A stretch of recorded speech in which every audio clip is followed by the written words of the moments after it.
On his orders, people were burned alive, drowned, impaled, and cut in half. He had 7 wives and became known as the Black Widower. And finally, he brutally murdered his own son Ivan with his staff. The bloody crimes of the first Russian Tsar are well known throughout the world. But the reasons for his tyranny, as well as his personality, are still shrouded in mystery and lies.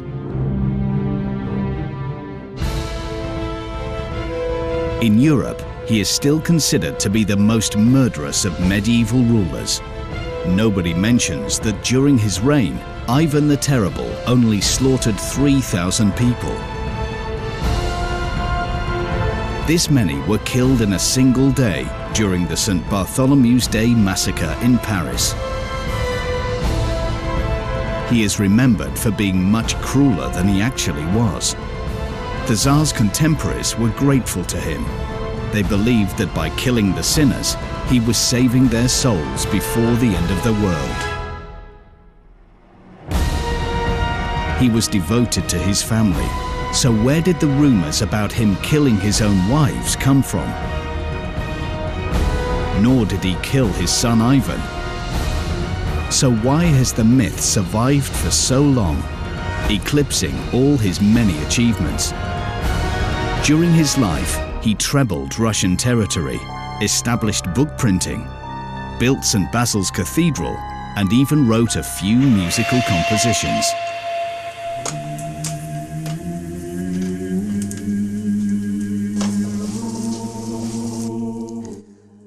Few people know that the author of this divine music is Ivan the Terrible.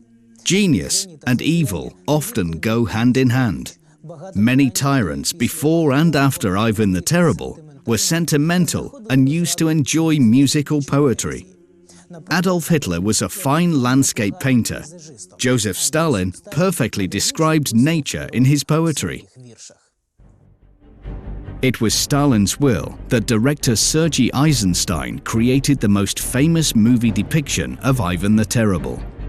To the murderous Soviet leader, the first Russian Tsar was a spiritual teacher and an example to many. Thanks to Stalin, the world would find out how Ivan the Terrible really looked. Sculptor and anthropologist Mikhail Gerasimov was willing to reconstruct the Tsar's face using his skull.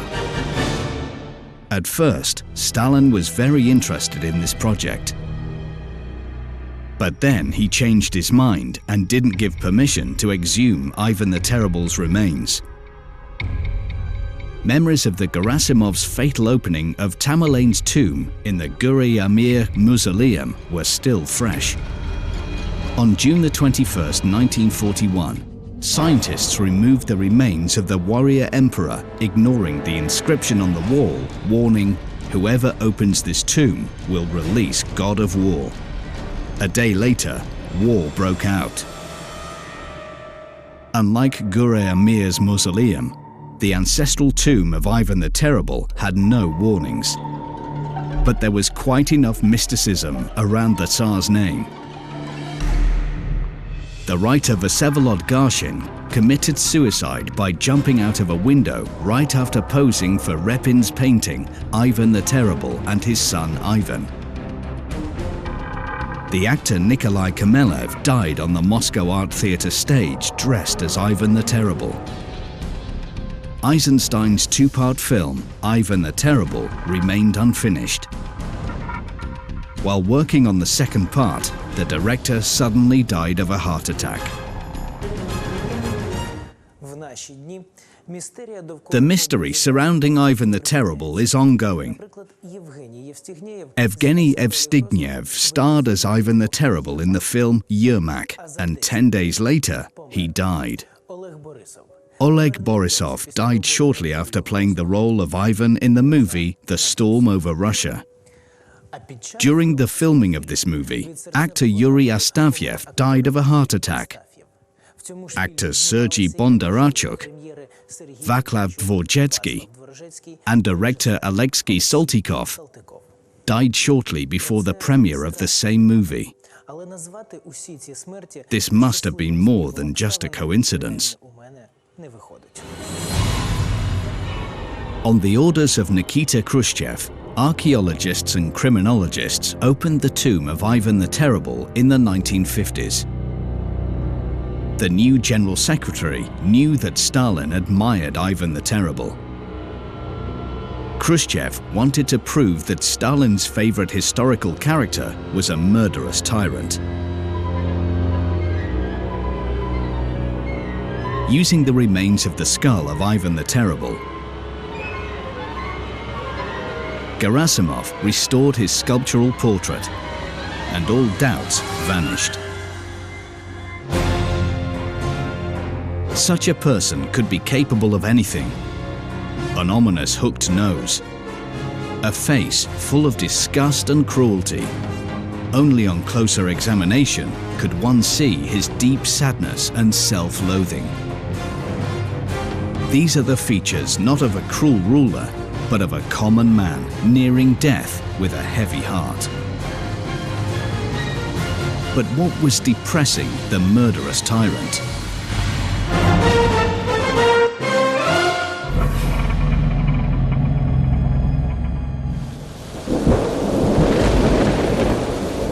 Moscow was trembling from peals of thunder and lightning. People cried out, just as the holy fool predicted. On that day was born the son of the Grand Prince of Moscow, Ivan.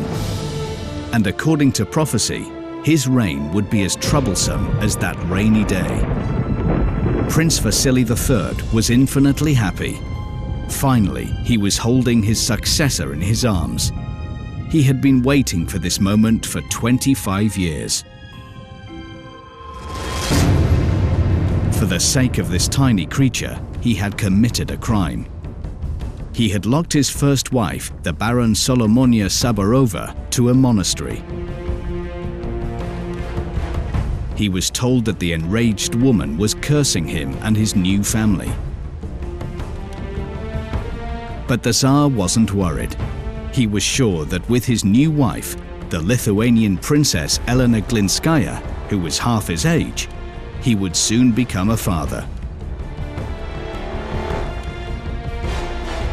For 4 long years, the princess could not become pregnant. Was this because of the curse? If so, he would need to kill his former wife.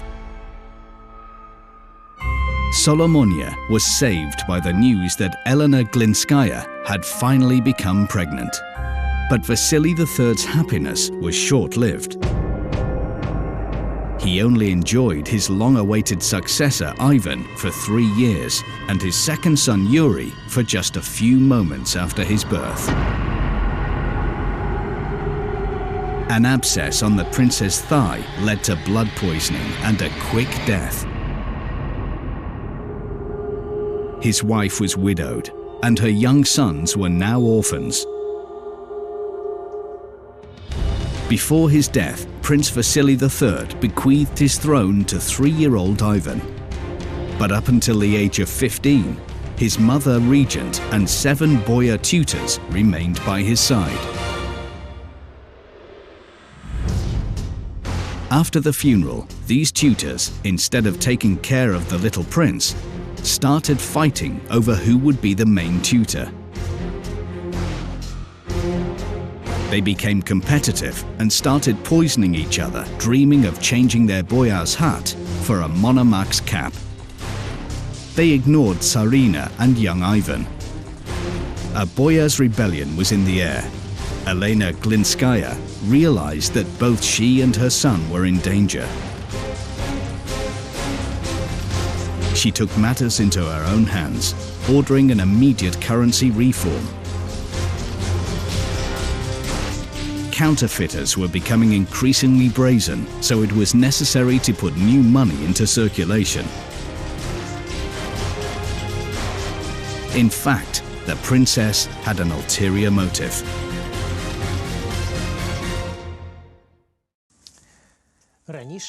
Earlier silver coins had shown a horseman wielding a sword. He was replaced by a spearman. The word kopya, spear, gave the coin its name, kopyeka. The horseman on the coins looked like an iconographical image of St. George the Victorious, the patron saint of Moscow, with one difference. St. George had the face of Ivan Vasilievich, confirmed by the inscription on the coin. Tsar and Grand Prince of all Russia Ivan. Elena ordered the manufacture of these coins so that the people would know their Tsar and not confuse him with impostors.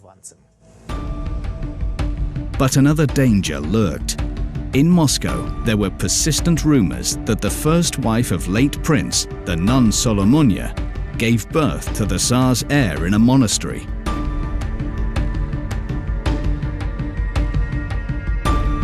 And now Ivan had a dangerous rival who could claim his right to the throne.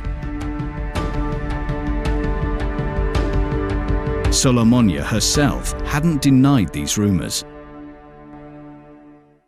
When Vasily III was still alive, he was very concerned about the rumors and had even sent inspectors to the monastery. But Solomonia refused to show them her son George. The day would come when her son would become Tsar and take revenge for his mother. Vasily III was outraged by these threats. He had sent boyars and high-ranking ecclesiastics to the monastery. Solomonia didn't dare resist such a respected delegation. She was forced to admit that her son George, the Tsar's descendant, had died shortly after his birth. And she even showed his grave to the commission. But still, the shadow of an older brother would haunt Ivan the Terrible for a long time. The reason was both real and mystical.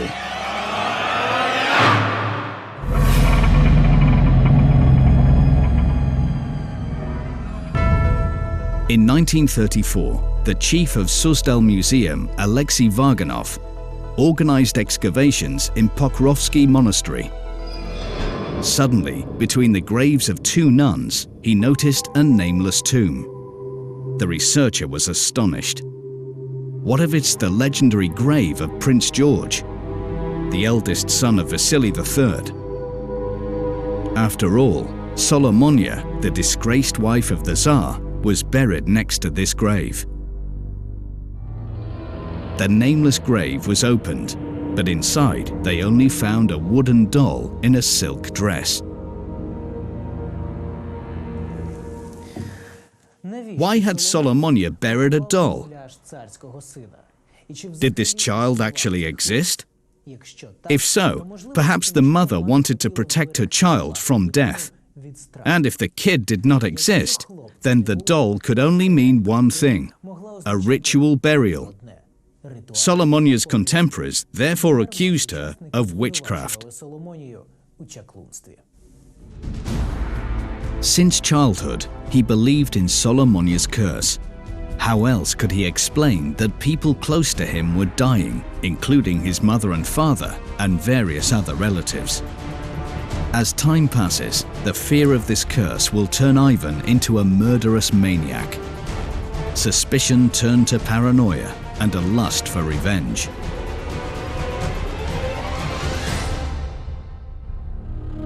His mother's fear for their safety had a profound effect on the young Ivan. At that time in Russia, the Grand Prince was not the sole ruler. He had to act in accordance with the top boyars, the oligarchy of the time. Ivan's father, Vasily III, was the first who tried to limit the boyars' power. Elena Glinskaya attempted to fulfill her husband's will. She didn't listen to the boyars and insisted on doing it alone. She wanted to be an example to her son, but she had no time. Ivan was in his 8th year when his beautiful mother started deteriorating in front of him. Elena Glinskaya tried to prevent the mysterious illness by visiting a shrine that seemed to have healing qualities. But public affairs were waiting for her in Moscow, and she had to return. In such a hostile environment, she relapsed. Ivan kept believing that his mother would recover until the moment of her death. Elena Glinskaya was buried suspiciously on the very same day. The reason for such haste has only just been revealed. A high concentration of mercury was found in her remains. This is a direct indication that she had been slowly poisoned. Ivan the Terrible often suspected that his loved ones were being poisoned, but he didn't realize that his mother had been poisoned. And so Ivan was left alone with his hostile tutors. He had become a powerless, lonely puppet, devoid of communication.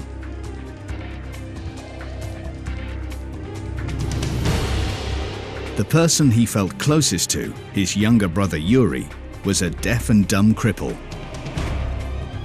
Ivan's favorite nanny and the loyal boyars were killed or sent away. Soon, Ivan realized that they could not touch him. Despite his youth, the people and foreign guests saw him as the rightful ruler. During all great occasions and ambassadors' receptions, the prince was in the spotlight. But once the festivity was over, Ivan was forgotten about. Even for the basic necessities like food and water, he had to wait. He was left helplessly knocking at the closed door. They would only talk to Ivan to tell him about the rumors about his elder brother. They called him a bastard. Prince Andrew Shuisky was particularly cynical. While the boy was choking down stale bread, the boyar sat there with his dirty boots on his late mother's bed. With a nasty grin, he would recall the rumors about her affair with Fyodor Ovchina and how Ivan had been conceived in sin. The young Tsar silently took the insults, but he swore not to forget anything. The boy was often tormented by nightmares, but the dreams were suddenly interrupted by an even more terrible reality. In the middle of the night, in front of Ivan, Shuisky nearly killed the Metropolitan, who was devoted to the royal family and supported Vasily III in his desire to limit the power of the boyars.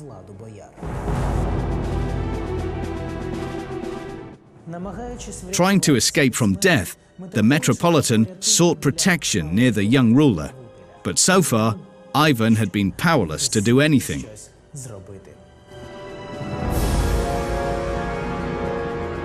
He clenched his fists and dreamt of revenge. He took his rage out on cats, cutting off their tails and throwing them out of windows. The boyars turned a blind eye to his sadistic outbursts. In fact, they found them useful, dispatching their enemies using Ivan's hands. Just for fun, the boyars encouraged him to set dogs on objectionable people. As Ivan was growing up, 5 different ruling boyar factions had changed, each one trying to use the Tsar for their own purpose.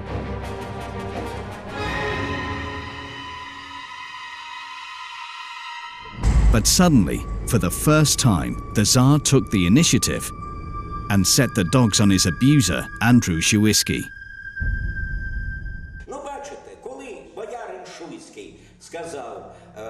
You see, when Boyar Shuisky told him, "God knows who got your mother pregnant," he handed him over to the huntsman.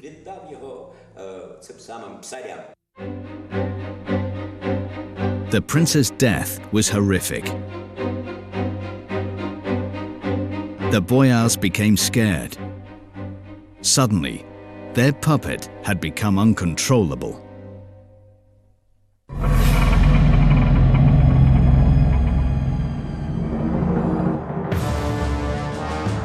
Ivan is 16. A year had passed since gaining his majority and ridding himself of his tutors. And today, he will make his first step towards becoming sole leader. From now on, he will no longer be the Grand Prince of Moscow, but the Tsar of all Russia.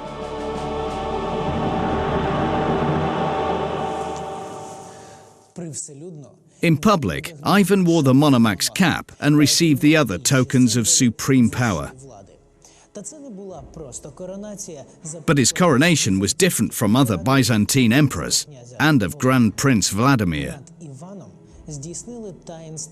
Ivan was anointed. In every person's life, this ritual is held once, twice in a Tsar's life. The power of Ion IV was blessed by God. Back then, only two monarchs were called Tsars, the Byzantine Emperor and the Khan of the Golden Horde. By proclaiming himself Tsar, he brought himself up to the level of these monarchs. 2 weeks later, the royal crown was placed on Ivan's head once again. This time, he was getting married, swearing to be faithful until his death. Ivan had chosen Anastasia Zakharina among 1,500 candidates for the title of the first Tsarina of Russia. It was love at first sight. Ivan would keep her in his heart for the rest of his life. Hugging his young wife, he dreamt that they would live happily and die together. But it was not meant to be. His beloved wife would be beside him only for 13 happy years. Historians call those mystical 13 years the bloodless period. It is believed that he turned into a maniacal tyrant after the death of his beloved wife. In fact, his transformation began 6 months after his wedding, when for the first time, death looked him in the eye. That day, a disaster took place in the Kremlin. The big bell fell to the ground. It was an ominous sign.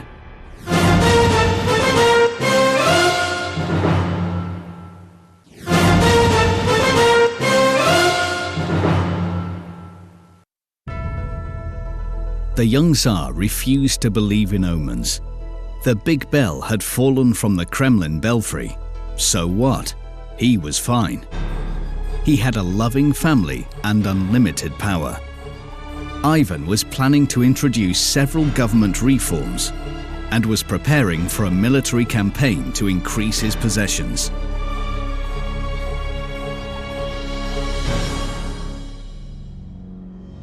But soon he realized that even with the royal crown on his head, he was vulnerable to attacks from his enemies.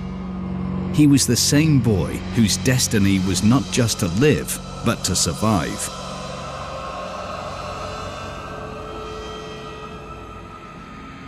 A week after the fall of the bell, the Great Moscow Fire broke out. The city was in flames. People were burning to death.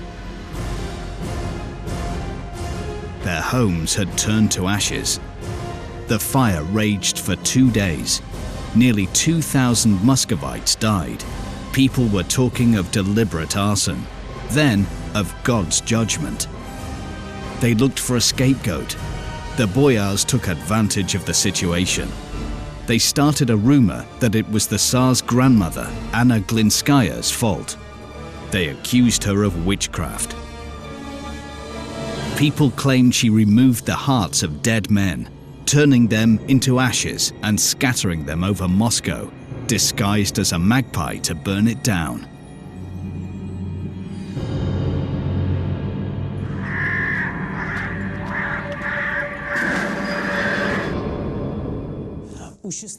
In the 16th century, fables were easily believed, like the fable that the young Tsar himself was under these charms and his blood was spoiled, and that somewhere his elder brother, the son of Solomonia, the first wife of Vasily III, was growing up in secret.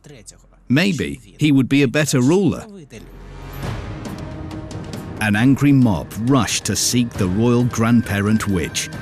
All of Glinsky's family suffered. People burned their possessions and rushed to a village near Moscow looking for the Tsars. They were hiding the young ruler with his family and friends. Ivan felt his life was in danger. For the first time, he faced people's rage and he was confused. He didn't know yet how to suppress a riot. And now he was scared. Soon he would be blamed for all the troubles and be torn to pieces. He was saved by the priest Sylvester, the confessor of Ivan's late mother, Elena Glinskaya, and devoted friend of the royal family. He appeared before the people and, like a prophet, started to blame the Tsar for his sins, as if they really had caused all the troubles. If the Tsar were to repent in public now, all disasters would cease. Sylvester led the Tsar out to the people. With tears of repentance, Ivan fell to his knees before the brutal mob. He asked for forgiveness from the people and God for his sins and those of his relatives. People were shocked. They were expecting anything but a sincere repentance. They waited in silence for a while and then humbly went away. Saved from the angry mob, Ivan felt gratitude and infinite trust towards the wise priest and treated him as his spiritual mentor. Sylvester was very religious and even exalted in his faith. He heard voices, saw signs, and with sparkling eyes, he repeated, "God's will is in everything." Very soon, under Sylvester's influence, the impulsive and insecure Ivan turned into a religious fanatic, convinced he was on a special mission. He was the only ruler crowned by God. Hence, no imaginary brother could claim his right. People will not riot again. He is God's vicar on earth, and he was as powerful as God. His reign would glorify Russia for centuries. 1552 and 1560 is the period of victories. He succeeded where both his grandfather and his father had failed. He occupied tremendous countries like Khanate of Kazan, Astrakhan and Siberia. He proclaims himself Tsar. The ambassadors come to him.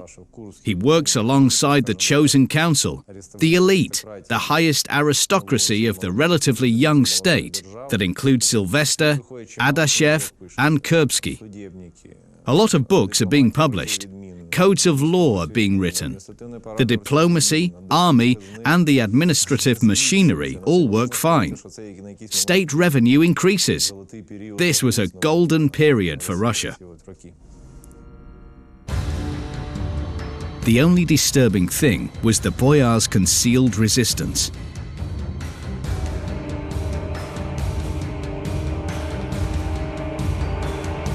They were destroying his proteges and giving orders of mass executions in the name of the Tsar.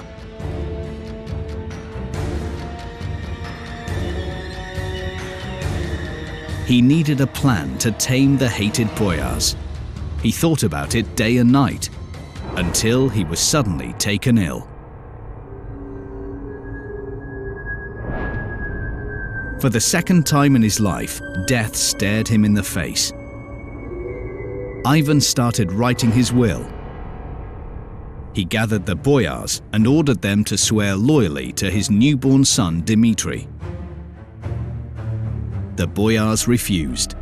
They thought that the Tsar would not recover, and it was necessary to leave a free passage to the throne after his death. Unexpectedly, Sylvester also refused to swear loyalty to Ivan's son. He had a vision that soon the boy would die. Sick and tired of long negotiations with the boyars, the Tsar was frightened and then became furious. His spiritual mentor, the loyal Sylvester, acted together with the boyars. A foul traitor, the Tsar ordered the immediate seizure of the priest and his imprisonment in a remote monastery for the rest of his life. The boyars were taken aback by the Tsar's rage, so they accepted all his wishes. Ivan got his way. His 4-month-old son was recognized as his successor. Soon after, the Tsar made a surprising recovery. During his illness, Ivan swore to make a pilgrimage to holy places with his family in case of recovery. It's said that a well-known Orthodox enlightener, Maximus the Greek, tried to talk Ivan out of taking his 6-month-old son on such a long journey to avoid tragedy. But disappointed by Sylvester, the Tsar wouldn't listen to another prophet. Whilst boarding a boat for the river crossing, the bridge under the royal procession wobbled. The startled nanny let go of the prince, and he fell to the bottom of the river like a stone. In a moment, the bridge collapsed, and the Tsar, his wife and nanny found themselves in the icy water. After several dives, the royal heir was taken from the water. Ivan Vasilievich took the baby in his arms and, with tears, watched his son die. After his son's funeral, the Tsar started to think about the causes of the tragedy. The baby could not have been dropped intentionally. The nanny who carried him was supported by Tsarina Anastasia's brothers. But to make the bridge collapse was easy enough. Was that attempted murder? Probably. But who? The boyars, of course. Confident that his son had been killed by the boyars, the Tsar began brutal reprisals. He gave orders to arrest those who refused to swear loyalty to the prince and execute them in public as conspirators. Blinded by his own grief and revenge, he had chosen the most severe punishment. All 12 boyars were impaled.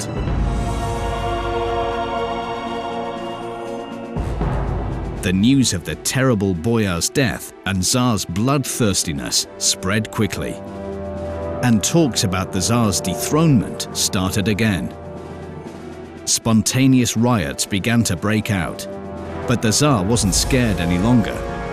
With the army's help, he could suppress any unrest. So Ivan Vasilievich didn't worry about the riots. At the same time, his beloved wife was dying of an unknown illness. She died quite young. From that moment on, Ivan Vasilievich changed. He was only 30 years old, but sufferings and anguish disfigured his face forever, turning him into an exhausted old man. In Moscow, there was even a rumor that the Tsar was replaced. He always kept his pain well hidden, sure that his wife had been poisoned. It was the boyar's revenge for the public execution. Ivan Vasilievich had not been mistaken. Gerasimov's group of anthropologists found in Tsarina Anastasia's remains large amounts of mercury. The same was true for his second wife, Caucasian Princess Maria Temryukovna, and also his third one, Marfa Sobakina. The boyars were poisoning Ivan the Terrible's wives and spreading rumors that the Tsar was killing them with his bare hands. The myth of the Black Widower was born. Its purpose was to scare people and raise them against the despot. To fight the boyars, it was not enough to accuse them of poisoning his wife. He had to prove that they were enemies of the people. At the time, all states' foreign policy was simple. Attack or you'll be attacked. To halt the aggression of neighbors, a country had to start a war with them. And back then, all wars needed considerable funds and the oligarchs' willingness to provide them. The Tsar suggested to the Boyars' Council a law to transfer the Boyars' lands to the state treasury. As expected, the Boyars' Council rejected the bill. This would be the last straw. The Boyars had not only betrayed the Tsar, but the interests of the state. On the 3rd of December 1564, a strange procession went out of the Kremlin gates. Sleighs carried royal processions and the Tsar himself out of the capital. And then the charter came. A royal herald proclaimed it from the squares of towns and cities for everybody to hear. The Tsar Ivan Vasilievich abdicated. Russia had never seen anything like it before.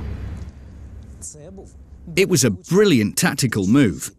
The Tsar warned that because of the Boyars' betrayals, people were to face brutal war and be treated like slaves under a foreign ruler. He sincerely repented of his sins, his weakness and inability to save people from the Boyars. He reminded them that he was God's vicar and his will was the will of God. People believed him.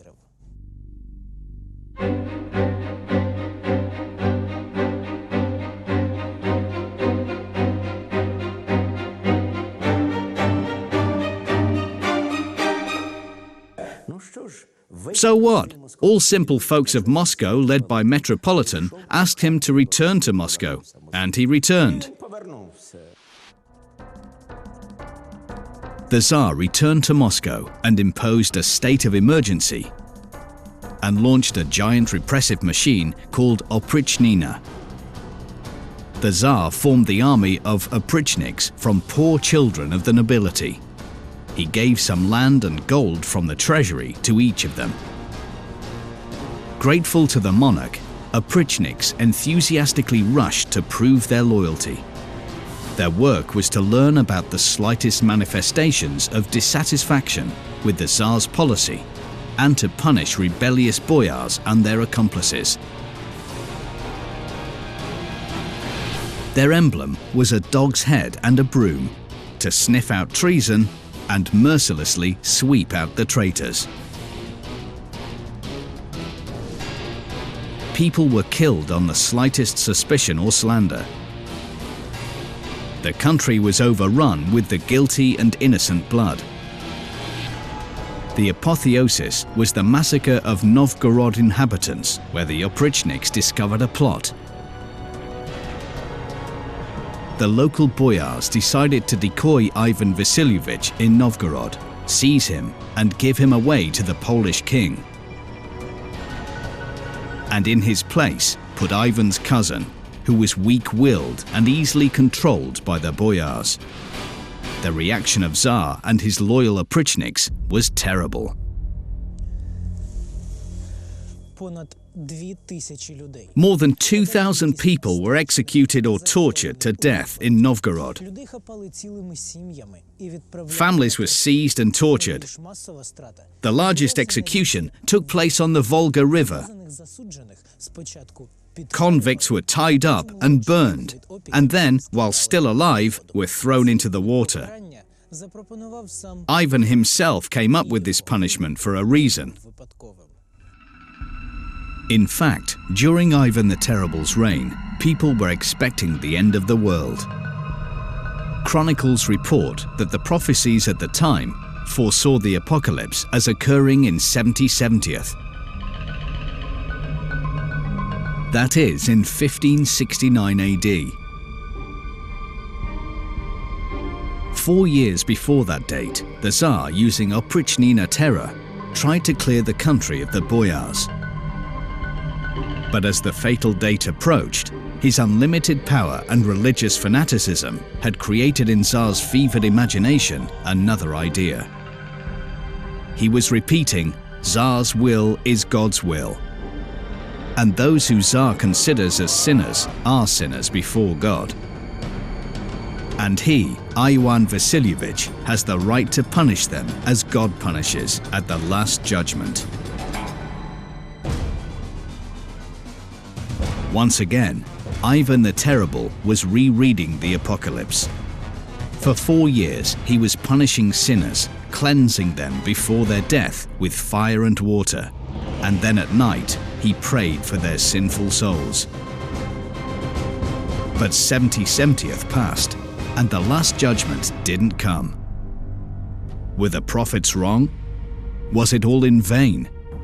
Ivan Vasilievich was horrified. If so, then he is the greatest sinner. He must pray and ask God's forgiveness for having dared to equate himself with the Lord. Something desperate was awakening in him, a human despair. What have I done to this world? But the retribution that would come to the Tsar a year before his death would be almost worse than the Day of Judgment.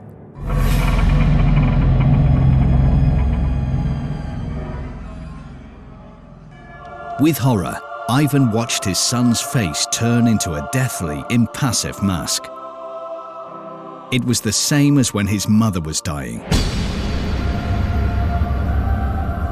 In his youth, he was holding the little Prince Dmitri. In his later years, he was at the deathbed of his beloved wife Anastasia. He was looking at his son Ivan and could do nothing. God was punishing him. He took away his pride and hope.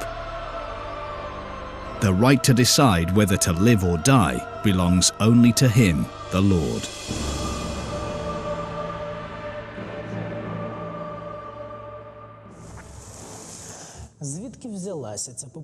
Where does this popular version of Ivan the Terrible killing his son with his staff come from? This legend was depicted by Ilya Repin in his painting, and he depicted it so realistically that women were fainting in front of it. Today, historians believe it was a rumor started by Antony Posavin, a Jesuit monk, who in 1581 came to Ivan the Terrible from Polish King Stefan Batory for truce talks. In the course of negotiations, the monk suddenly laid down a condition: to submit the Russian Church to the Pope. Ivan Vasilievich angrily refused and removed the monk from the chambers. After this, at the court of Batory and other European rulers, they started to talk about the cruel temper of the Russian Tsar. In a quarrel with his daughter-in-law, Ivan's wife, the prince stood up for her. And the Tsar hit him with a staff. Nothing else is known about his murder.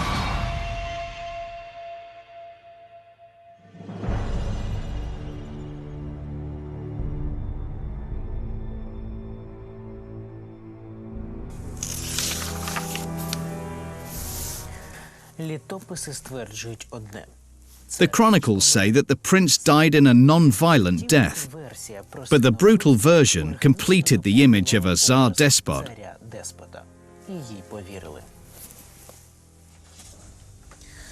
It was hard not to believe it, because Ivan the Terrible openly blamed himself for his son's death. But obviously, he meant a different thing. Ivan the Terrible wanted to fall on his knees, but he couldn't. He was in severe pain. Even his body would not obey him. He had enraged God. He had gone too far. He had no right to decide who to punish and who to forgive. People's lives are not within his power. God showed him that by taking away his son. But he has two other successors, Fyodor and Dmitri. May God forgive him, cure Fyodor's madness and give long life to 10-year-old Dmitri. And he, the murderous Tsar, would always remember the names of all those he had condemned to death. He would spend all his money trying to save their souls. After his son's death, Ivan ordered to make the Synodic, a list of all the people who suffered during his reign. It meant their complete remission. Ivan the Terrible had made generous donations to the largest monasteries where monks were praying for the souls of these victims. Based on his commemoration list, the Tsar's victims numbered 3,000. He was 52, but the Tsar looked like an old man. His body was swelling from dropsy and rotting from the inside. No perfume could drown the stench of decay. A strong pain in his spine paralyzed his hands. He longed for death. He could no longer stand the physical sufferings and mental anguish, but his death was slow and painful. According to his last will before his death, he had been made a monk.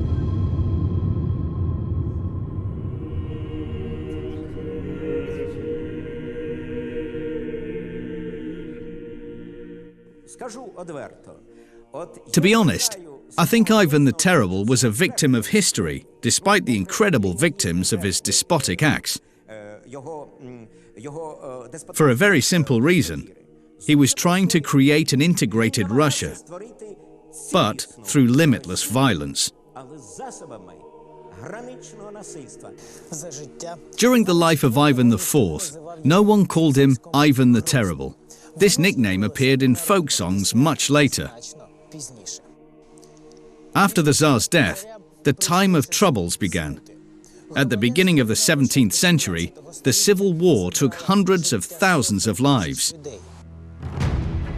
Ivan the Terrible's massacre of 3,000 victims pales in comparison. Ivan Vasilievich knew that he would not go to heaven, and he knew what hell was long before his death. When he realized that, he undertook the functions of God.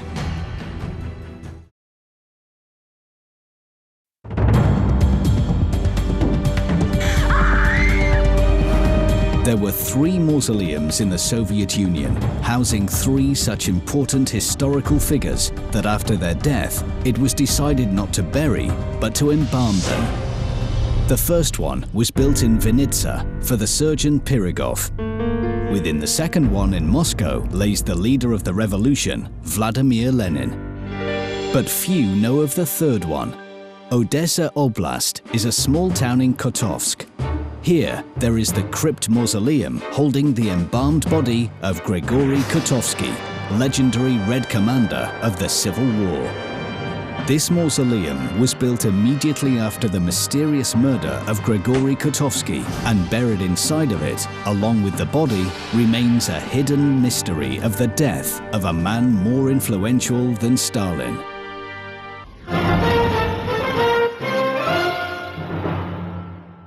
Odessa Oblast in August of 1925, Shebanka village, where Olga Kotovskaya was in the final month of her pregnancy. She suffered, often, from pain and insomnia. That long, hot night, she could not sleep as she waited for her husband Grigory to return. At around 2 a.m., the wife of the Red Commander finally managed to fall asleep. Suddenly, Olga awakened, startled. Clutching her stomach, Olga ran to the window. Outside her window, in the street, a crowd flocked. People surrounded a body. Sprawled on the ground, it was Olga's husband, Grigory Kotovsky. Shebanka villagers were terrified. Who would dare to kill one of the most influential people of the Soviet Union? During his life, Grigory Kotovsky was dubbed the chieftain from hell. Although a thug and a murderer, as Russia's Red Commander, Stalin regarded him to be the bravest among the humble Soviet commanders, and most humble amongst the brave. What was never mentioned in the Soviet propaganda was who Grigory Kotovsky truly was, and who in fact needed his death.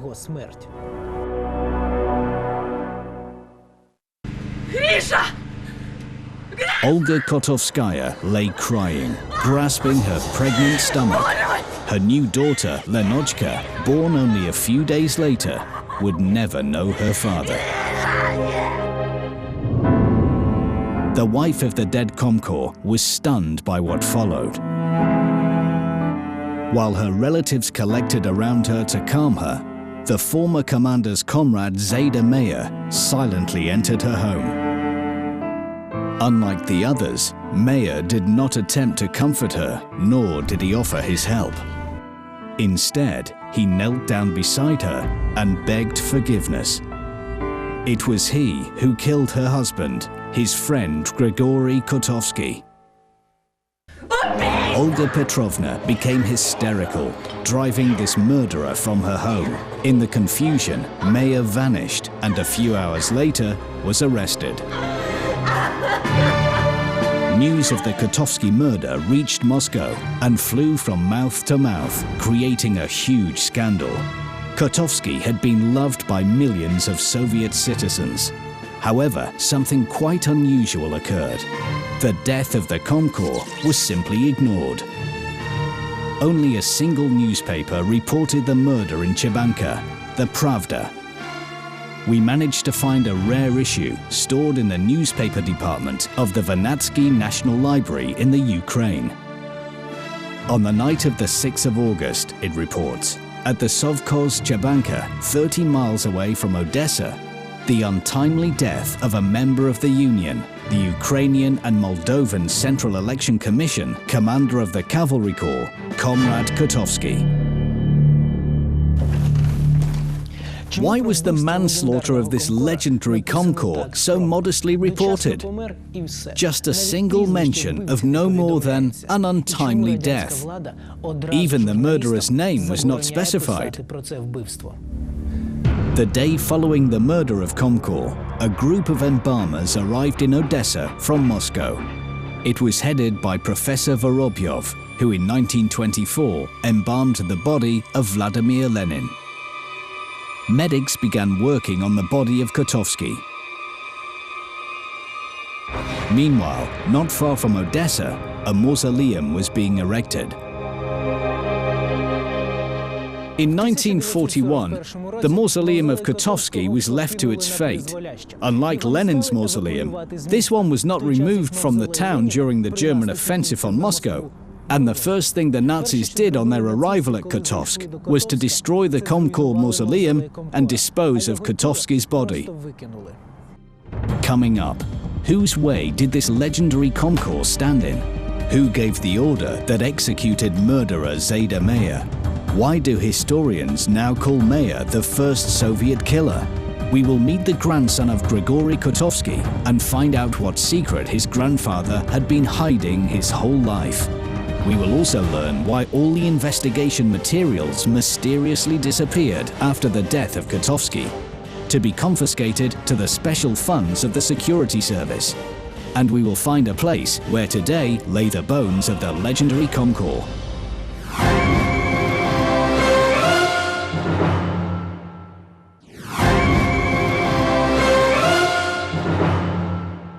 Chebanka village near Odessa. 2 gunshots murdered the Red Commander, the man of legend, Grigory Kotovsky. The killer, his comrade, Zayda Meir. However, his motive remains unknown.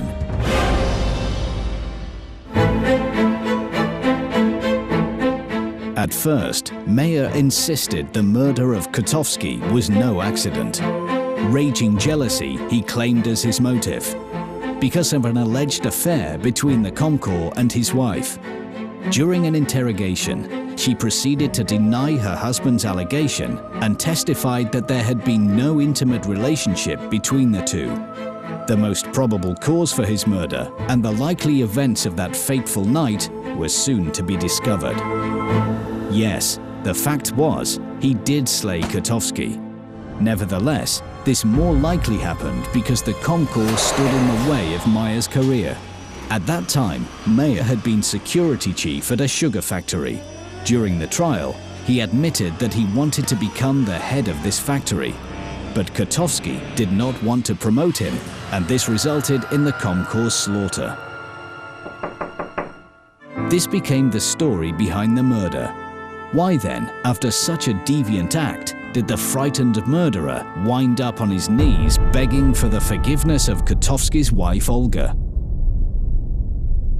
Nevertheless, the murder investigators accepted this motive as true. A swift trial followed, but the verdict shocked everyone. By law, Meyer should have been shot, with his family deported to Siberia. But the assassin of the great commander was not executed, simply sentenced to a 10-year imprisonment.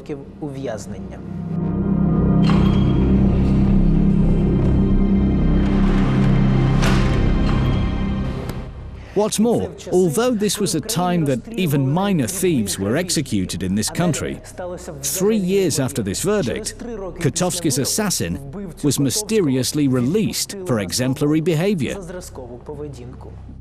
Quite extraordinary that during this morally deficient time, crammed with brutality and loss of millions of lives in the First World and Civil Wars, with a country so swathed in human blood and life of such little value that the state so easily reversed itself to spare assassin Meyer Zayda. Grigory Kotovsky and Zayda Meyer met in 1918. At that time, Kotovsky had been an underground Bolshevik agent and a bandit chased by police. And Meyer was owner of the best brothel in Odessa, one of the richest men in the city. Zayda Meyer was one of Odessa's first slaveholders of whites.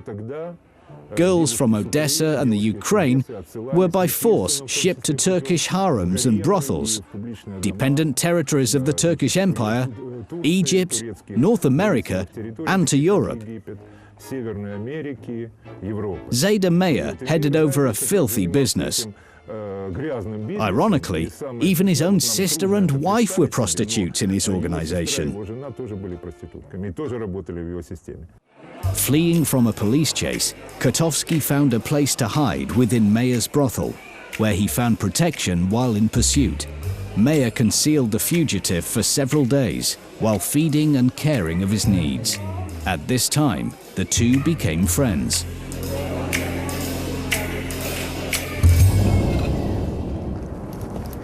Zayda Meyer lived in this house in 1918.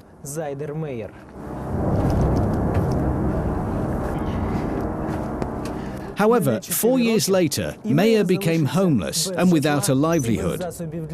This time, Kotovsky returned the debt and found Meyer a place to work. However, what ultimately made the former owner of the brothel betray his comrade to pull the trigger of a gun not once, but twice? Coming up, the true life story of bandit and Comcorps Kotovsky. What linked Kotovsky with Meyer? Why would historians call the owner of the Odessa brothel the first killer of the Soviet Union? Also, an incredible find, Kotovsky's autobiography.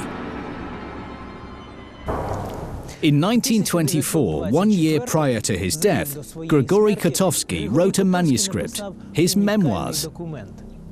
However, his disclosed birth date had been falsified, along with 6 years of his life conveniently left out of the document. But why would Kotovsky need to deceive?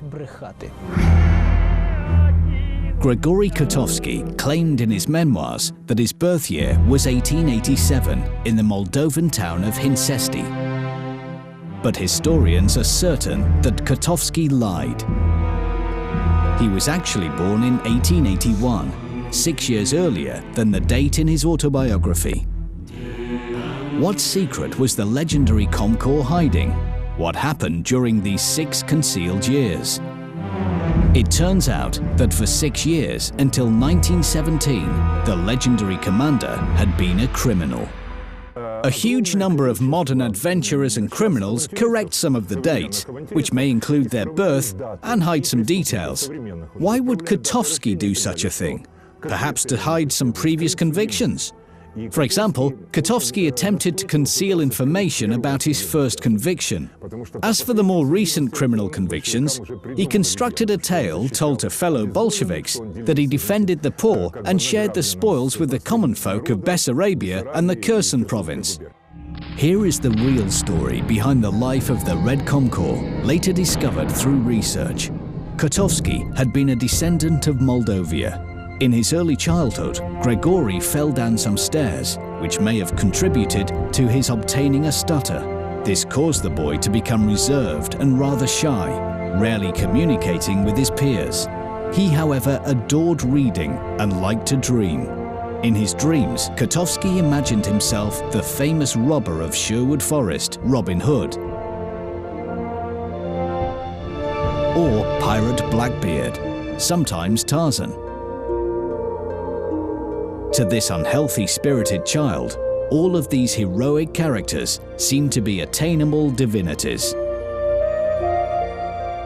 There were 5 children in the Kotovsky family, with Grigory the youngest and the most impressionable.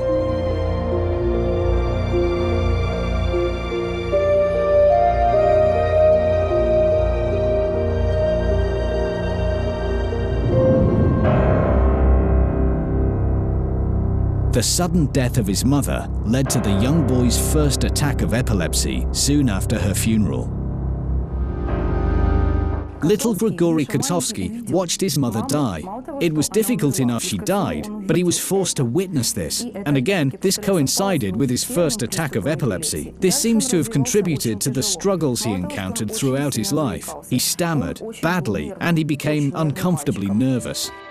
At the age of 14, the boy carried on in life with epilepsy, with the stigma of a stutter. Then he had lost his last close comfort, his father. Now he would have to care for himself, and so he enrolled himself into a school of agriculture, where he turned much of his attention to his body and strength.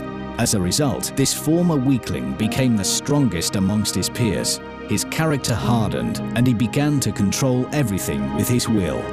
People around Kotovsky began to respect, even fear him. In her memoirs, Kotovsky's sister Sophia reveals that at that time, no one could beat Grigory. He could easily put anyone who dared to mock his stuttering defect in their place. Kotovsky became a statuesque boy, actively into sport. While he was fond of reading, he revered his adventure books. His favorite, Tarzan. The book captivated him. Naturally, it also influenced his adventurous character and the way he perceived his actions. Kotovsky experienced his first love. To receive the diploma of a specialized school, he had to undergo some on-job training. Grigory became an assistant manager of the estate of Skopovsky, the landlord. The landlord's wife became attracted immediately to this self-assured, handsome student. Soon, they began to meet secretly. However, the affair was split up by the husband. Landlord Skopovsky discovered the affair.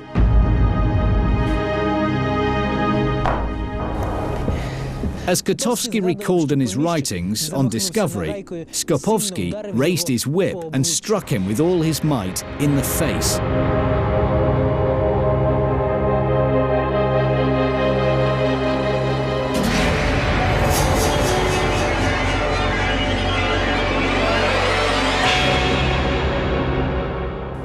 What occurred next sealed forever Kotovsky's fate.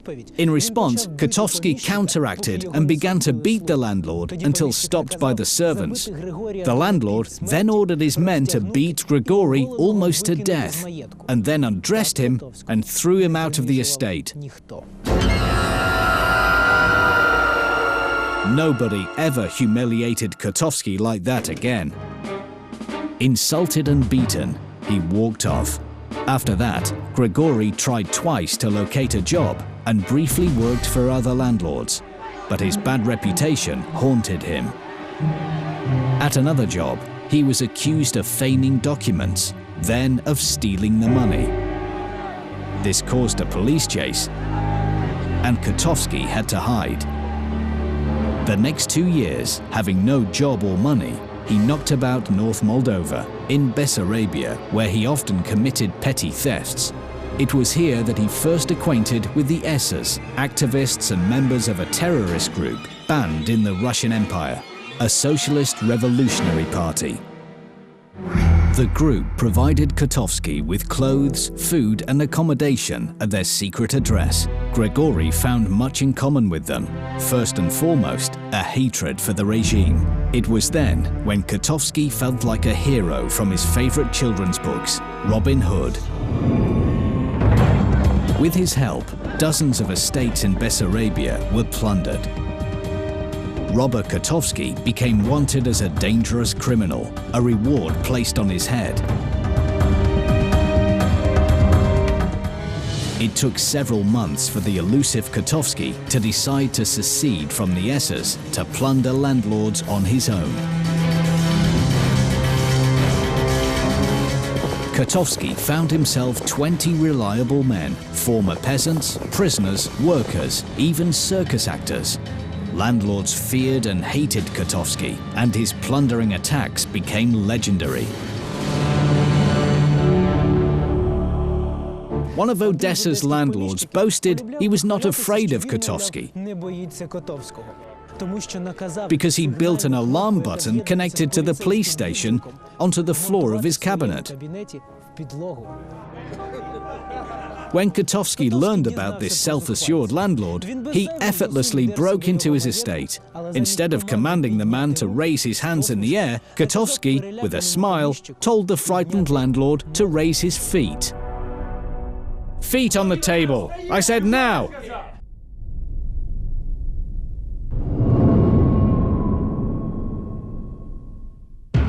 It is not known whether he actually shared the money with the poor peasants, but people literally prayed for this audacious robber.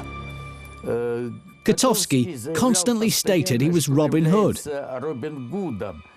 that he robbed from the rich and gave to the poor. But this was not entirely true,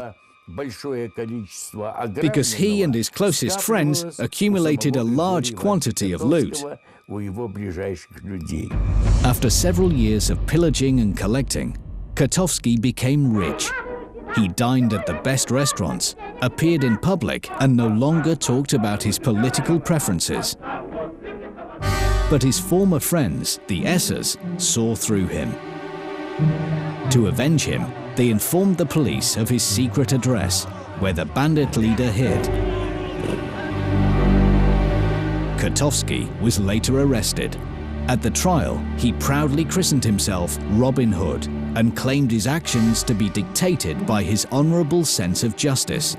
The judges, however, were not amused, and he was sentenced to 12 years of hard labor. Chisinau prison. From the earliest days of his imprisonment, Kotovsky devised an escape plan. After his big trial, he became popular as a convict. Women often came to visit him in prison. These women were romantic fans, swayed by this famous noble bandit and his tales. He was aware of his charisma, his pizzazz. He realized just how handsome he was. He became a woman's man. In his lifetime, he had a number of passions: books, sports, horses, and of course, women. As a matter of fact, women would save the romantic bandit several times. One particularly fanatical female visitor helped Kotovsky implement his plan of escape by sneaking in a pack of cigarettes laced with opium, a lady's gun, a file baked in bread, and a thin silk cord. Everything Kotovsky needed to escape. So one night, Kotovsky gave the cigarettes to the guards. Once they were out of commission, he then soared through iron bars and made his daring escape. This, however, was just the start of his prison saga. Kotovsky lasted a mere few days outside of the prison walls before he was once again arrested, brought this time to Nikolaev, a strict security prison, and from there he was transported to the east of Russia. Kotovsky sat in prison 10 more years. He built, along with his fellow inmates, the Amur Railway and worked in the Nachinsk mines. Victor Fatelberg-Blank, researcher of the gangster world of Odessa, believes that during his prison time, future legendary Komkor Kotovsky was not an inmate who just sat passively around. It's more likely that he veiled his activities while behind bars, and this helped him to build an underworld reputation in the criminal sphere. In this circle, he belonged to its elite. Not only did criminals become aware of it, but also the police. This is a description of Kotovsky, which followed him during his transportation. Height, 174 centimeters, strong constitution, staggers while walking, round head, brown eyes, stammers. Kotovsky had tattooed eyelids, and that indicated he belonged to the highest hierarchy of the gangster world. His tattoos consisted of dots encircling his eyelids in a figure of 8. When he became a Red Commander, Grigory Kotovsky wanted them removed. But in those times, there were no specialists, and so he had to go through life with them on his face. And when he died, the tattoos went with him. Such tattoos thus implicate him and his life as a bandit and underworld leader. It was 1913. The alarm sounded at the Nachinsk mines. Escape. Among the prisoners, one was missing. The underworld leader, Grigory Kotovsky, escaped, killing 2 guards in the process. This time, he was never found. He spent 2 more years in hiding, working as a loader, and finally appeared in Odessa. By now, Grigory was 32, no longer a young outcast student, nor Robin Hood. He was a former prisoner and experienced gangster.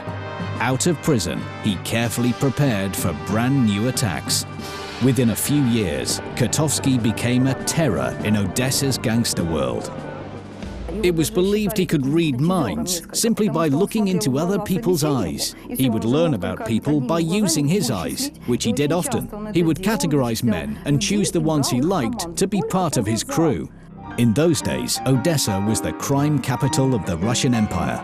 Numerous underworld gangsters operated in this region. The police simply had no time to catch all of them. They were looking specifically for Kotovsky, searching all his secret addresses. But Kotovsky lived out in the open at the best hotel of Odessa, Bessarabia. Before each raid, Grigory carefully disguised himself. Every time he went out, it was in a new image. Kotovsky was renowned throughout Odessa, an extremely famous figure. Newspapers through the years 1915 through 1917 were loaded with his pictures. This meant that he could have easily been identified. Nonetheless, if he attended the theater or went out, he would simply stick on his face a beard or a mustache and become incognito. These facts of Kotovsky's life were to be later concealed within the Soviet Union's official history books. And Kotovsky himself purely eliminated the years from his own memoirs. What remained were only high-flying, blurry lines. By force and terror, I took away material possession from exploiters and gave them to those who needed these riches. Without knowing of the party, I was already a Bolshevik. 3 years of freedom from jail equated to 3 years of debauchery and plundering. But by 1916, his luck ran out. Legendary robber caught. Romantic bandit Kotovsky brought into police station. Robin Hood of Bessarabia was taken. These became the headlines making Odessa's newspapers. Police triumphed. It was during a raid that Kotovsky fell into their trap and finally found himself behind bars.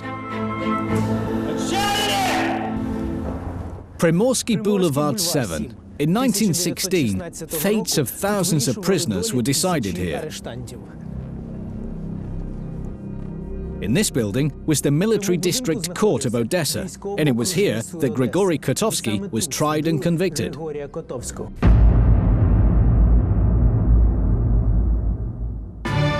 1916. The Russian Empire was engaged in the First World War, lasting 2 years. The country was in a state of martial law. all death sentences were to be approved by the commander of the Western Front, General Brusilov. As Kotovsky awaited his execution, he wrote a petition for clemency. But rather than addressing his petition to the general, he sent it to the general's wife, Brusilova. She read a letter overflowing with repentance and written as if a dramatic work, and felt remorse for the handsome bandit. A few weeks later, General Brusilov replaced Kotovsky's death penalty with life imprisonment. 1917, Revolution. The provisional government leads the country out of war, with political prisoners released. However, convicted of robbery, former condemned Kotovsky does not receive this amnesty. The civil war bursts out and the front is destroyed. Ruin and famine spreads across the country.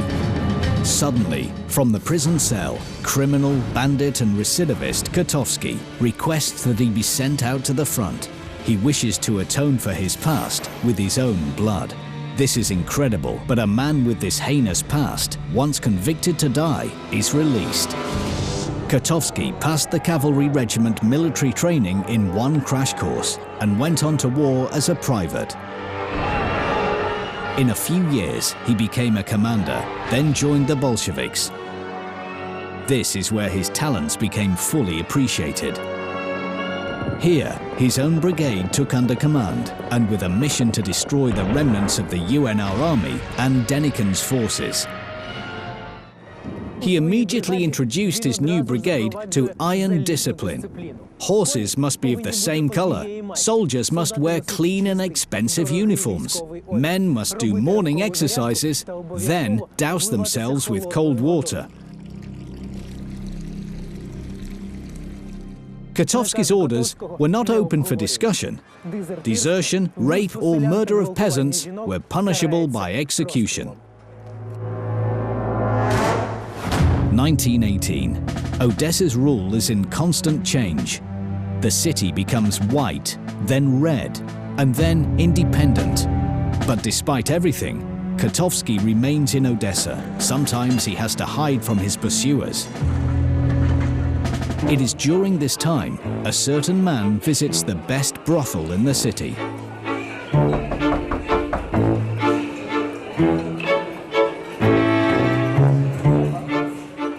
He is met by the owner of the establishment, Zayda Meyer, who asks what kind of woman the client wants.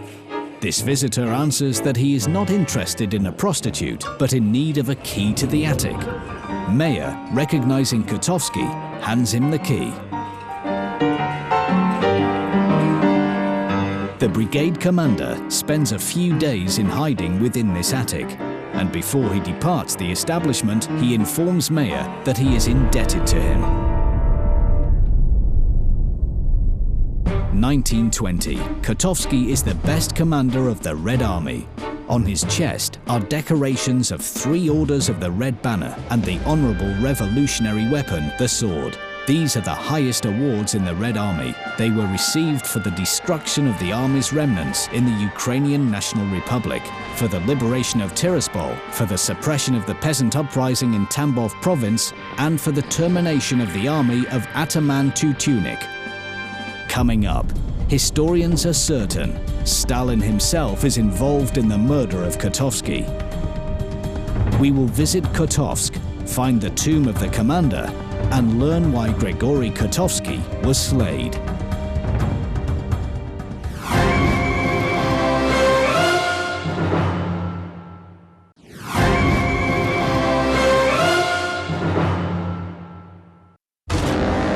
(1921). The Civil War has ended. This year, the Bolsheviks liquidate the last brothel in Odessa. Zayda Meyer is left without work. And so he pays his own visit to Kotovsky, who owes him a favor. And the commander appoints Meyer as security chief of one of the sugar factories. December the 30th, 1922. On the map appears a new country, the largest in the world, the Union of Soviet Socialist Republics. The Civil War is over, and Lenin becomes the first leader of the country. But after 2 years, Lenin dies, and in his place comes Joseph Stalin. Stalin begins a struggle for the sole control of the country. He doesn't need any rebellious leaders. During this time, the country is led by its military men, many of them with dark pasts, murderers, robbers, and gang leaders. Grigory Kotovsky is among his chief people.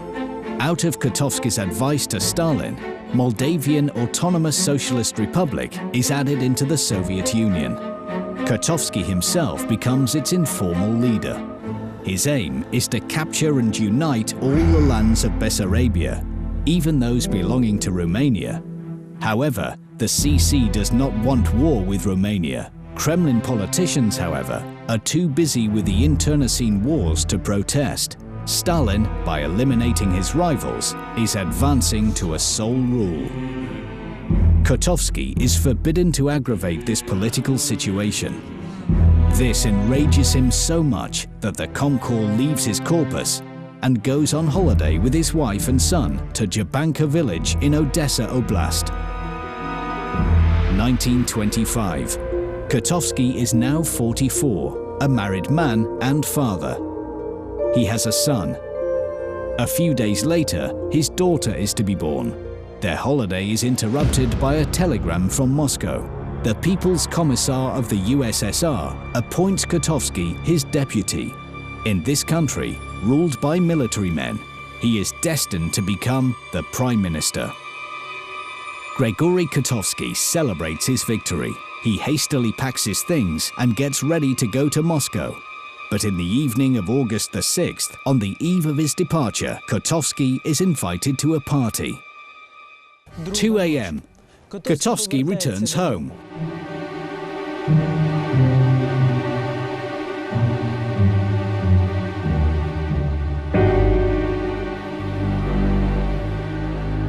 He turns into his yard.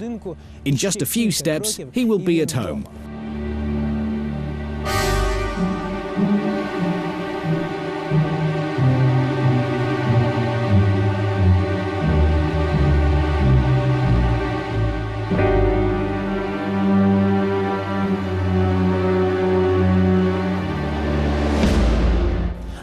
Suddenly, Kotovsky notices Mayer. Comcor is pleasantly surprised. He doesn't expect to see his friend in Jabanka. He stretches out his hand in greeting. Mayer also stretches out his hand, but with a revolver in it. Turning away and clenching his teeth, Mayer pulls the trigger. Kotovsky falls to the ground, but he was still alive. Then Mayer takes a second shot. This shot is fatal.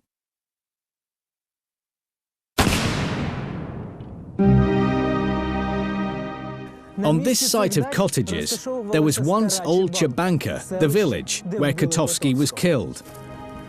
Mayer, who murdered the legendary commander, was sentenced not to execution, but to 10 years of imprisonment.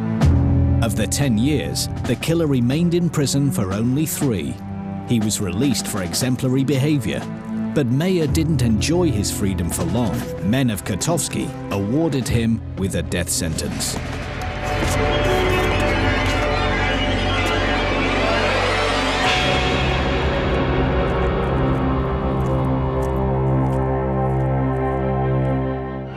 Modern historians claim in the mid-20s, Stalin began to consolidate and gain sole power in the USSR. He managed to remove his main competitor, Leon Trotsky, from leadership. Among all the Red commanders, only Frunze and Kotovsky remained disobedient to him.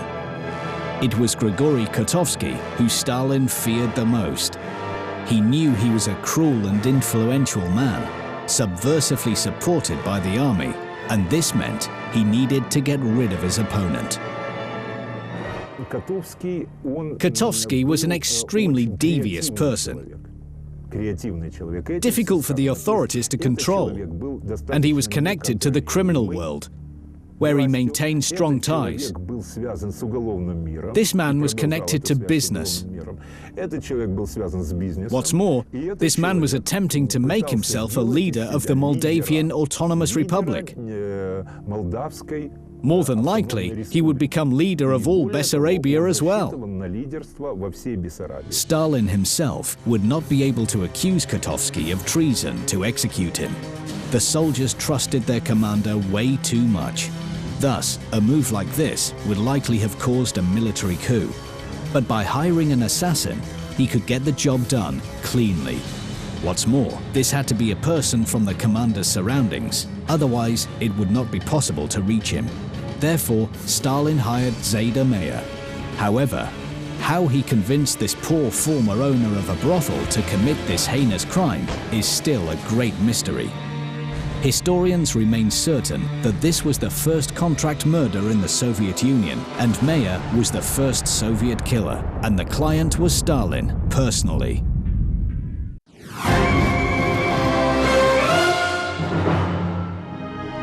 Elena Kotovskaya named her son in honor of his grandfather Grigory. We have managed to meet him and learn exactly whom he and his mother believed to be guilty of the murder of the legendary Comcor.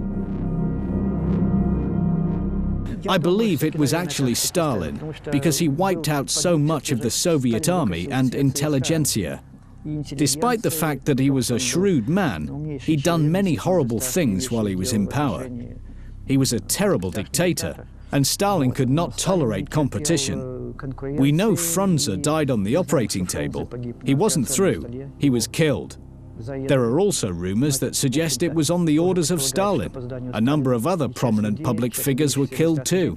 The grandson of the Comcor has said that immediately after the murder of Kotovsky, all of the remaining investigation materials were then transported to Moscow. I know that Stalin came into power very shrewdly, and he managed to push aside all other major public figures to come to power. Apparently, he was a cardinal. He already had some kind of power even back then. He assumed that if Grigory was replaced by Frunze, he could be dangerous. And so Frunze was killed. We head now to Buzula, a small town in the Odessa Oblast. This is where Grigory Kotovsky was buried. Now, the town of Buzula no longer exists. 73 years ago, it was renamed Kotovsk, a town in Odessa Oblast. It was here, where before 1941, that a mausoleum held the remains of Kotovsky.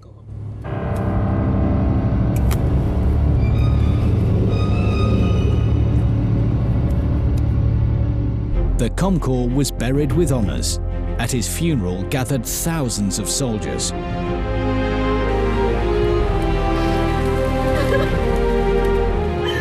His wife stood near the coffin. She was about to give birth.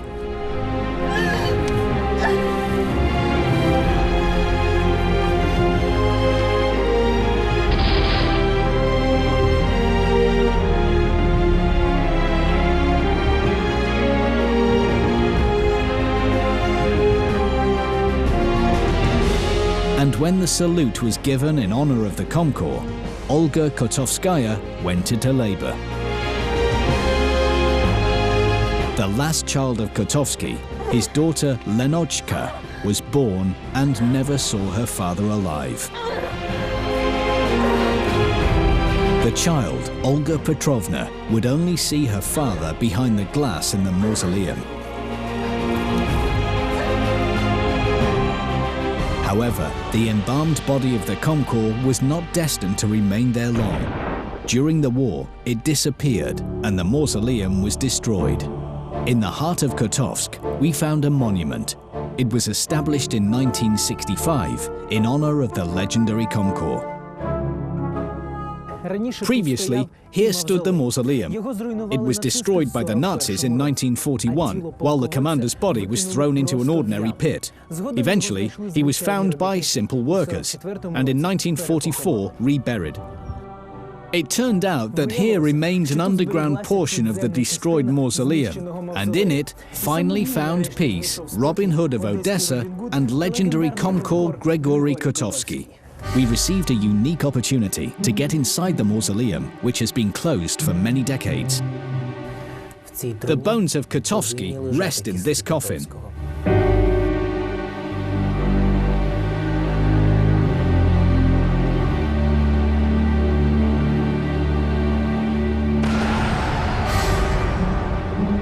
Today, Kotovsky's grave is a zinc coffin and a dirty blanket which covers the coffin.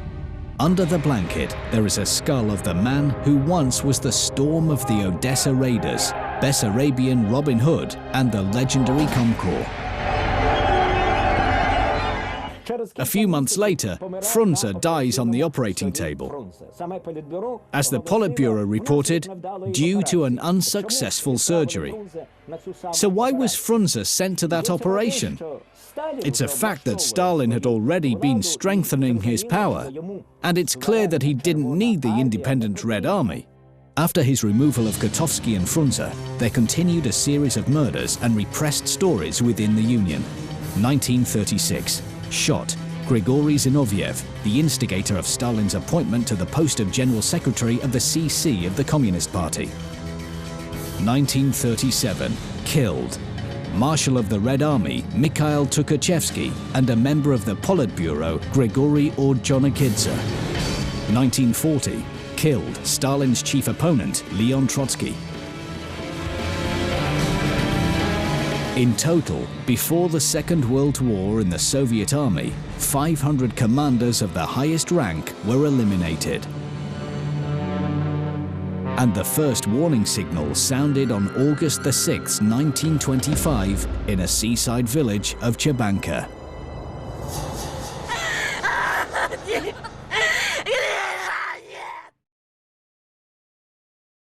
Less than 100 years ago, the Soviet Union was mourning the death of Vladimir Lenin. He died so suddenly that the Central Committee of the Communist Party was rife with speculations that Lenin had been poisoned. But who did it? Who would want to kill the leader of the revolution? Lenin personally had answered this question. Before he died, he made a will with 2 recommendations.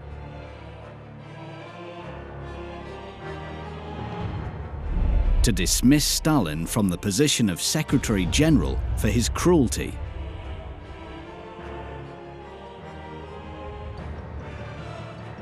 And to appoint Leon Trotsky as Lenin's successor because he had accomplished the October Revolution. But the public at large had no idea about his will. Stalin had classified this sensational document.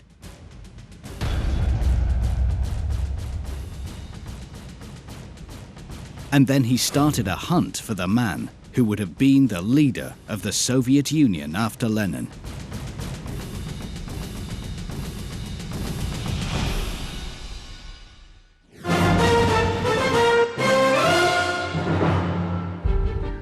He was crying. Tears were smudging the ink as his trembling hand wrote, "Poor, poor Leon."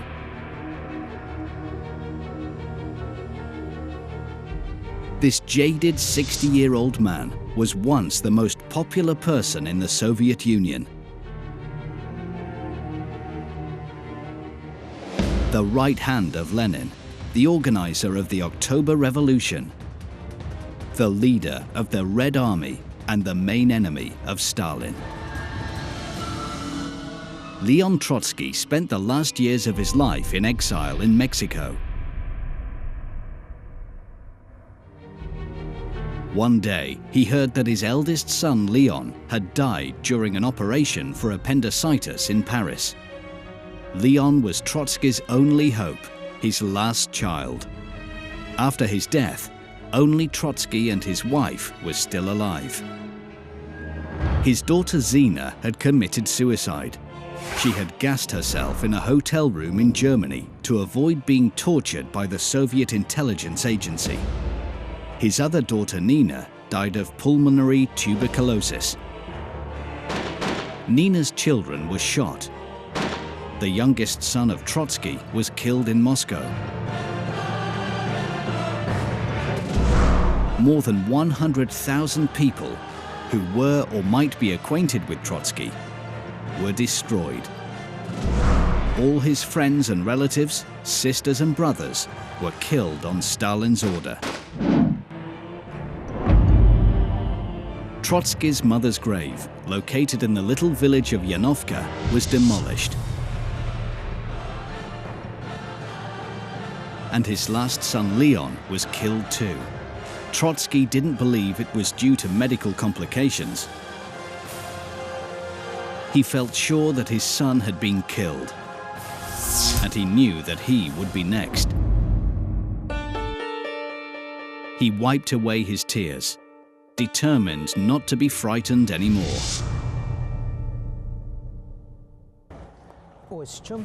He left quite a legacy in the Soviet Union, such as the five-pointed red star. The broadcloth helmet, Budanovka, was also created by Trotsky, who was inspired by the Kiev Rus helmet. He wrote the oath of allegiance for Soviet soldiers, the Order of the Red Flag, and the Hammer and Sickle. The Red Army was also his brainchild. The era of Trotsky lasted only 10 years in the Soviet Union, from 1917 to 1927. Stalin then declared him a devil and a traitor, forbade all mentions of him, and ordered to delete him from photos and textbooks. Stalin then began to kill his children one by one. But he hadn't been able to intimidate Trotsky. Even a few thousand kilometers away from Stalin, Trotsky knew something that nobody else knew. He knew that Stalin had poisoned Lenin. Mexico, 1937. In these exclusive shots, you can see the disgraced Leon Trotsky, who had arrived in Mexico, where he would live the last 3 years of his life.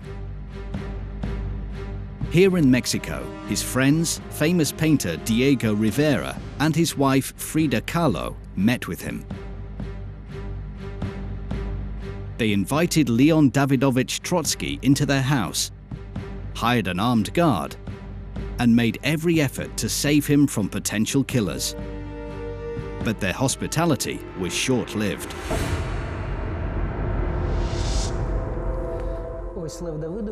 You can see how Leon Davidovich is admiring the mistress of the house. He seems a bit confused and shy. He and Frida have a 30-year age gap. She's a talented painter, he an old revolutionary on the run. But the age difference couldn't stop their intense feelings. Frida wondered how such a peaceful old man could organize and lead the revolution in Russia.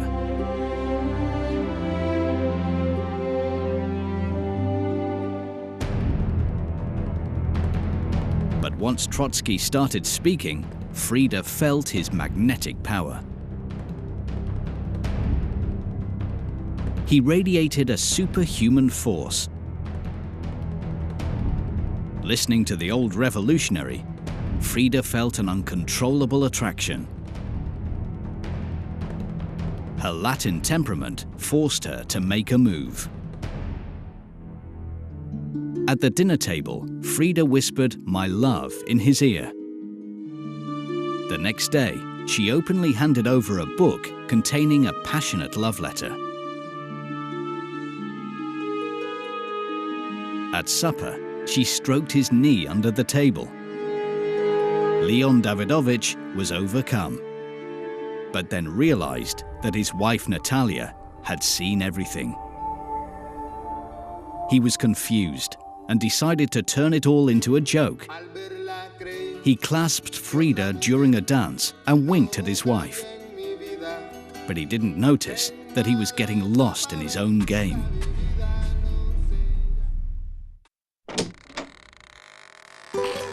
The house was silent. Trotsky was working in the office. Suddenly, the door opened, startling him. Frida locked the door on the inside, came up to Trotsky, and unfastened her dress. She whispered lustfully, "Take," but Trotsky didn't allow her to finish her sentence. At the same time, A few thousand kilometers away from Mexico, two men arrived at Stalin's office in the Kremlin.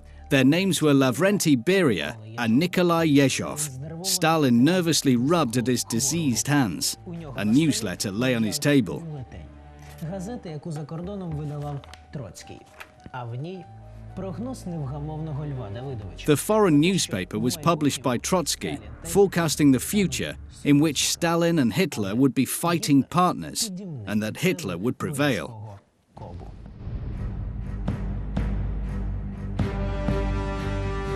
Берія і Єжов усе зрозуміли. Beria and Yezhov understood that they had to stop playing around and kill Trotsky at any cost. Будь-яку ціну. Так розпочалася безпрецедентна операція. So Operation, codenamed Duck, was set into plan. Час пішов.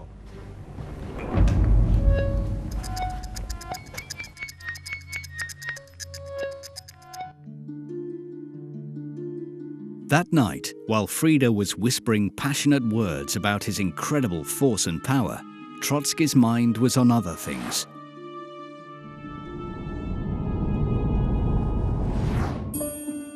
He was thinking about himself, Leon Bronstein, as a little 8-year-old boy living in the village of Yanovka in the Kherson province of the Russian Empire.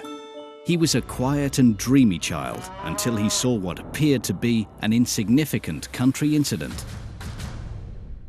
That day, Leon's father, a rich landowner named David Bronstein, carried out some rough justice.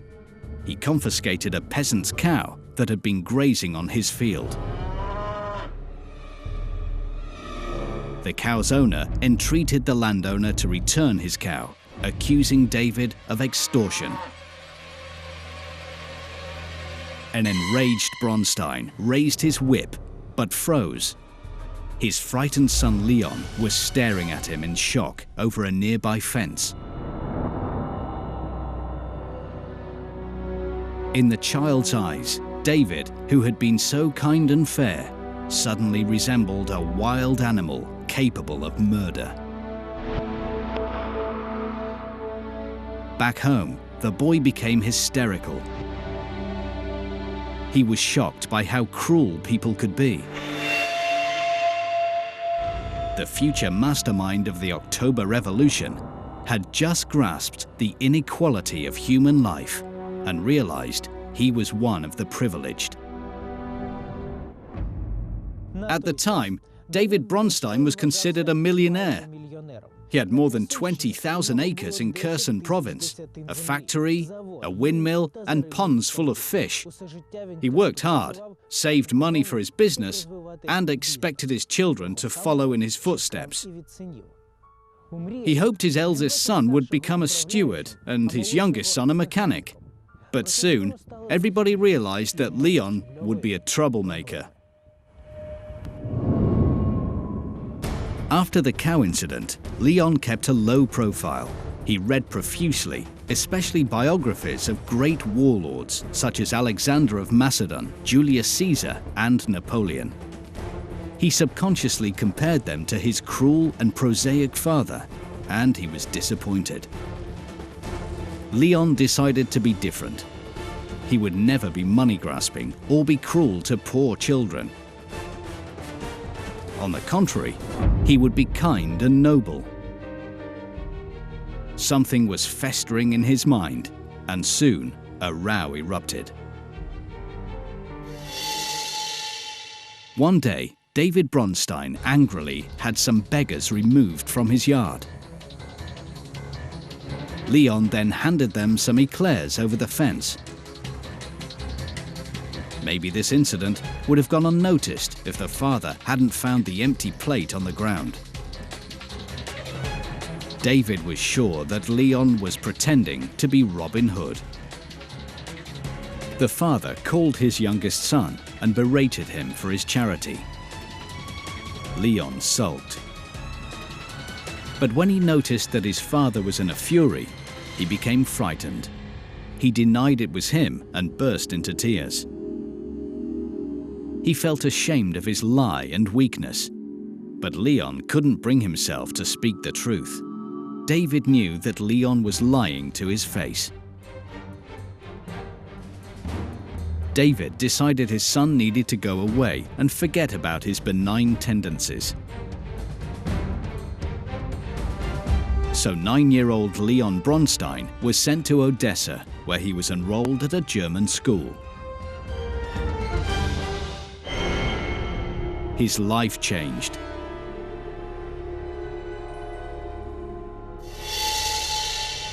He suffered an acute attack in the yard.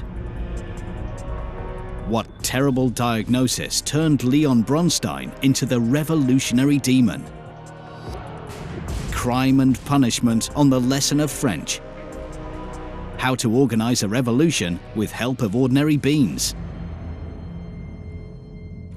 That day in the gym, some boys fought to see who was stronger. They screamed, "Go, Leon, go!"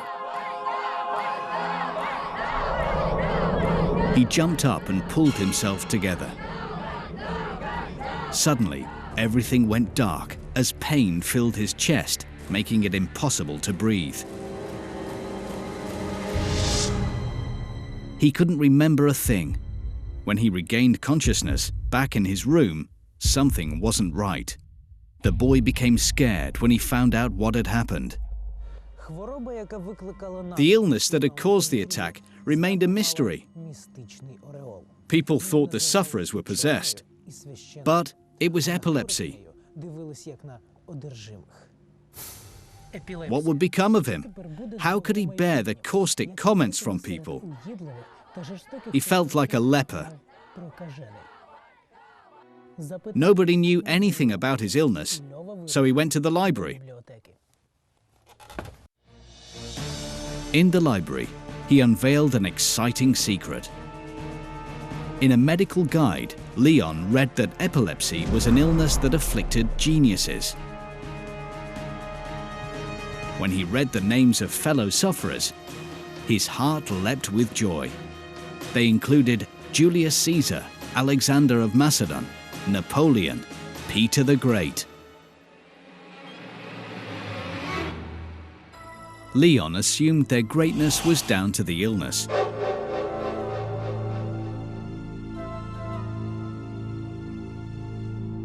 He was convinced that he must be bound for greatness.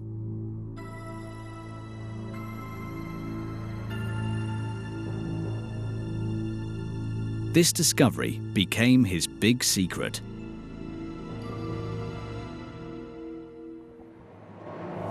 After his epilepsy attack, school children jeered him. They called him the epileptic. But Leon took no notice. He thought these fools should feel proud to know Bronstein the genius. Leon became self-reliant.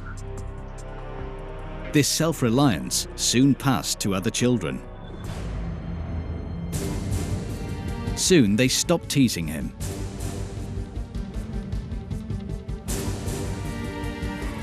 Leon became top of the class at school and would help less able students. He protected younger students and began to learn how to make inspirational speeches. Soon, Leon became the leader of the class. He was happy to be the leader, as he knew that one day his name would go down in history. At the time, Leon didn't realize that fame was often short-lived. But soon, a tough lesson would wound his pride and turn the best student of the class into an outcast. Next up, Leon encourages the class of students to start howling quietly and monotonously. The French teacher is unable to find the culprit. Leon is laughing to himself with satisfaction. But the day after, his punishment is announced. He was expelled from his school, and his French teacher said that Leon Bronstein was a morally depraved person. The boy believed that it was true until he met a prison guard called Trotsky. This meeting would turn Bronstein into a monster and help him change his fate forever. The revolution would become Leon's birthday present to himself.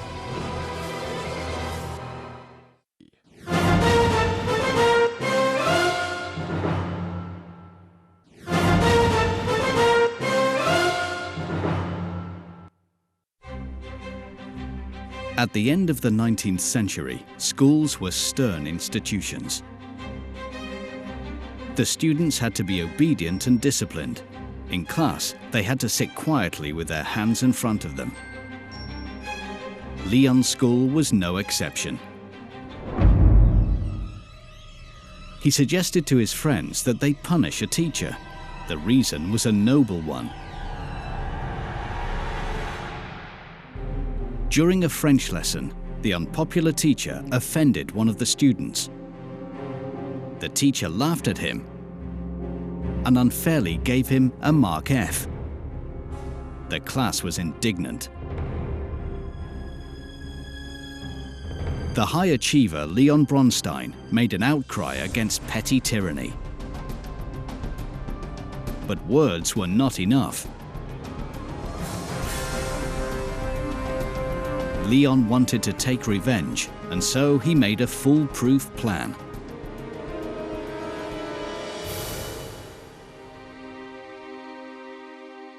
During the next lesson, when the teacher turned his back to the class, Leon signaled to the other students to start howling quietly and monotonously. The teacher turned. Everyone became silent. But when he turned to the blackboard, the terrible sound began again, driving him crazy. The students carried on all through the class, reducing the French teacher to tears. In despair, he ran out of the room. The students had triumphed. Leon was proud of himself. Though he hadn't exactly led an army or conquered the world, the die had been cast.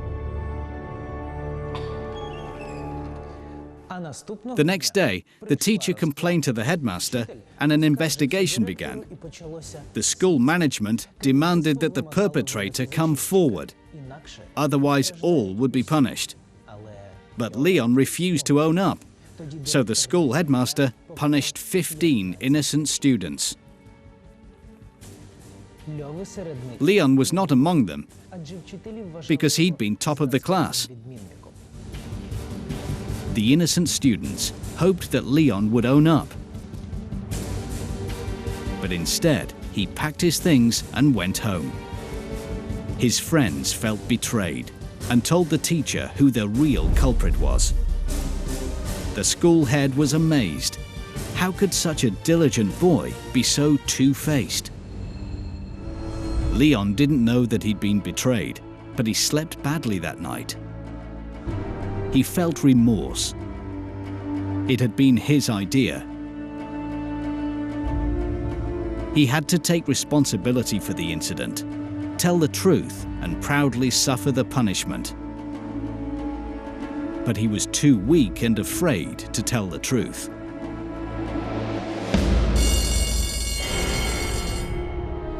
A new thought crossed his mind the following morning. He hoped the incident would have been forgotten about, as he assumed his friends would be loyal to their leader.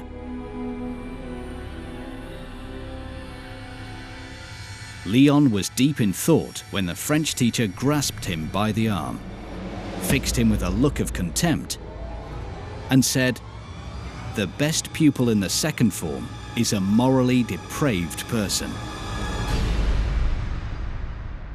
The future revolutionary Leon Trotsky would remember that day for the rest of his life. A trial was arranged at the school.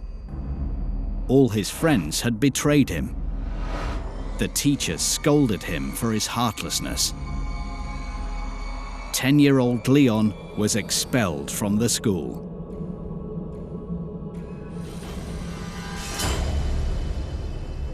He had learnt two important lessons from this incident. Firstly, the leader should always take responsibility for his actions. Secondly, you shouldn't waste your talents when you have such an important mission ahead. A year later, Leon returned to school, but he had changed. He behaved well and was secretly training to become a public speaker. He read a lot of books, but had no friends. On graduating from the school, young Bronstein moved from Odessa to Mykolaiv, where he found people he could relate to. Mykolaiv, 1896. An old worker at a secret meeting took some beans from his pocket and demonstrated to young Bronstein the meaning of revolution. He said, "There is a tsar, ministers, bishops and generals. And there are noble and merchant classes. And this pile of beans is the common people." Leon looked at the mixed beans, and he understood his mission.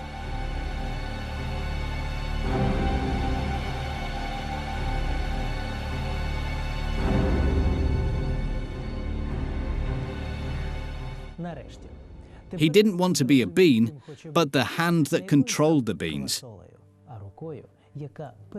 He would rouse people all over the world, and he knew how. He would cause a revolution that would make the empire of Alexander of Macedon seem like nothing. Leon was ecstatic. The coming revolution excited all the young people of his age. In the euphoria of his plans, he didn't notice a woman who couldn't take her eyes off him. Next up, the unknown women of Leon Trotsky.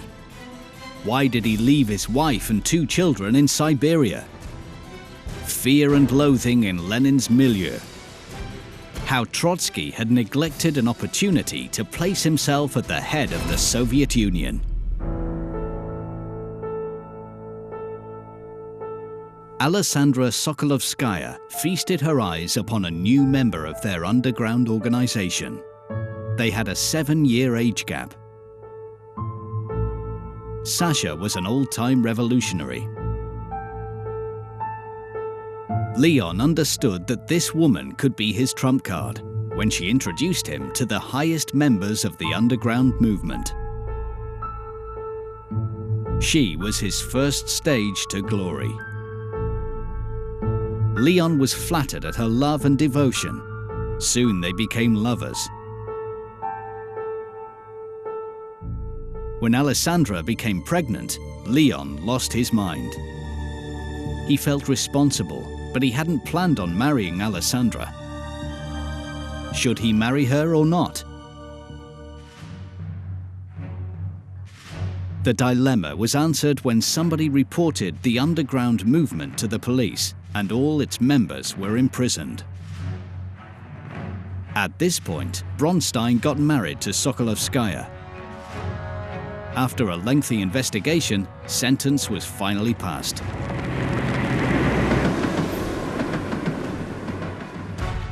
Leon was to be exiled to Siberia. By then, he already had a child. His daughter Zina was born in prison. Soon, Sokolovskaya became pregnant for the 2nd time. 20-year-old Leon Bronstein became the father of the 2 daughters. He was worried that he might have to stay in exile for many years. He knew he could become a good father and husband. But before he went to Siberia, he met a person who changed his plans and views on life. It was Trotsky, the prison guard. The prison cell was wet, filled with thieves and political prisoners. Here was Homo homini lupus est. If you turned away, you'd be eaten. But only one person kept the discipline in the prison: the chief prison guard, Trotsky. He was an authoritarian and a cruel man who had in his control all prisoners, other guards, and even the prison governor. Here was an ideal leader. The overlord of the prison amazed young Leon Bronstein. Looking at the prison guard, he understood how a real leader had to be: exacting, pitiless, and self-confident. Only this way would everybody submit to his commands. Even in exile, Leon was unable to banish Trotsky from his mind. It was unbearable to think he would spend his best years there. The great mission of world transformation was waiting for him. He wrote articles about the necessity for major changes in society. Leon secretly passed these articles abroad. Another exile emigrant, Vladimir Ulyanov Lenin, took notice of the young, talented political writer. He asked Bronstein to visit. Leon started to prepare for the journey. Fellow members raised funds and made him a new passport. Leon gave himself a new surname, Trotsky. His wife cried, but let him go.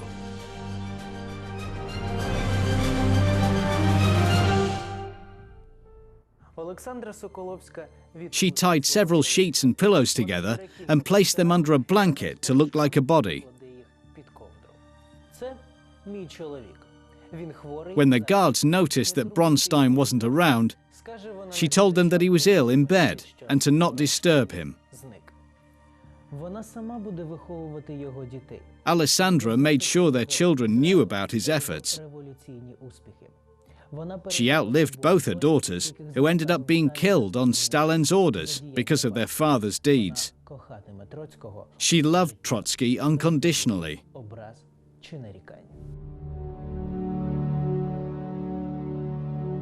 Leon Trotsky seldom thought about his wife and children. He was wrapped up in himself. Leon met Lenin and became his personal assistant. He began writing articles for the newspaper Spark and enjoyed a happy and free life on party expenses. In Paris, he met a beautiful noblewoman, Natalia Sadova, and fell in love with her.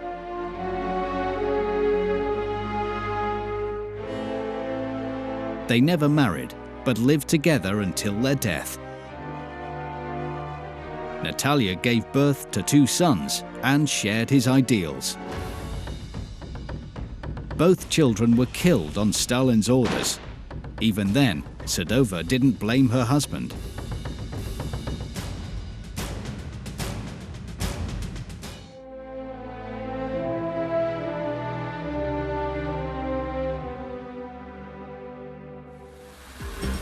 Mexico, 1937. He never seemed to grow old. Even at the age of 58, his eyes still shone and voice rang out. Frida Kahlo was thrilled that her affair had become so much more. She'd been entranced by Trotsky just like so many women before. Like the sculptor Claire Sheridan, who after the October Revolution came to Moscow to sculpt a bust of the revolution's hero. While the rest of Moscow was gossiping about their love affair, his wife pretended not to notice. Larissa Reisner was also his lover, meeting him during the Russian Civil War and glorifying him in her poems. Natalia Sadova bore this too. She knew what a philanderer her husband was. Natalia understood that they would be together despite everything. She had been his lover, wife, accomplice, and friend. But this time, Natalia rebelled against her husband's romance with a married woman who was 30 years younger than him. She didn't make a scene, but simply told her husband, "I can't bear it any longer." Leon Davidovich panicked. He told her he was devoted to her, calling himself her faithful dog and writing affectionate and erotic letters. He eventually broke off relationships with Frida. Natalia forgave him for everything yet again, but Frida's husband couldn't bear her unfaithfulness. Diego forced Trotsky to leave their house and divorced Frida when he found out about their affair. The proof of Trotsky's final passion was a self-portrait that Frida dedicated to her famous lover. The unpopular couple were forced to move to the Mexico City suburbs, where time flew by. In July 1939, Stalin was informed of the progress of Operation Duck. He received a list of possible ways of assassinating Trotsky, including poisoning, car or house bomb, stabbing in the back, headshot, strangulation, or even armed attack. Stalin approved all these methods and allotted $300,000 to achieve an outcome.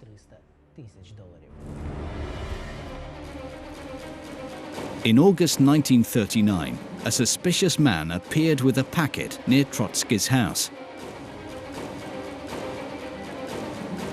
The man ran away when the guards appeared. An unexploded device was found.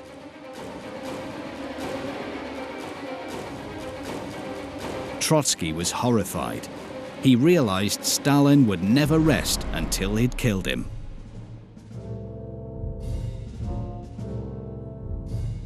He remembered how the cruel confrontation had started.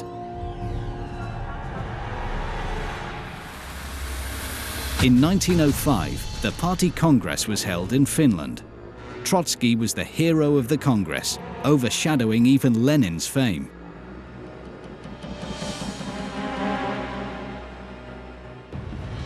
Later that year, the Russian Revolution began. A few weeks later, he became the leader of this spontaneous revolution.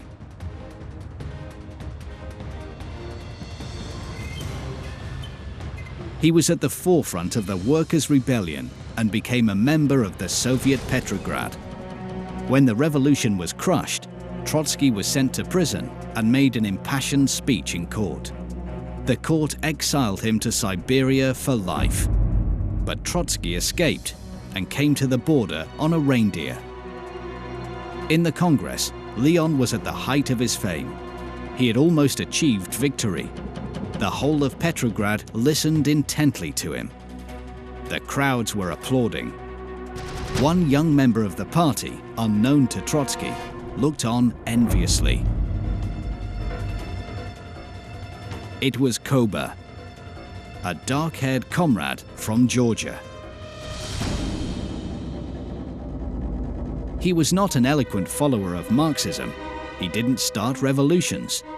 Nobody in the party took him seriously.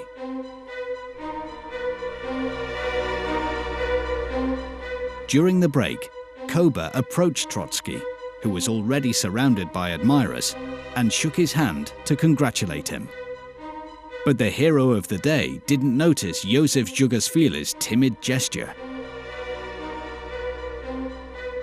The future Secretary General couldn't bear this humiliation. Later, during the revolution, they would officially meet. But Trotsky never treated Stalin with any respect. He laughed at his accent and his stiff bureaucratic ways. Trotsky, now in Mexico, being chased by Stalin, tried to remember when it all went wrong. How this boring Georgian had become such an indispensable assistant to Lenin. How did he seize Lenin's power? How could he commit such a crime as poisoning Lenin?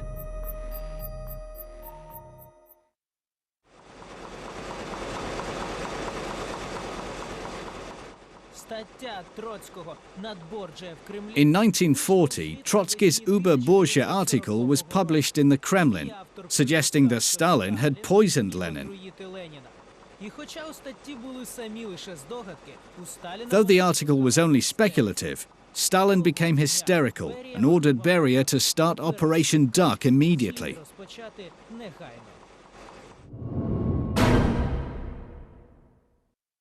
On the night of the 23rd-24th of May 1940, a group of terrorists fired at the house where Trotsky had been hiding. Trotsky miraculously survived after his wife pushed him off the bed and threw herself on top of him. The gunmen never found them.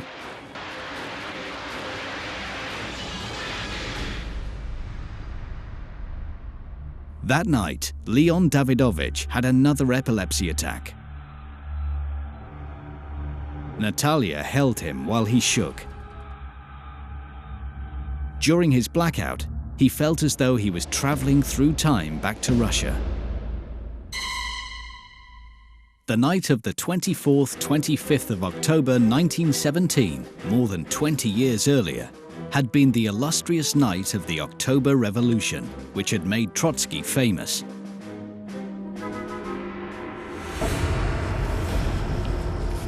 That same night at 11 p.m., armed soldiers and seamen were moving quickly and quietly through the streets of St. Petersburg. Trotsky led them through the city center.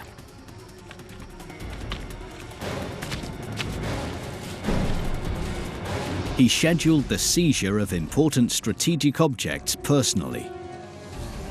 The soldiers under his instructions had occupied train stations, the National Bank, telephone exchanges, and power plants. Even the last fortress of the Russian provincial government, the Winter Palace, was seized. By dawn, the whole city was controlled by the Bolsheviks.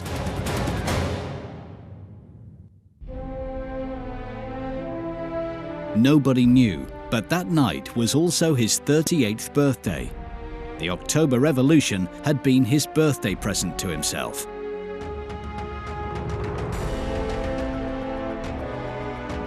Lenin had suggested to revolt on October the 27th, but Trotsky insisted on the 25th of October.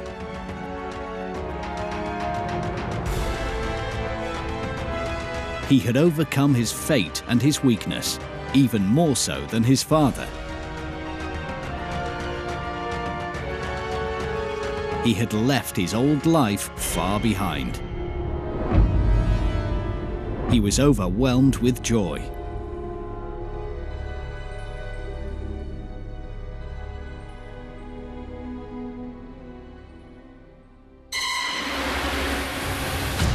Mexico, 1940.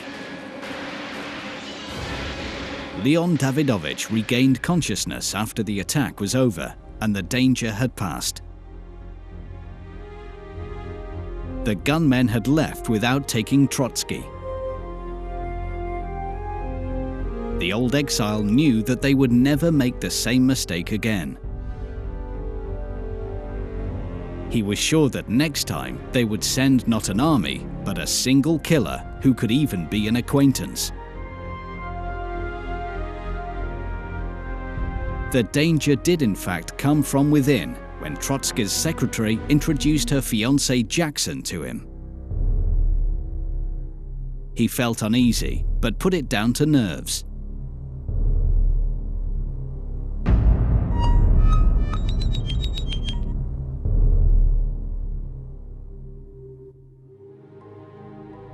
The countdown to his death had begun.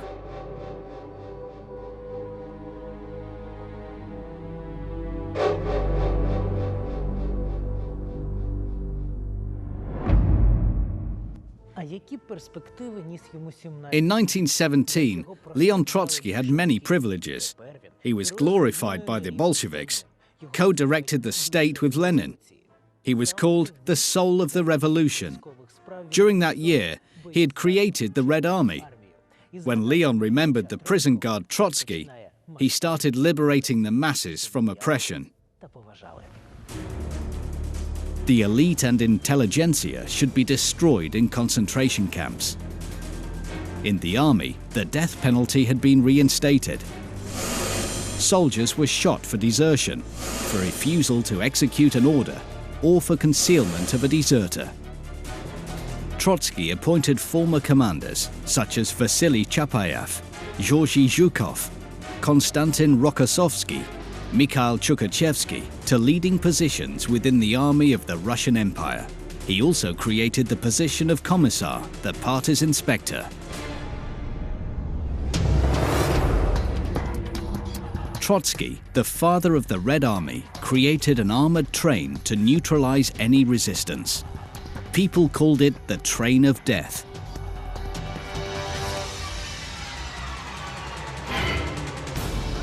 Whenever the train appeared, execution would surely follow.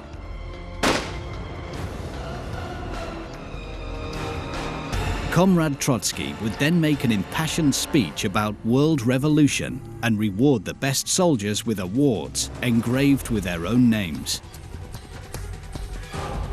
2 years passed. The Russian Civil War was over. Trotsky returned to Moscow a hero, where he realized that everything in the Kremlin had changed during his absence. The Politburo had become a solid apparatus. Lenin was ill, and there was no one left to keep the revolution alive.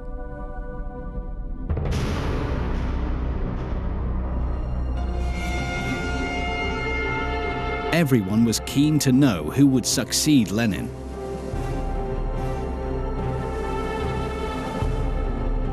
At the time, Stalin was a prospective Bolshevik and the new Secretary General of the Central Committee. Та навіть тоді Троцький не But Trotsky didn't attach any great importance to this. сильна армія, а Сталін це просто завгосп. Leon led the powerful army and thought of Stalin as a mere logistics manager. Поки хворів Ленін, усі рішення But Leon Davidovich didn't know that during Lenin's illness, the Politburo was in charge. Політбюро за підбір кадрів та розподіл посад. Stalin, as the Secretary General in Politburo, was responsible for a selection of issues. Але дуже впливова посада. As opposed to the self-confident Trotsky, Stalin was being cautious. He understood that timing was everything. Stalin suggested that Trotsky have a vacation to renew his strength after the exhausting battles of the Russian Civil War and spend time with his family. But this was all part of his devious plan. Trotsky accepted the proposal. He was tired and missed his wife and children, and so he went on holiday to Tiflis. This would be his first and biggest mistake. On arrival at Tiflis, he received a shocking telegram. Vladimir Lenin had died suddenly. Leon Trotsky wanted to come back immediately, but Stalin advised him against it. In his telegram, he wrote, "The funeral will be tomorrow. You will not make it on time. Stay in Tiflis. Don't desert your family." Trotsky made the fatal mistake of remaining in Tiflis. Everyone witnessed an inconsolable Stalin following Lenin's coffin. He initiated a new Soviet parliamentary tradition whereby the person following immediately behind the coffin of the preceding leader would become the new leader himself. When Trotsky returned to Moscow, Stalin was leading the state. When Leon Davidovich returned from holiday, he heard rumors about Lenin's possible poisoning. It was said that the gravely ill Lenin asked Stalin to ease his pain and give him poison. Stalin did as he was told. The party bureaucracies, knowing about Stalin's character, surreptitiously circulated these rumors. Trotsky, irritated by these rumors, asked Stalin directly about the poisoning. Stalin had vehemently refused that he honored Lenin's request. But Trotsky would remember for the rest of his life how Stalin's eyes flashed with anger.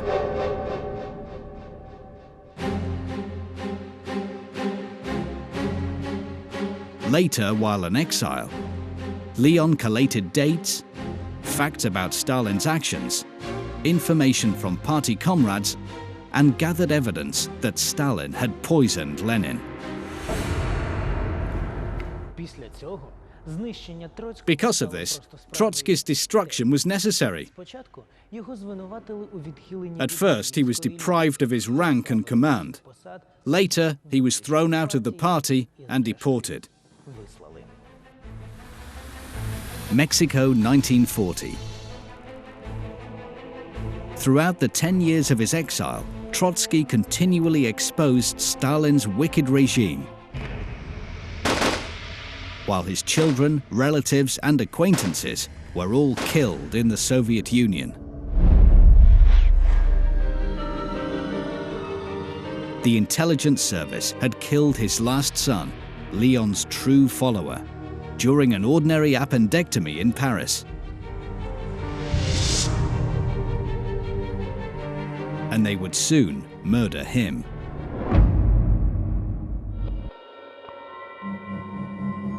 From then on, he woke up every morning appreciating life. 3 months later, their worst nightmare came true.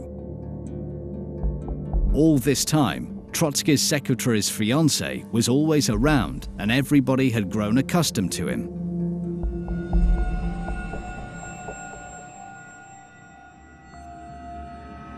On August the 20th, 1940, Jackson arrived at the house dressed in a hat and an overcoat, despite the overpowering heat.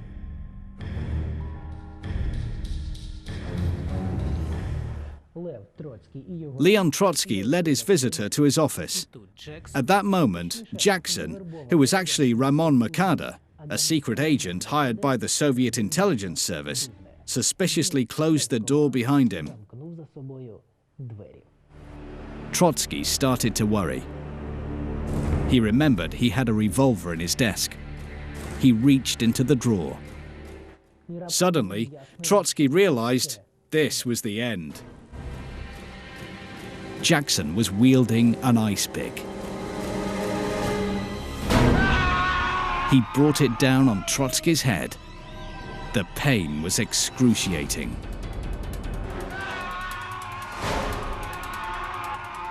The guards gathered round when they heard him cry out. A blood-spattered Trotsky fell into his wife's arms, whispering, "Natasha, this is the end."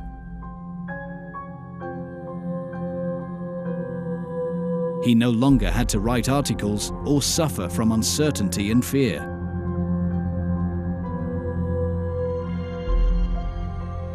Trotsky survived for 24 hours.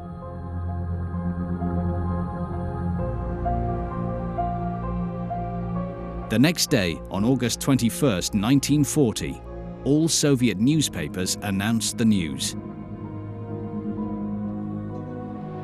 The man who had been damned by the Soviet Union workers was dead. After the funeral, Natalia Sadova discovered a new article in her husband's documents.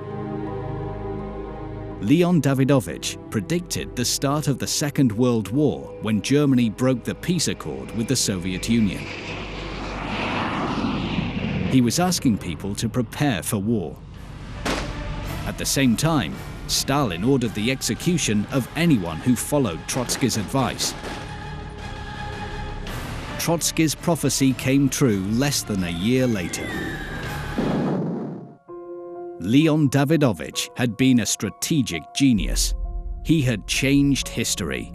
But in the end, he became a victim of his own creation, the revolution.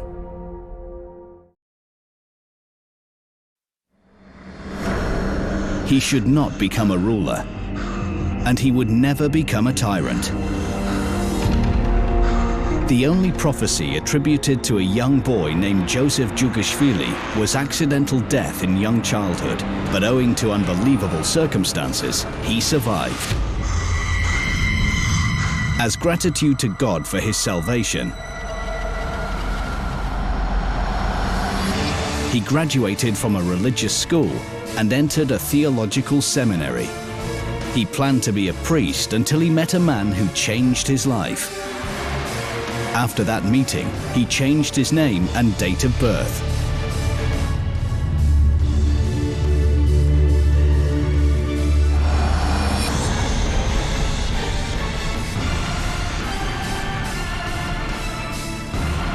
He started to lead a double life. Soon the world would know him under the name of Stalin,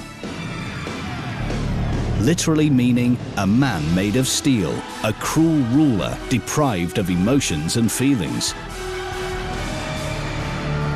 Only a few friends would remember the old Joseph, a timid and shy boy from the town of Gori.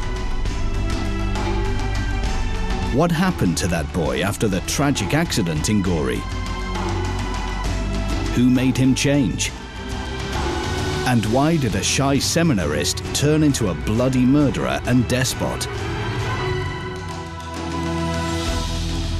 You will uncover the secrets of Joseph Jugashvili, the secrets which, if disclosed, could lead to the death sentence. You will see 2 horoscopes of Joseph Stalin and hear a sensational discovery made by astrologists based on the ruler's death mask. Тот образ вождя, который нам внушали с детства, этой маской сразу разрушается.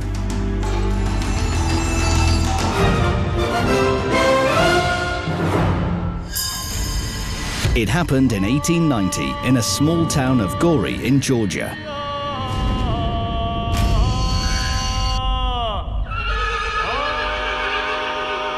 A choir of boys were singing a canticle on the street. A phaeton was approaching.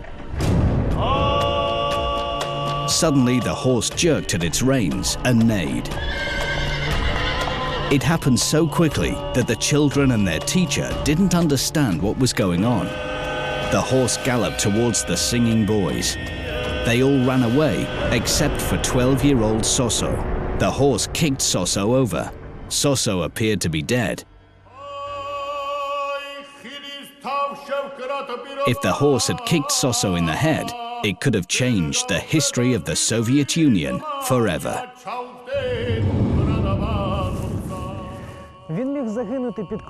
The 12-year-old could have died under the phaeton's wheels, or he could have died of smallpox when he was 5. He could have died before his first birthday, just like his brothers. But he was destined to live a long life. For a small Georgian boy, Gori was a god-forsaken town, the son of a shoemaker and a laundress. He would go on to become the leader of the largest country on earth. He would be known to the world as Joseph Stalin.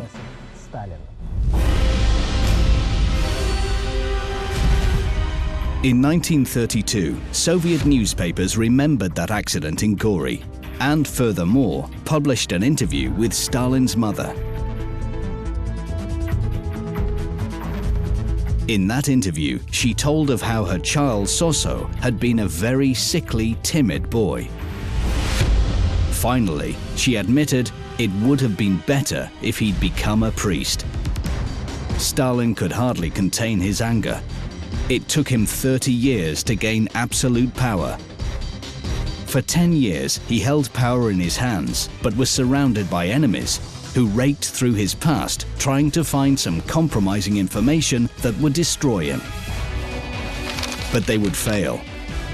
The same day, the Politburo of the Central Committee, governing body of the Communist Party, received an angry letter saying, "Avoid any new interviews with my mother and any other unnecessary publicity into our newspapers.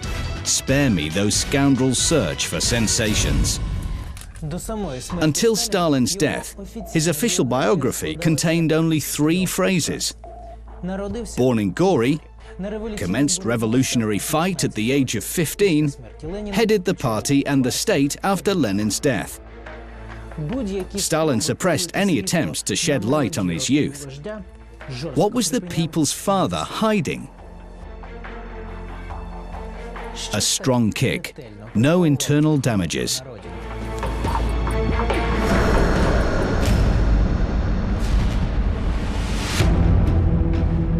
A doctor prescribed rest and a good diet.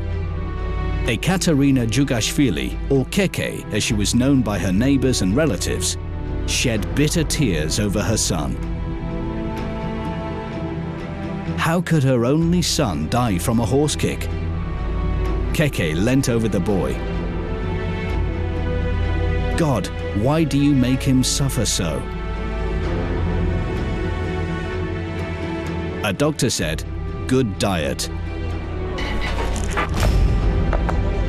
Where do I get the money? My husband will come soon, drunk and impoverished. Besso, the shoemaker, always spends everything he earns in the pub. He doesn't care about his crippled son. Once the kid almost died because of his father.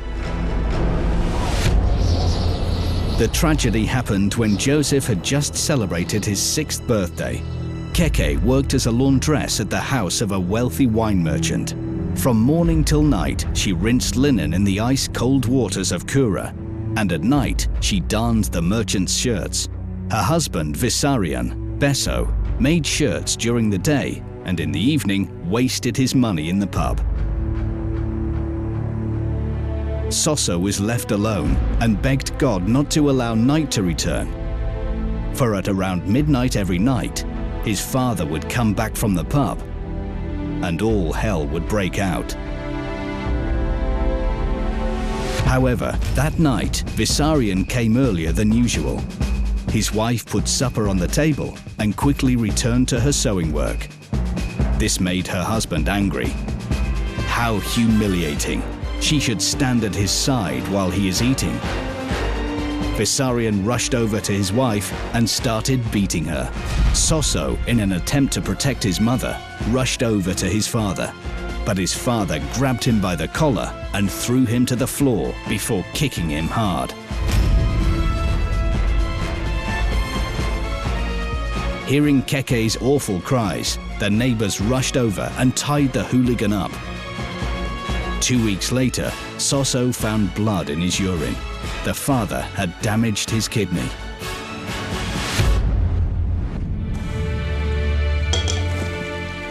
Vissarion Djugashvili drank hard.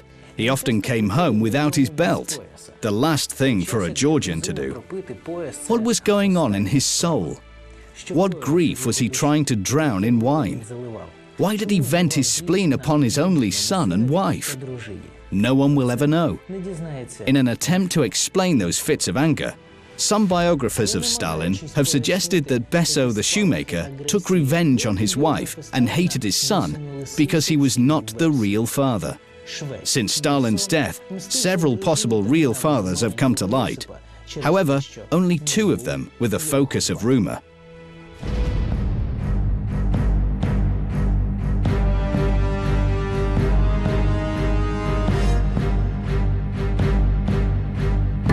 В нынешнем городе Гори, несмотря на то, что там почитают Сталин, там все убеждены, что настоящим отцом Сталина был Игнаташвили, купец тамошний.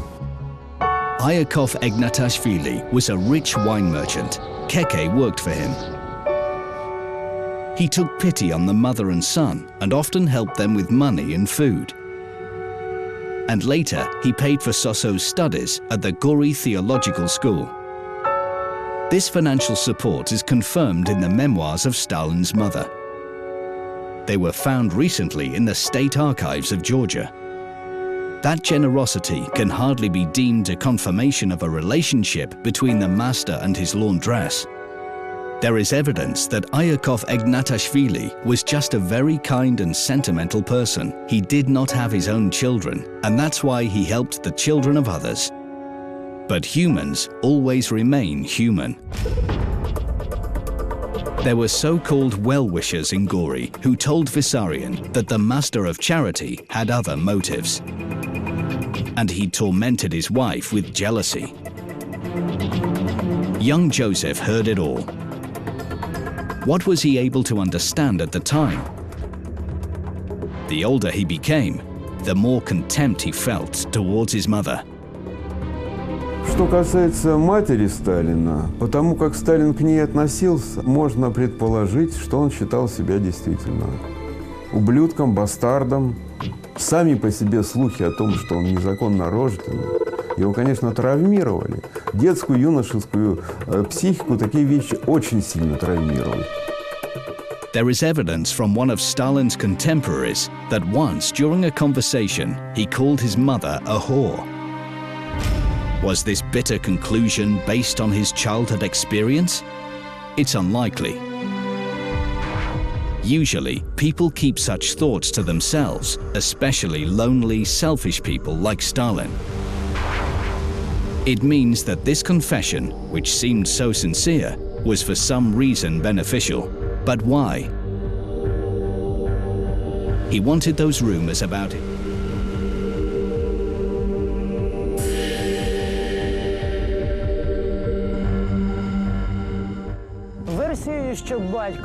A supposition that Stalin's real father was a well-known Russian traveler named Przhevalsky was on everybody's lips.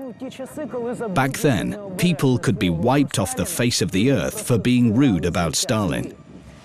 It looks as though Stalin wanted to turn those rumors to his benefit. The Tsar of the huge empire, with Russians as the dominating nation, preferred that his father be an outstanding Russian scientist than a Georgian drunk. Except for the likeness in appearance, there are no other confirmations that Przhevalsky was Stalin's father. Stalin's temper does not leave any room for doubt. Besso the irresolute, revengeful, despotic shoemaker can be clearly seen in Stalin. He hated his father and was ashamed of him. But with age, he became increasingly like his father.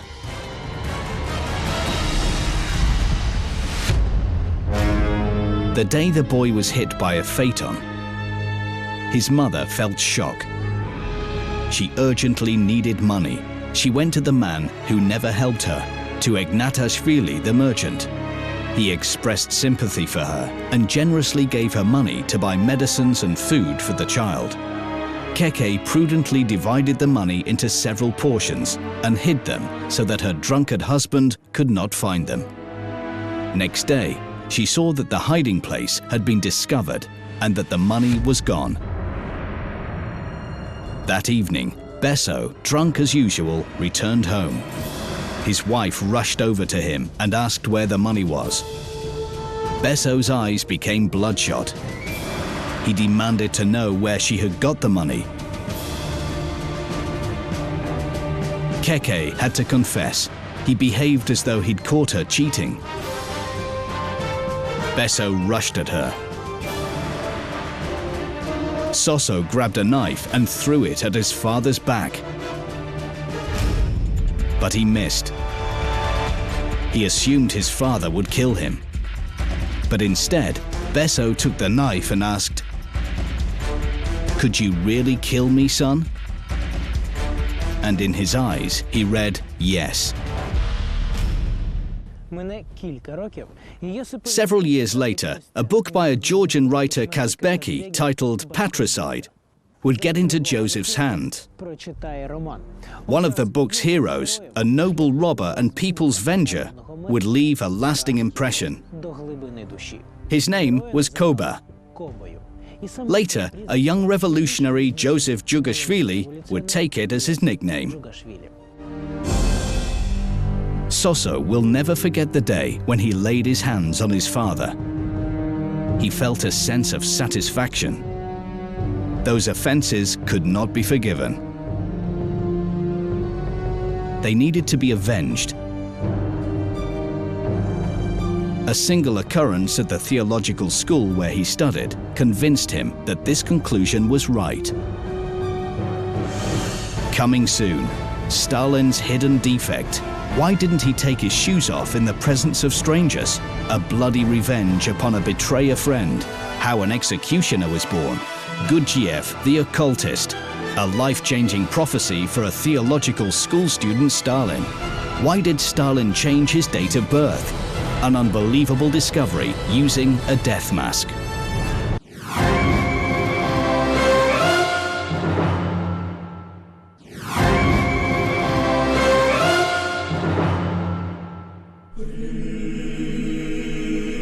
Pious Keke believed that becoming a priest would be the most worthy career for her only son. When Soso entered the Gori Theological School, she was overjoyed. She didn't realize that Joseph had only chosen to become a priest to annoy his father. Vissarion wanted Soso to become a shoemaker because he believed he was stupid. On hearing this, 9-year-old Soso went crazy and resolved to prove that he had talent. He would get a degree and become a priest. He would become a metropolitan and then a patriarch. His father would regret what he had said. Soso became a clever, diligent student. Teachers said only good things about him. This boosted his self-esteem. Initially unsociable and taciturn, he began to take part in school activities, and soon he made a real friend. Soso loved him with all his heart. He had never had any friends.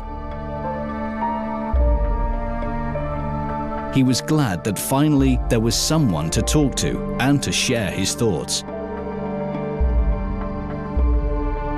It was to this boy that Soso revealed his big secret.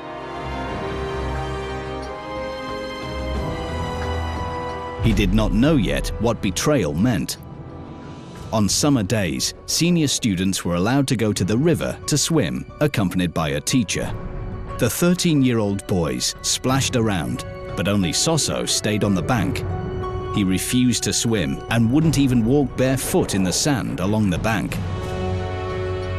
It was not for the first time, and now his schoolmates refused to believe that he was just afraid of catching cold. They decided to find out why Soso had not taken his shoes off. Один из сверстников, видя, что Иосиф Джугашвили с неохотой снимает обувь, как-то над ним слегка пошутил, говорит: «Ты что, у тебя там скрывается дьявольская копытца?» Soso stiffened. Who said that? He could not believe his ears. He recognized the voice of his friend. Let's take his shoes off. You'll see it with your own eyes. Сосо не встиг зреагувати. Soso's reaction slowed down. This psychological feature of stiffening in critical situations first manifested itself during the accident with the phaeton. All the children scattered in different directions. Joseph was so scared he couldn't move. As a result, he was severely injured. He had the same reaction in June of 1941. The news that the war had broken out shocked Stalin so much that he became utterly speechless and hid himself away at his summer house. Molotov had to announce a general mobilization. Only 10 days later, Stalin, emaciated and wizened, would find the strength to make a speech to his people. He couldn't move. Fear had paralyzed his will. His schoolmates knocked him to the ground and started to take off his shoes. He fought back, but it was an uneven confrontation. Fortunately, the teacher stepped in. Joseph was left alone. He wiped away the tears of humiliation while his former friend was jeering at him, just like the others. Devil, we will bring you out into the open. Stalin's medical card says, webbing of fingers on left foot. The nature of that mutilation is unknown. It may be the consequence of the accident with the phaeton, since witnesses said the phaeton ran over the boy's feet. On the other hand, it may be a congenital defect, which is common for children of alcoholics. This defect has a very unpleasant name, devil's hoof. Sosso felt shy because of it and hid the defect. The only person to whom Sosso entrusted his secret was that boy who organized the persecution on the riverbank. They were in the bathhouse, and Joseph showed him the mutilation. He was Sosso's friend and promised him to keep it a secret. In the end, he betrayed him and tried to dishonor him in front of the others. That accident changed his attitude towards people for the rest of his life. Trust no one, since even a friend may betray you.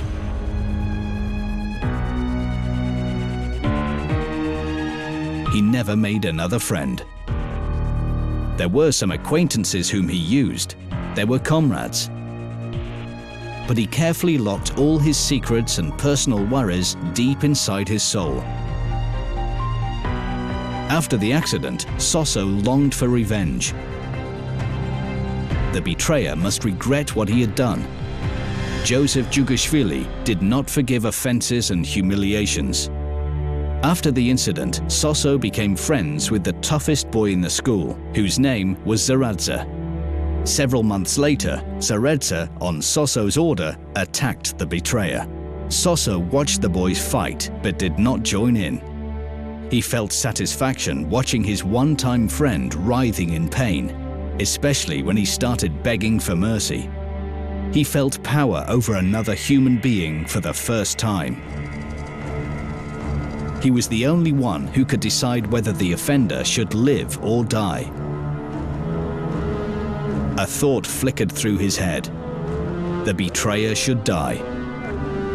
The victim wheezed and choked with blood. Suddenly, Joseph saw a teacher running to them and told Zaradze to stop the execution.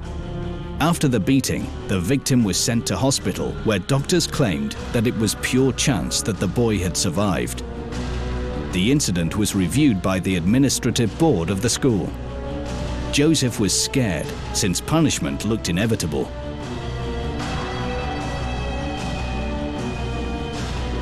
In the end, the hired executioner, Zaradze, was expelled, and Sosso was left alone.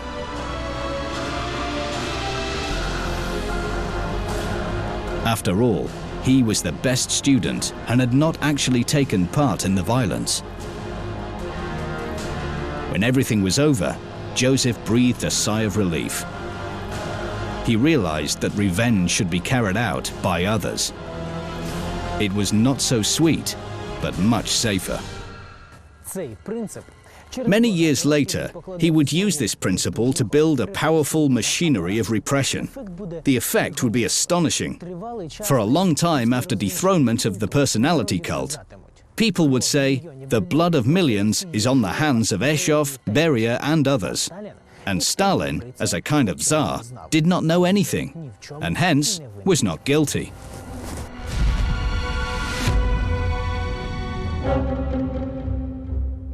Joseph graduated from the theological school with honors.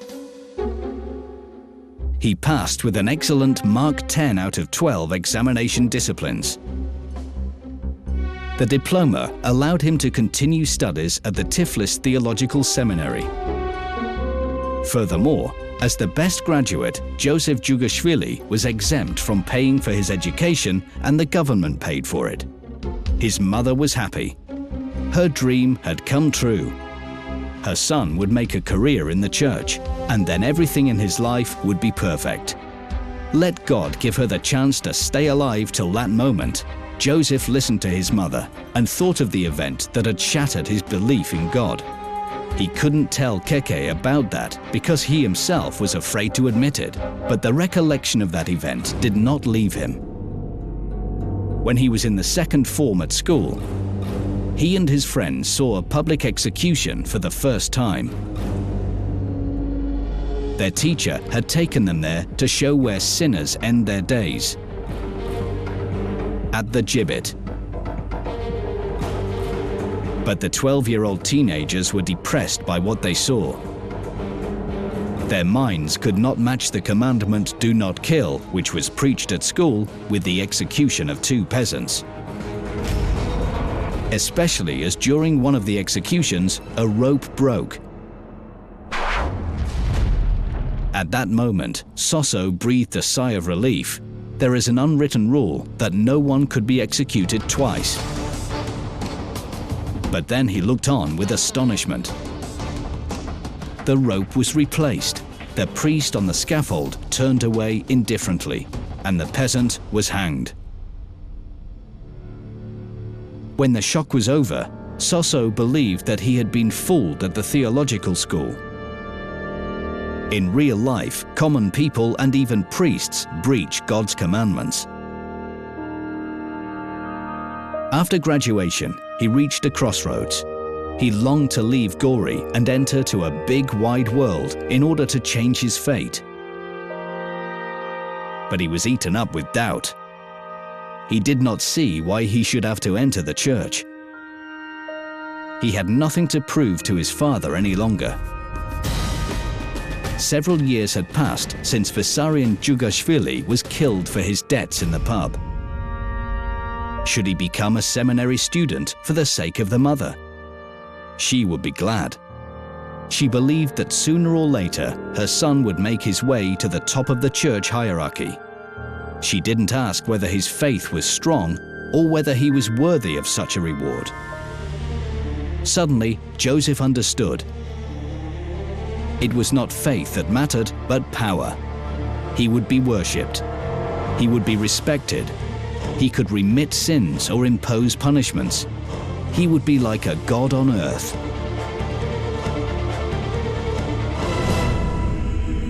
As for his doubts, should it not be seminary's job to strengthen his belief in God? He suffered. Everything turned out to be different from what he expected it to be. The strictest regime was established at the seminary.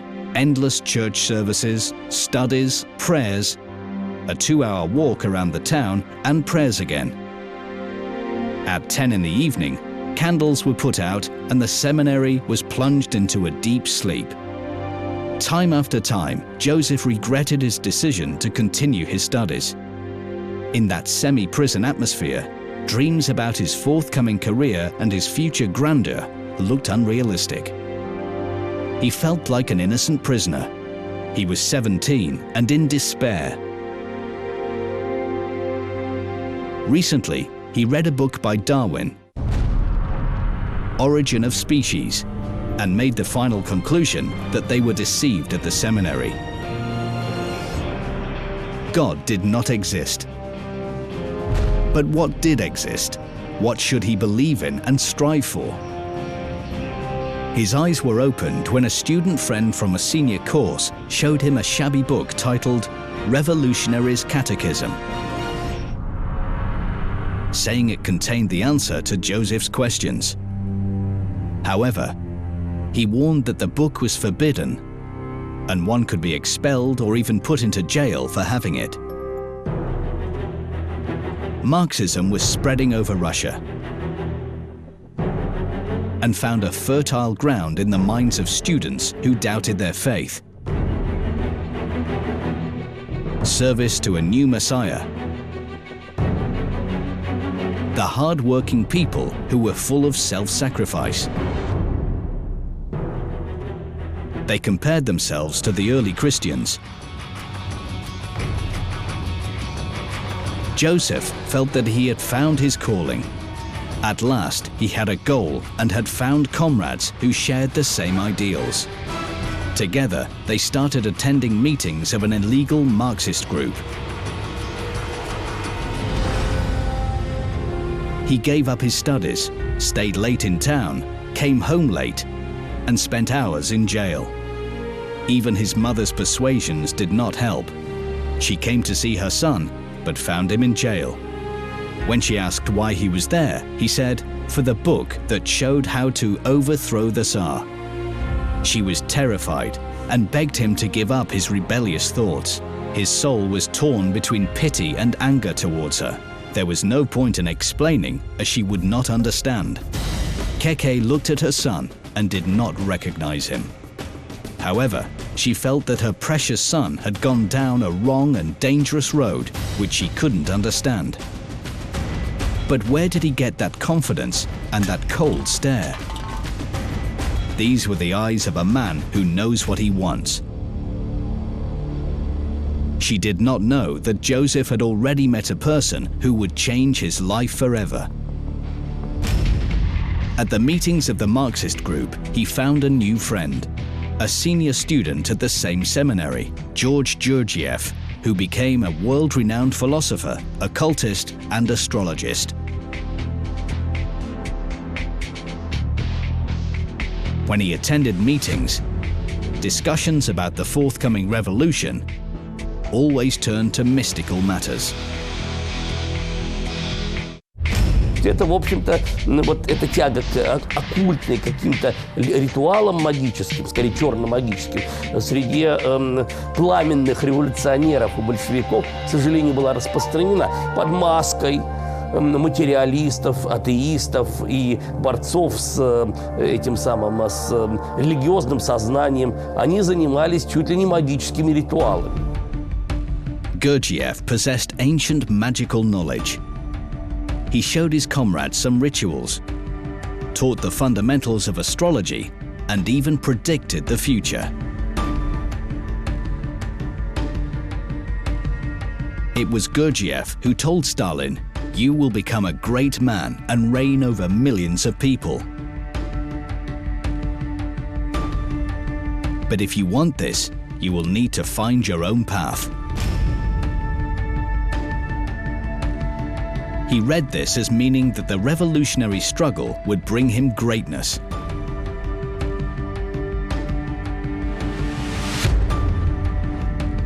Koba left the seminary. He had nothing more to do there. He continued to attend the meetings of the Marxist group and found a regular job at the Tiflis Observatory. У тодішній обсерваторії не було ще самописних At that time, the observatory was not equipped with self-recording devices, and movement of celestial bodies was recorded manually during the day and at night. що чергування Коби припало на ніч 31 грудня.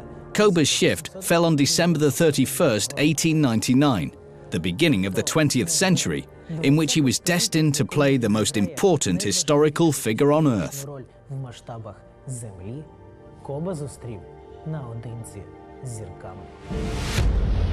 Nobody will ever know whether it was mere chance that Koba's shift had fallen on New Year's Eve 1900 and what he spoke to the stars about. But one thing is clear, he knew for sure that the stars governed human fate. Gurdjieff convinced him of that. We can only assume that it was that night at the beginning of a new century, when looking at the stars and trying to understand their path, that Joseph understood what Gurdjieff had meant by his words. A new way which Joseph had to choose and which would lead him to the summit of power. This was nothing more than a new horoscope. Changing the year of someone's birth could alter their whole life. Some researchers assume that it was Gurdjieff who chose a new date of birth for Stalin. There is no evidence to confirm this, but modern astrologists say that his horoscope was made by a highly qualified professional for a person who longed for unlimited power. For instance, the choice of December the 21st instead of December the 18th is more than fortunate for a future ruler. По древним календарям это день самой длинной ночи, самого короткого дня, когда наиболее активны темные силы, и когда появляется герой, который побеждает тьму. That's because a hero vested with huge power could be born on December the 21st and never on December the 18th, as Stalin had. В этом гороскопе, в его личном гороскопе, не было власти. Для этого нужно было сделать нечто другое, что он и сделал. и власть появилась. Pavel Glober helped us to match the meaning of positions of the Sun, the Moon and Mars in the Stalin's first and second horoscopes. Here are the results. The horoscope of the person born on December the 18th, 1878, Joseph Jugashvili date of birth, is that of a powerless and selfish person with many enemies, maniacally stubborn, predisposed to brain diseases and poor health. In contrast to that, the person born on December the 21st, 1879 was the absolute opposite. He was destined to succeed in all his undertakings, would have glory and power and good health.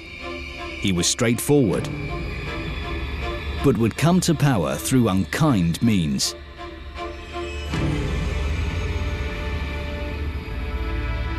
Stalin publicly announced his new date of birth, but only 20 years after his first contact with the astrologist.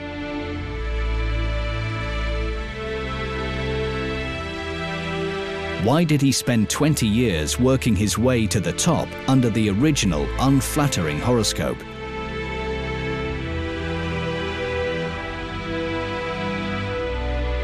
Pavel Glober believes that as a mystic, Stalin believed he had to wait for the right moment when a new horoscope would become a vital necessity.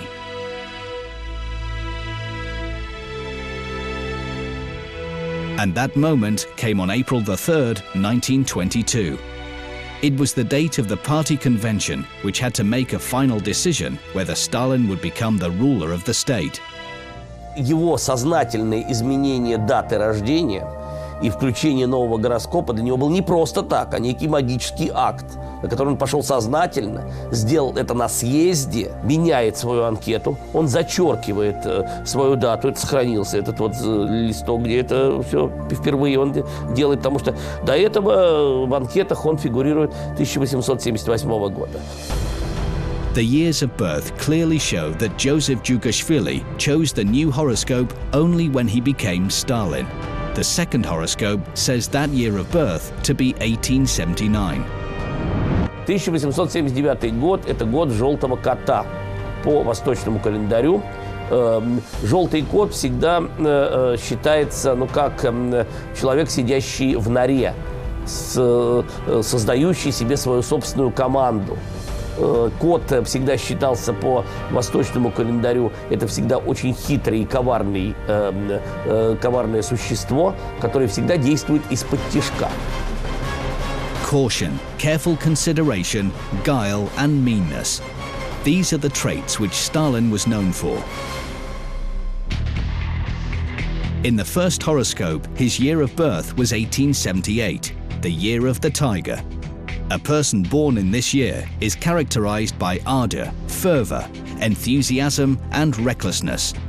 Koba was exactly like that when he started his ascent to power. Но ничего больше, скажем, умения и показателей на то, чтобы добиться высшего положения в обществе, в этом гороскопе нет. Сильная личность, действительно такой, идущий на крайние меры, но с ограниченными возможностями. Дата его рождения, та самая дата, которой он родился, 18 декабря, это дата сильного человека, сильной личности, но, скорее всего, человек, который занимается террористической деятельностью, либо бандита, уголовника. That was the horoscope under which Stalin, then known as Koba, began his road to absolute power. He firstly became a member of the Tiflis Committee of the Russian Social Democratic Labour Party and organized Marxist meetings and demonstrations of workers in Tiflis and Batumi. Those demonstrations were broken up by the police and blood was shed. Koba was shocked. Although it was not the first time that he had seen death, although back then it had been the death of his comrades at the hands of hostile strangers. Koba believed in a death for a death. The Caucasus choked with blood. Staying in emigration, Lenin was satisfied. We may say that open revolutionary movement has begun in the Caucasus. It was at that time that Lenin first reported about Koba, a reliable leader of the revolutionary underground in Georgia. That was the beginning of his career. And then there were the things that Stalin, the ruler, feared to think about until the end of his life. Things which, if disclosed, could deprive him of the most precious thing in his life, power. That is why he would thoroughly cover up any tracks and destroy any person who got in his way. Lenin and other leaders in immigration took every opportunity to acquire money. They organized armed robberies of banks and of capitalists.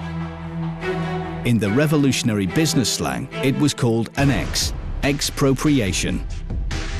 However, it was risky for the leaders to use their own hands. Besides, there was no need as long as there were reliable comrades in Russia. Koba eagerly tackled the job.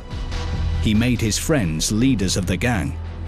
His childhood friend Simon Terpetrosyan, aka Camo, and seminary mate Alexander Svanidze. Over several weeks, the armed gang robbed many special-purpose teams of the state bank with dozens of victims. But Lenin's reserves ran to hundreds of thousands of rubles. Only Camo and Svanidze knew that those bloody X's were organized by Koba. That knowledge would cost them dearly in the future. Lenin learned about that from Koba and appreciated the help of a comrade from the Caucasus. Since then, Koba's career went uphill. At the same time, Koba came to the attention of the police. He was arrested and put into a cell with criminals. For the police, he was just another criminal. However, his cellmates saw that he was different. They thought that he might be a political leader. Maybe he fought against the Tsar. He should therefore be shown a lesson. Koba might be beaten to death, but when jail guards started beating the criminals, Koba acted in an unexpected way. He grabbed a weapon and started protecting his cellmates.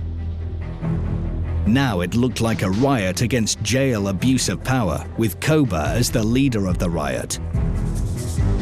At first, the criminals couldn't understand what had happened. Then he was exiled to Siberia, but escaped after 2 years. He returned back to Tiflis, where the police knew him by sight. Was it so difficult for the police to arrest Koba and send him to the place from which nobody could run away? It's incredible. He managed to remain in hiding for 4 years. The archives of the former gendarme department kept 3 reports about Djugashvili's arrests. He was arrested, but then released. He had organized bloody robberies, was a jailbreaker, a man outside the law with a forged passport. Why? There is only one explanation. Koba knew how to strike a deal not only with criminals, but with the secret political police as well. In other words, he cooperated with the police in exchange for his personal freedom. To be more precise, he betrayed his comrades. No direct evidence has been found as yet, which may be the reason why Stalin prohibited anyone rummaging through his past. We only know that living in hiding was the happiest and unhappiest time of his private life. During those 4 years, he met and lost his first love. Now they both were members of the Russian Social Democratic Labour Party, revolutionary underground comrades. It was at his comrade's house that Koba saw the younger sister of his comrade. He was shocked. The girl's resemblance to his mother was striking. It was no surprise that her name was Ekaterina Keke. It could not be otherwise. He was 25 and a tough revolutionary who had been through jail and exile. But beside that 19-year-old girl, he felt like young Soso again. He was so shy and tried hard to hide his passion for Cato. Finally, He asked her to marry him. Cato agreed. She was brought up in the Caucasian traditions and remembered the words of her deceased mother. Your husband is not the one who conquers you, but the one to whom you submit. The newlyweds settled at Svanidze's house. Cato's sister Maria often came to visit her, and Koba's underground comrade, Simon Terpetrosian, often visited. Alexander Svanidze and his wife always kept an open table and eagerly invited Koba, Cato and their guests over. The men drank wine, joked, and quietly discussed their revolutionary plans. The women did not interfere and had their own conversations. These were the good times. Everybody was young and happy. The only blot on Cato's happiness were Koba's constant absences. Sometimes he'd be away for weeks. When he came back unexpectedly, he would always be greeted with a good meal. Koba was surprised. "How did you know I was coming home today?" She lowered her eyes shyly. "I felt it." The Georgians have a tradition that still survives in places, that a woman does not have the right to sit at a table with a man. She should stand beside him, ready to serve at any moment. But Koba breached this tradition intentionally. He vividly remembered how his father was outraged if his mother was unable to stand near the table, even though she had lots of work to do. He would not be like his father. Koba asked Cato to sit at the table beside him. He put food on her plate and sat so that he could look at her. Once, Alexander Svanidze came round and saw his sister sitting at the table. He threw her an indignant look. How dare she eat a lavish meal in the presence of her husband? Cato's heart stopped beating. She hoped Koba would explain that he liked to watch her eat, but instead, Koba started shouting and complaining that Cato was bad-mannered and ignored traditions. Svanidze could not look him in the eyes. When Alexander left, Koba started scolding his wife. He shouted and stamped his feet. Why hadn't she been sensible and hidden the plate under the table? As he was scolding Cato, he began to despise himself for behaving like his father, the man he hated and never wanted to resemble. Cato burst into tears. Her tears broke Koba's heart. He clasped her to his chest and whispered, "Forgive me, Cato." She forgave him. But since then, uninvited guests would often find a place with unfinished supper under the table. З роками це дивацтво Коби переросте у манію Сталіна. Він любив примушувати. Over the years, Koba's eccentricity would develop into a real mania for Stalin. Очевидно, вкладав це якийсь особливий, лише йому відомий сенс. He liked to force people to eat and drink, for when a person is eating or drinking, he is especially vulnerable. Як колись Като. Від коша His actions were rebuffed only once when at a crowded reception in the Kremlin, Кремлі гукне своїй he друзі. shouted at his second wife, Nadezhda Aliyeva, Ти чому не п'єш? "Hey, why don't you drink?" А у відповідь почує: я тобі не She replied, "I am not your hey."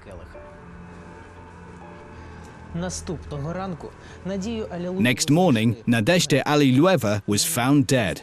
She had shot herself. став останньою краплею в чаші її терпіння. In 1907, Cato gave birth to a son, Jakov.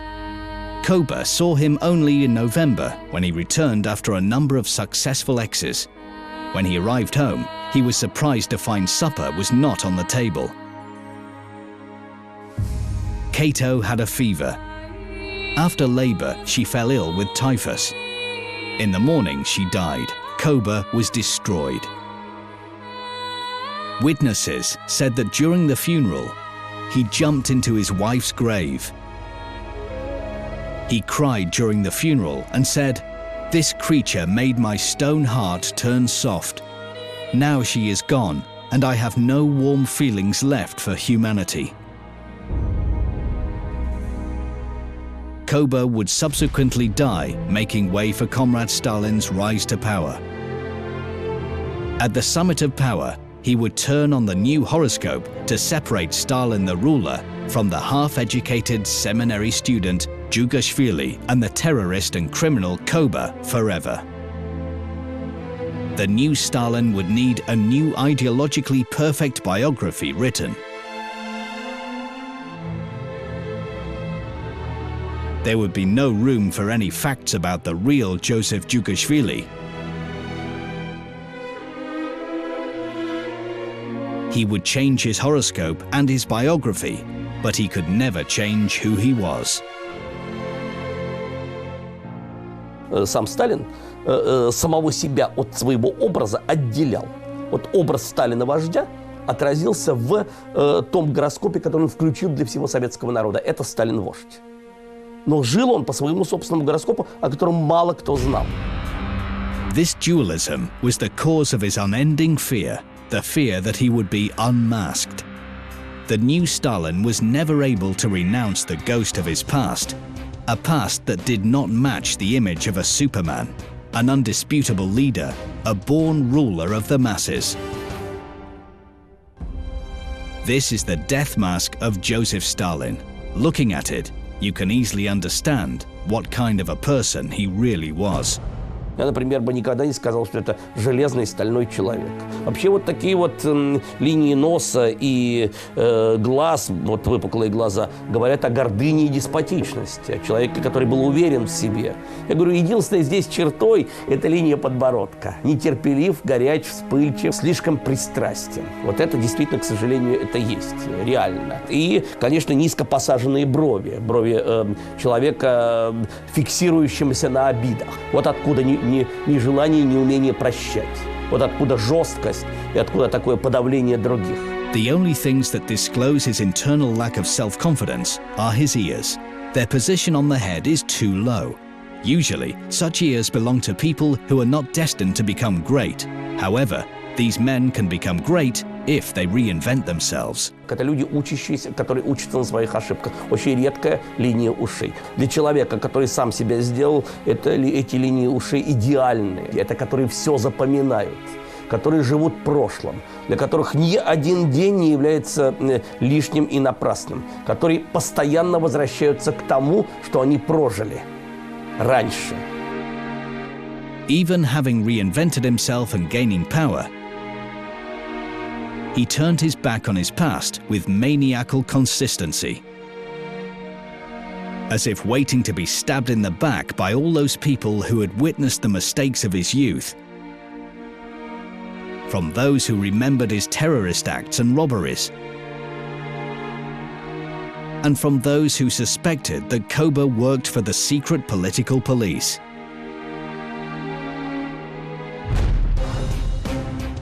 Kamo, a faithful friend of Koba, died in 1922 under strange circumstances. He was run over by a car. This was odd, because there were very few cars in Tbilisi. Alexander Zvanidze, Koba's closest comrade and brother of his beloved wife, would be arrested and executed in August 1941. A little earlier, in 1937, Maria Zvanidze, who had been a frequent guest of the younger sister Kato and her husband Joseph 30 years ago, would also be shot.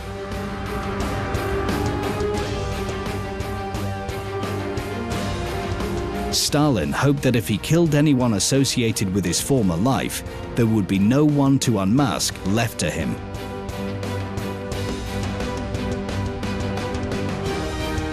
But he was wrong. Living a lie tormented him for the rest of his life.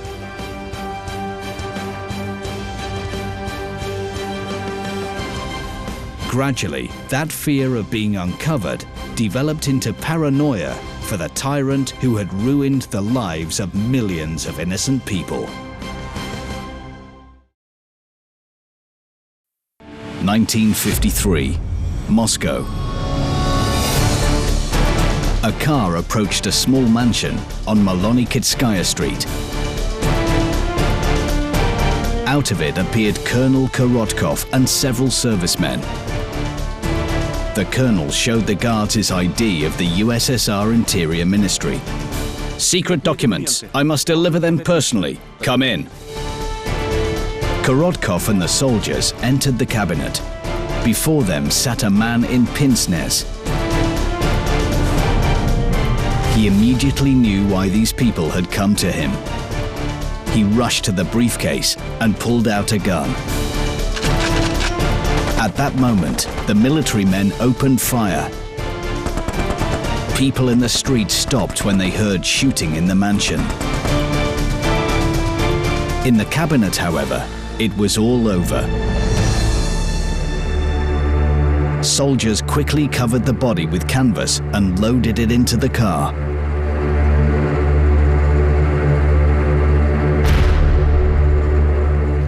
So without a trial, the Minister of Internal Affairs, Lavrenti Pavlovich Beria, had been killed. He'd been the most influential person in the country, the main contender to the throne, recently vacated by Stalin. He was killed on the orders of Khrushchev, with the support of Malenkov, Molotov and Kaganovich. They were pushed into murder by an animalistic fear of Beria. They saw in him shades of the late Stalin. A brutal executioner responsible for taking more than 600,000 lives. It was he who in 1937 organized the most atrocious repression in the USSR. He had legalized torture and executed prisoners without trial. Under his rule, the NKVD had become the most powerful institution in the state. He was regarded as all-powerful. He was feared by the entire country, even by Stalin himself. But no one knew that Beria also lived in fear. For him, every day might be his last. And to survive, Beria had to fight, to plot, and to kill. And he was guided not by desire to gain favor, or even a lust for power. "We will remove weeds and plow up Georgia." But fear was taken to absurd levels.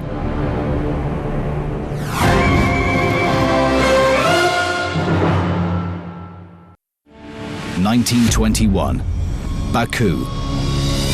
He was looking at the men who'd been taken from the house. He knew what would happen next. Soldiers would put them against the wall. There would be a command to pull the trigger. Young Beria was the last in a row of those who were to shoot. He was looking at the people near the wall, but didn't want to kill any of them. His finger trembled on the trigger. But there was no command. Lavrenti's knees were giving way. He simply couldn't kill a man. A wave of horror swept over his body. Only one question stuck in his head. Why?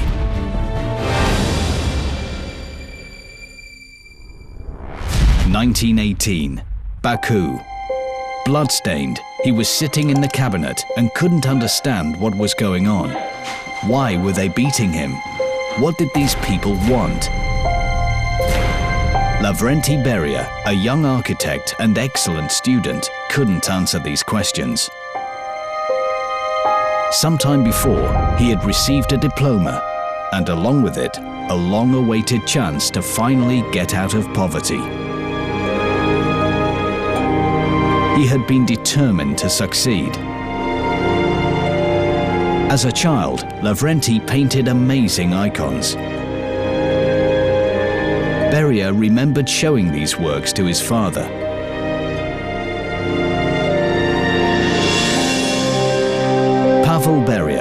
amazed at his son's talents, sold half his house in order to send his boy to college. His father's faith paid off.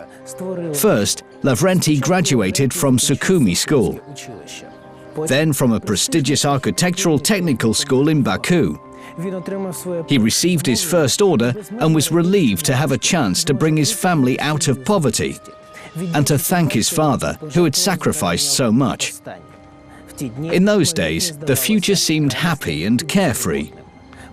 Then one day, two men came up to him in the street. They showed him some paperwork. It was an offer to cooperate with the Bolshevik Party, which was leading a fierce struggle to gain power in the country. Its main opponent was the Musavat Nationalist Party,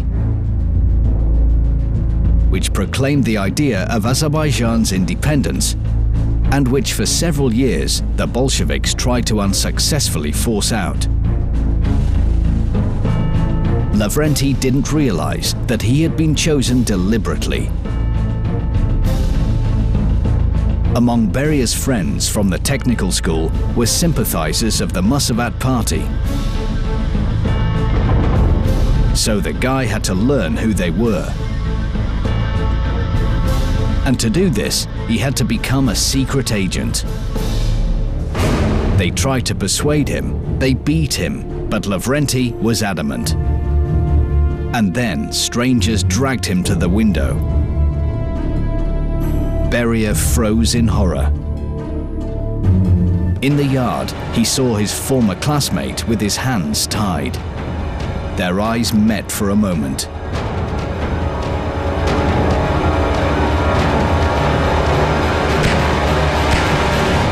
He was staring at the body of the man he had just shot. He had pulled the trigger. Beria didn't want to kill, but there was no other choice. He became a Chekist. What did it mean? Leather jacket, revolver, and food rations? Yes, but there was more to it than that. Being Chekist was all about surviving, and he was desperate to live.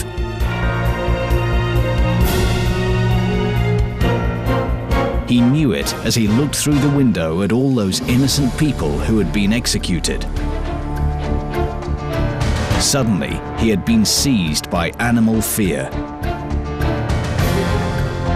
Obeying this fear, Beria signed a hidden paper of cooperation, not realizing there would be no turning back. Он был внедрен в мусаватистскую разведку.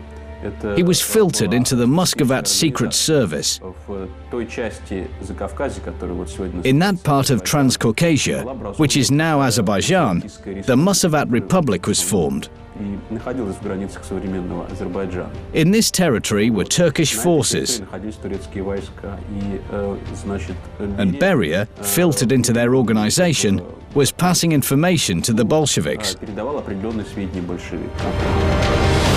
Every time he pulled the trigger, he was convinced that it would be the last time. Soon they would let him go. And then it will all work out again. He will forget the nightmarish past.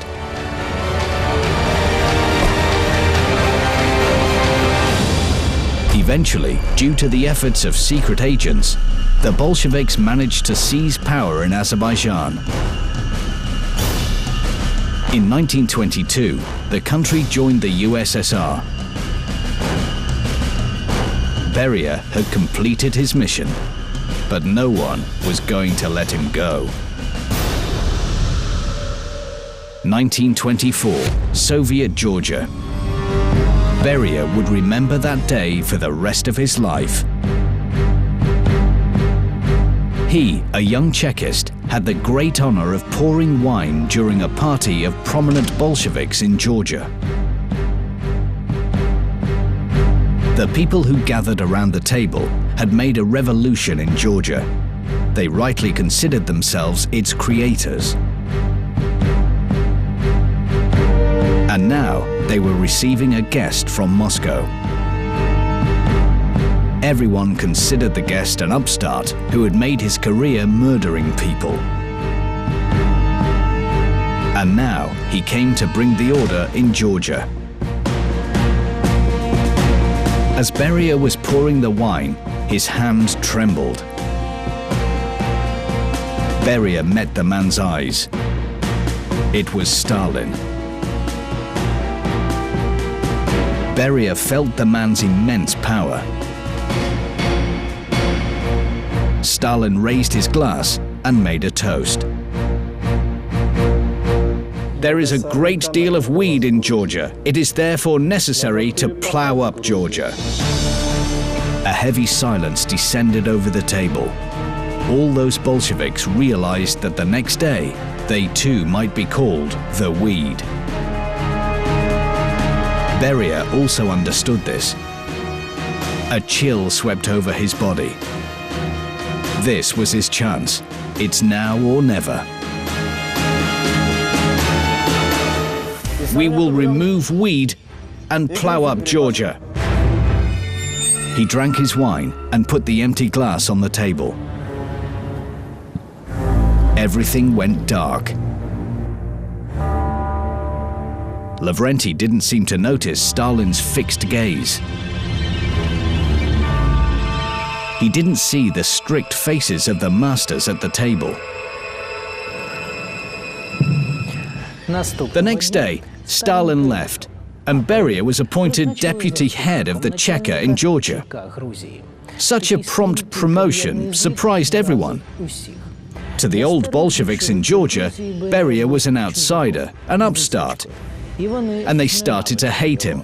But Beria didn't care. He has gained a powerful patron, almost a soulmate, Comrade Stalin. Lavrenti felt happy. The new appointment revived the old Beria. A quiet, reasonable man who for some time forgot about the former dream for the sake of a new one. To justify the trust placed in him, to take care of his safety, finally to prove himself. Beria enthusiastically took to his work. He tracked down spies and sent them to prison. As an architect, he was implementing his most ambitious project, the building of a new state without blood or senseless murders, unlike neighboring Russia. It was an amazing period in Lavrenti's life. He bought back his father's house and began to earn huge amounts of money. But then came a telegram from Moscow. Comrade Stalin was not pleased with the work of the Georgian Cheka. For Beria, it was a death sentence. He was seized by fear. Lavrenti was in despair. Stalin did not appreciate his efforts. At the same time, Beria's colleagues in Moscow executed several hundred spies and enemies of the Soviet rule a week. The Georgian Cheka didn't show even half of these amounts. Stalin wasn't interested in reasons for this. The General Secretary demanded victims, and Beria gave them to him.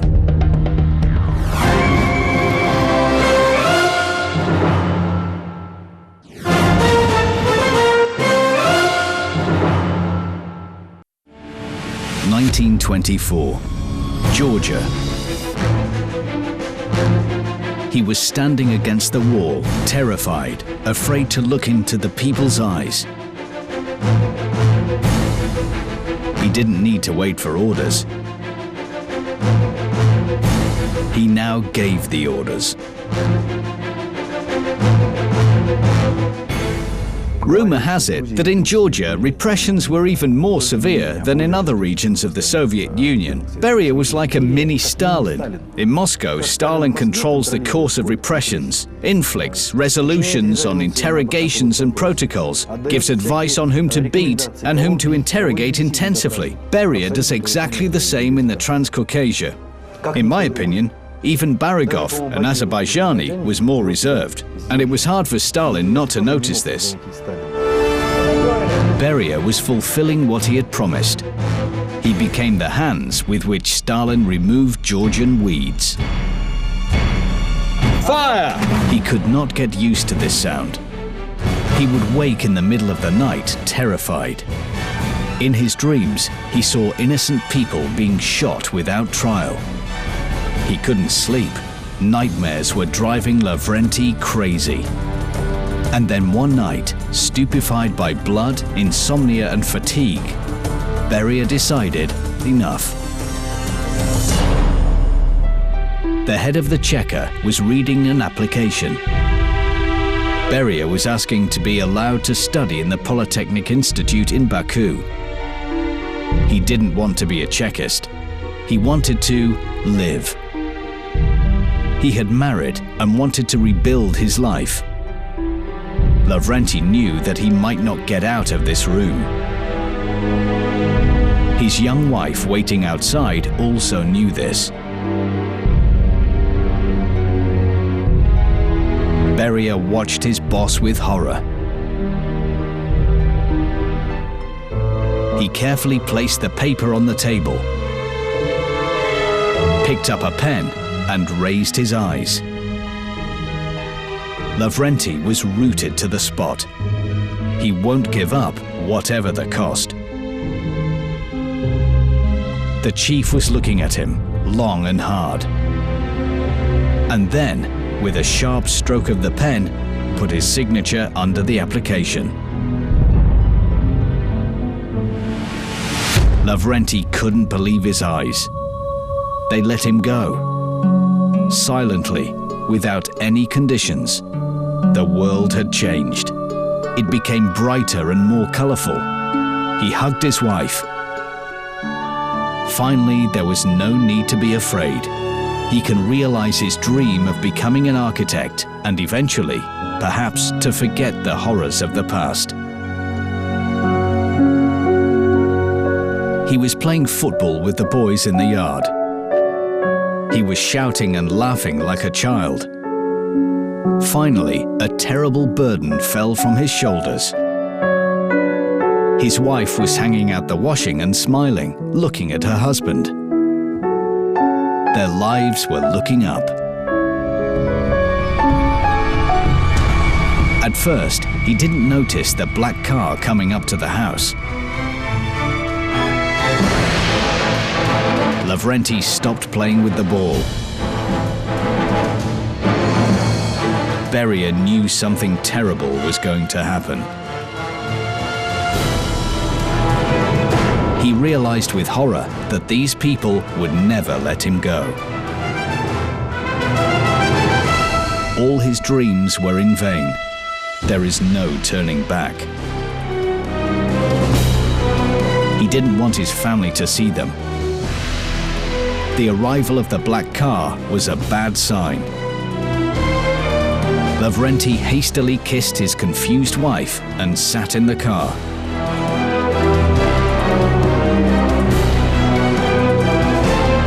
He stared out of the window. His world was in retreat, and all because of the hated system.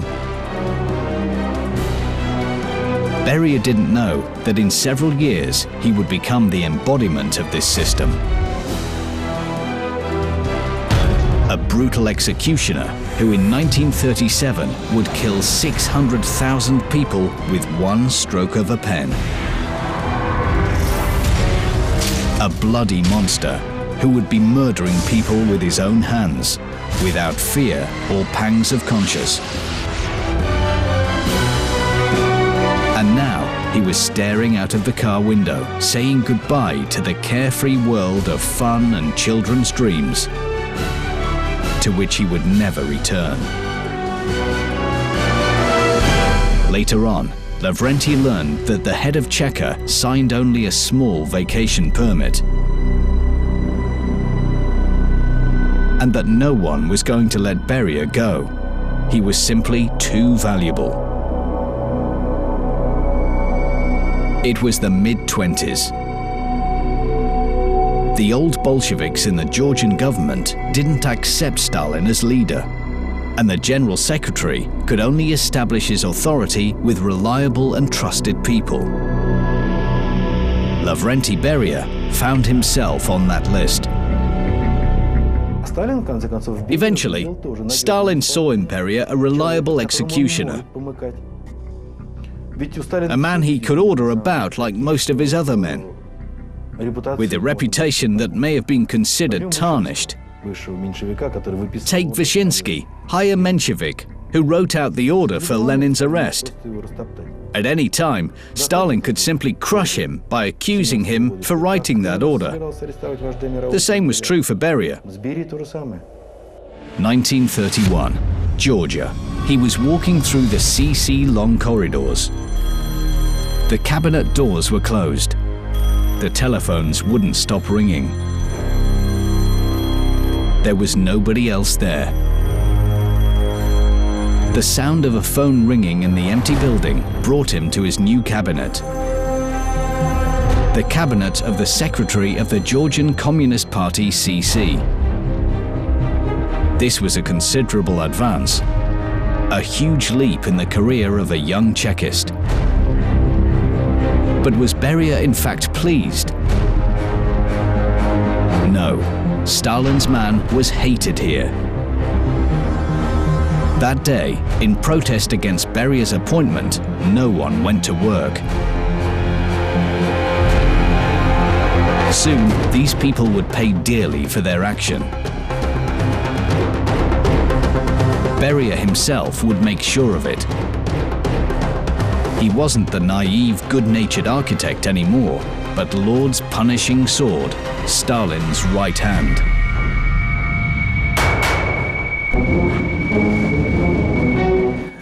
With the leader's consent, Beria ordered the execution of the entire personnel of Georgia's government. So he fulfilled the precept of Stalin. Beria was no longer interested in the moral aspect of his work. However, while shooting and punishing, he was making more enemies. The hunt for the CC secretary's life had begun. There were several attempted murders, but Beria tried to ignore this fact. He forced himself not to be afraid. However, his fear grew. 1934, Lake Ritsa, Abkhazia. Two ordinary families were sitting by the side of a lake. Beria and his friend, the head of Abkhazia, Lakoba, rarely spent their weekend like this. Beria didn't hide his pleasure. He was enjoying these rare, carefree moments. Because of his work, he spent very little time with his family and became increasingly sullen and withdrawn. He couldn't talk to anyone about his worries. Most of all, Beria was afraid that someone would find out about his fear. On that night, Lakoba was tossing and turning, trying to fall asleep. In the distance, he could hear the sound of an engine. Lakoba came out of the tent. The noise stopped. He heard voices. It was a bad sign. Lakoba decided not to wait for what would happen next. He rushed to save his and his friend's family. Lavrenti, wake up! We must leave! Beria grabbed his wife and son. Under cover of darkness, they ran into the nearest ravine. Lavrenti didn't understand why they needed to hurry. What's the worst that could happen at night in a deserted area?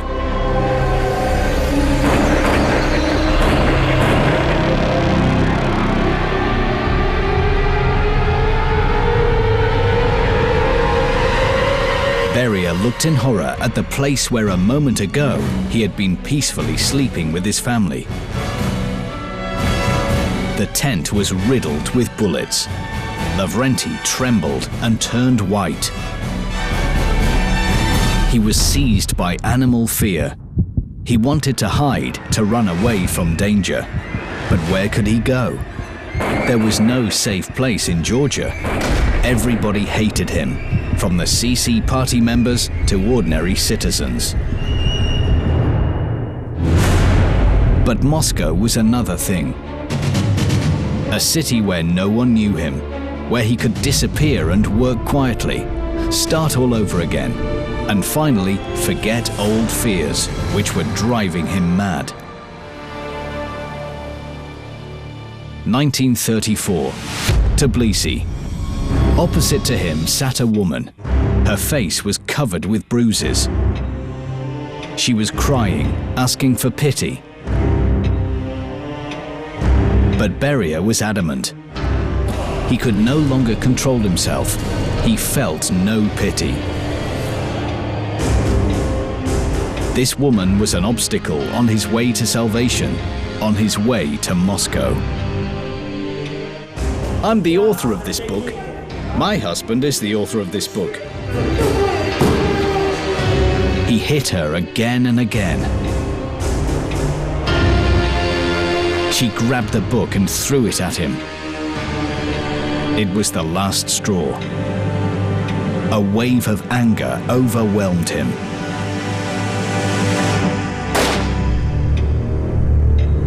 He looked at the woman's body. He had killed her with his own hands. Without following someone else's order, he had killed her and felt nothing, neither pity nor fear. Like a heartless monster, he murdered a human being over a book.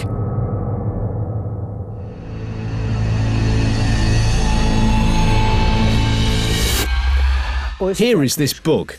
In 1935, in the USSR, it became a bestseller. Beria's work on the history of the Bolshevik organizations in Transcaucasia became Stalin's reference book. It proved that the General Secretary, who was on a par as Lenin, was the Bolsheviks' leader and father of the revolution. Officially, it was written by Lavrenti Beria, and no one could prove it to the contrary. A host of writers, headed by the Georgian historian Bibanishvili, was shot long before the publication, and the last witness had died in Beria's cabinet. Beria was certain that the publishing of the book would be his ticket to Moscow. The book appeared at a very convenient time. It was a special trump card that Beria could use. Comrade Stalin, look, I wrote about you. Is this all correct? Yes, Comrade Beria. Well done. Indeed, Stalin highly praised the work of his Georgian associate, but the leader wasn't in a hurry to invite him to the capital. The assassination attempts on the Georgian Chekist became more frequent. In despair and guided by the instinct of self-preservation, Beria would make the last and the most terrible sacrifice. 1936, Georgia. The two old friends, Lakoba and Beria, were in the theater. Everything was going well. But during the performance, Lakoba felt unwell and left before the final act. Beria stayed. He was admiring the graceful movements of the dancers. Beria was aware that he would never see his friend again. He knew that at that very moment, Lakoba was writhing around in agony. The man who had saved his life had now been poisoned by Beria's hand.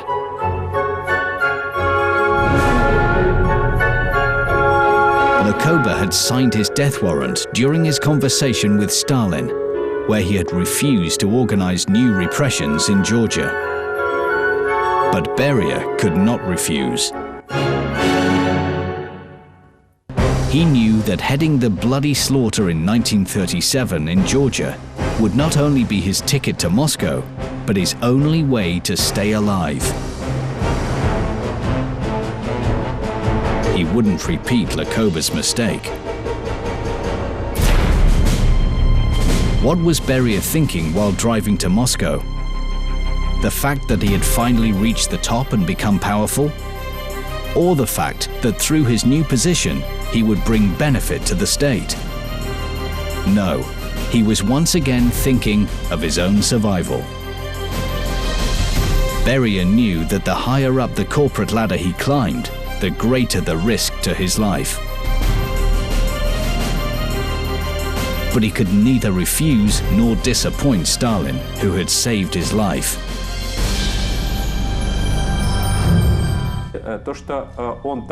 The fact that he had consistently followed the party line showed that he was a devoted son of the Communist Party and therefore would be a reliable candidate for promotion in Moscow.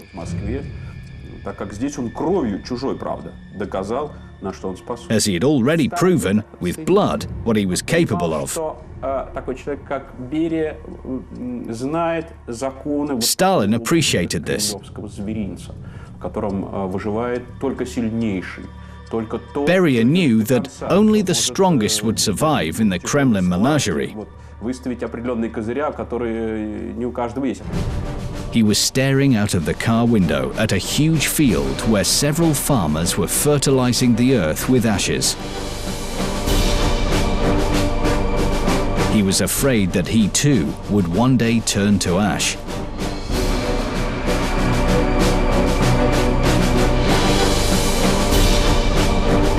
Beria could easily manage the scenario. Being taken out of his house at night and forced into a car. Being beaten during interrogations and then shot.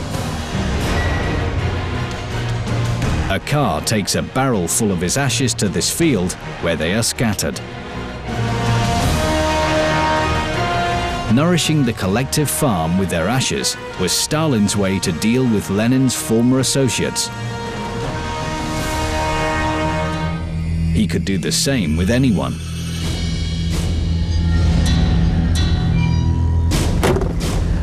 Beria was afraid of the post, entrusted to him by Stalin. None of the previous NKVD chairmen had survived. The organization was previously led by Yagoda. Nikolai Yezhov executed Yagoda along with all of his men. Now, Beria was to clear the NKVD of Yezhov and his men. But Beria couldn't refuse. His gratitude to Stalin for his liberation from Georgia was stronger than the fear of being killed. Beria eagerly set to work, surpassing all his predecessors. During the bloody repressions of 1937 in the USSR alone, more than 600,000 people were executed under Beria's orders. Beria was a reliable executor. He carried out the most bloody and atrocious acts, not to mention the massacring of Poles in 1940 at Katyn. A monstrous act. Execution without trial of more than 22,000 people, prisoners of war and civilians. Когда он видел, как работает Берия, когда он оценивал его различные действия, when he saw how Beria worked, he realized that this man would do any of his dirty work for him. For example, to eliminate the head of the Polish army, or to eliminate people for no reason.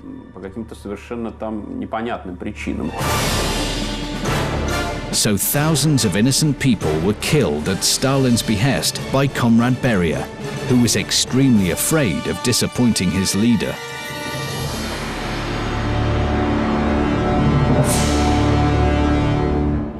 June 21st, 1941. Moscow.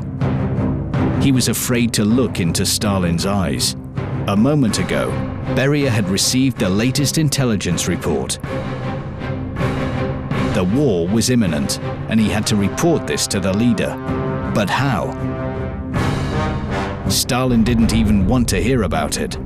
He became furious every time he heard of Germany's attacks.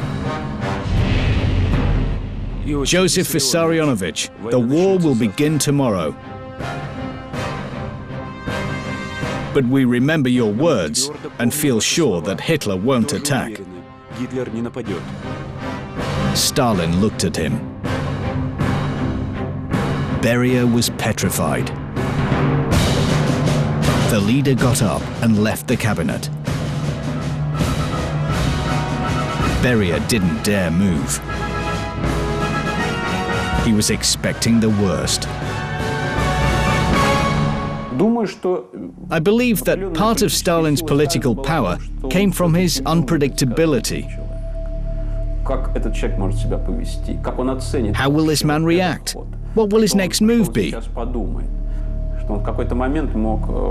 At any moment, he was ready to use one of his many trump cards, the assassination of certain people. But something incredible happened. After the German invasion, the tyrant Stalin panicked. He stopped responding to calls and went to dacha. For a week, the country was left without leadership. Beria was amazed. He had never seen Stalin like this. He wouldn't tell anyone about their leader's terrible cowardice. Instead, Beria would take leadership of the country. He would create a united authority in the USSR for the period of the war, the State Defense Committee. Beria would visit Stalin and persuade him to hand over the leadership. In this way, he would save the tragic situation on the fronts of World War II. Beria was proud of his ingenuity.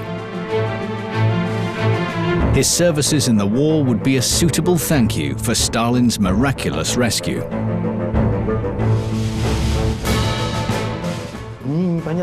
I don't see why people call a man like Beria manager. Above all, he was an executioner and a hangman. As a leader of the state security, he personally tortured, poisoned, and beat people under investigation in his cabinet. Of course, he always blamed Stalin. Beria became confident. The fear that had tormented him for so long had disappeared. Though he had lost connection with his family, though his wife was afraid of him and couldn't understand him, now he felt he had much more than just a family. He had boundless power, dozens of mistresses, and the patronage of the leader. Stalin was indebted to him for his salvation, and he was keen to show his gratitude. 1949, Moscow. The news received from Khrushchev of what happened at Stalin's dacha kept Beria awake at night. During dinner, the leader suddenly got up and called his two old friends to follow him into the bathroom. Stalin turned on the shower, looked around, and whispered, "Я перестал доверять Лаврентию." Beria knew exactly what this meant. Stalin wanted him removed. But there was something else. Now, Beria realized that the tables had been turned. Stalin was now afraid of him. It was the final signal. Beria knew he could not wait any longer. After so many years of loyal service, Stalin wanted to get rid of him. But Beria would take brutal revenge for the fear that had followed him around for so many years. He would survive. He would make sure that the man who ruined his life would be dead. Beria, Khrushchev, Malenkov, and Bulganin gathered that evening and planned everything in detail. First, they needed to remove the leader's closest men, his personal secretary, Poskrebyshev, and his security chief, General Vlasic. Then, at another dinner at the dacha, Stalin must suffer a stroke that would kill him immediately, leaving no chance of survival. Stalin must die in front of witnesses. Also, there must be doctors and children. The plan was agreed, and they began to act. 1953. Stalin's dacha. The day had come. All the conspirators gathered at Stalin's dacha in Kuntsevo. Beria seemed jolly. He was smiling and joking. Years spent in fear made him a wonderful actor. However, inside, another fear was growing. Any of the conspirators could be a traitor, and then it would be his end. At the table, there was a playful atmosphere. Stalin was smiling and puffing his pipe. Beria was watching his every move. He noticed his leader had suddenly become gloomy.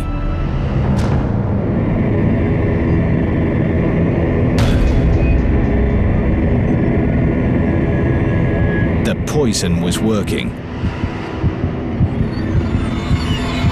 Stalin got up from the table. He said goodnight to the guests, complaining of fatigue. Beria went after him. It was I who first claimed that Stalin had been poisoned back in 2001 in my first book.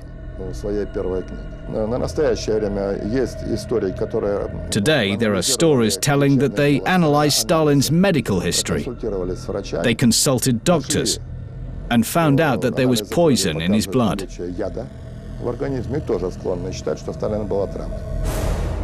He was standing outside the door, listening to the man wheezing behind the wall.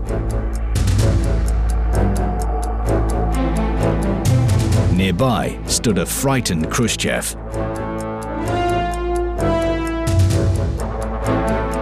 A medical team had been waiting all day for Beria's permission to enter the leader's bedroom. He didn't leave the door for a minute. Beria felt wide awake. With fear and delight, he was awaiting the end.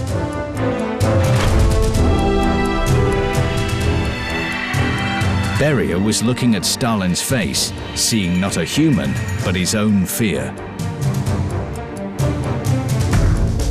And now, this fear was dying in front of him. Here it was. The moment had come. Beria could hardly hold back his inner triumph. He had won his long battle. Khrushchev, a car!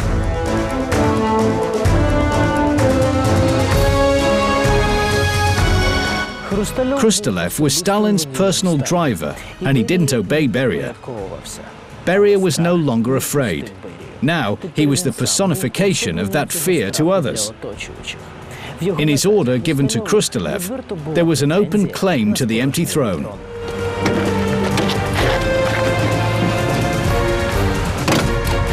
However, Beria was not destined to get it.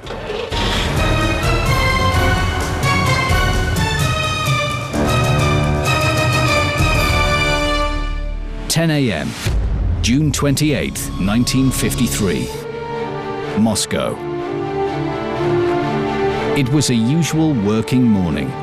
He was sitting in his cabinet. It had been 2 months since Stalin's death, and Beria had a lot of plans. He was preparing a huge transformation in the country. That morning, he was in a wonderful mood. He was the only member of the CC Presidium who openly expressed his joy of Stalin's death. This, of course, was an indiscretion, because he had to understand that the leaders, his other associates, still idolized Stalin. And, of course, they saw him as an enemy. He felt that his life had just begun. He didn't notice a car approaching the house or the people getting out of it. Secret documents. I must deliver them personally. Come in. The doors opened with a bang. Armed servicemen ran into the cabinet. Beria realized that his former allies had betrayed him. He rushed for the gun in his briefcase, but it was too late. People in the street stopped when they heard the gunshot in the mansion. In the cabinet, it was all over. The official history says that Beria had a long trial and only then was shot as a state criminal. In fact, he died 6 months before his documented date of death. Beria's murder was staged this way. The Presidium of the CC was informed that there was data incriminating Beria of the organization of armed conspiracy. They needed to invite Beria to the Presidium and interrogate him. What if Beria refused to come to the Presidium? Khrushchev ordered to send 2 generals to bring Beria to the Presidium. When the generals returned, they informed them that Beria had resisted and therefore had been killed. They declared that Beria had been arrested and there was an ongoing investigation. But Beria was already dead.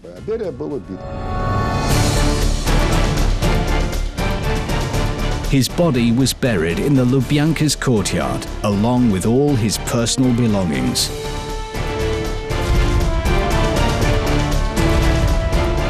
All except the desperate fear that was responsible for the death of hundreds of thousands of innocent people.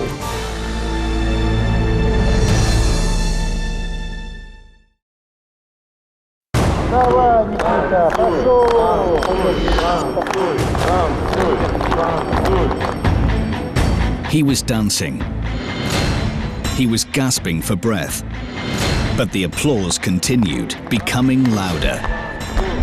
Танцуй, Никита.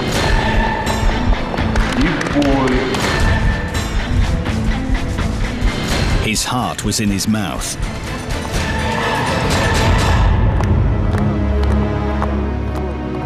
The future leader of the powerful nation, Nikita Sergeyevich Khrushchev, performed his play.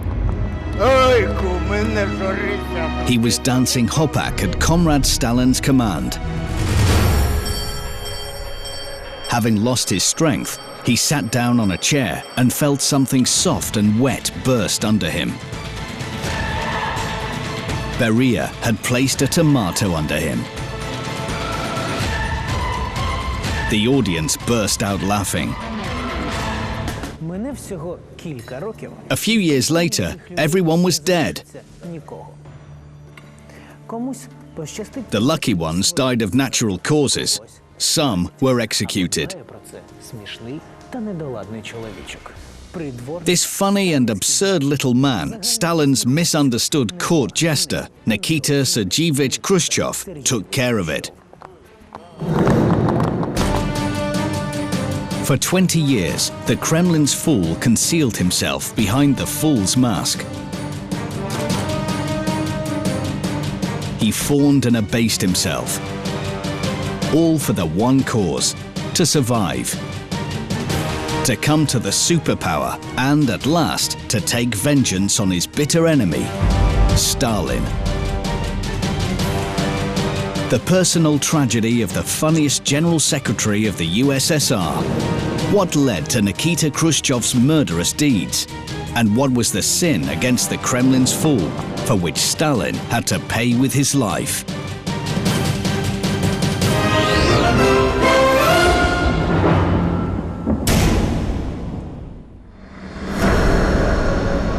(1921) Donetsk. He is happy. He is racing to get home to see his wife and embrace his children.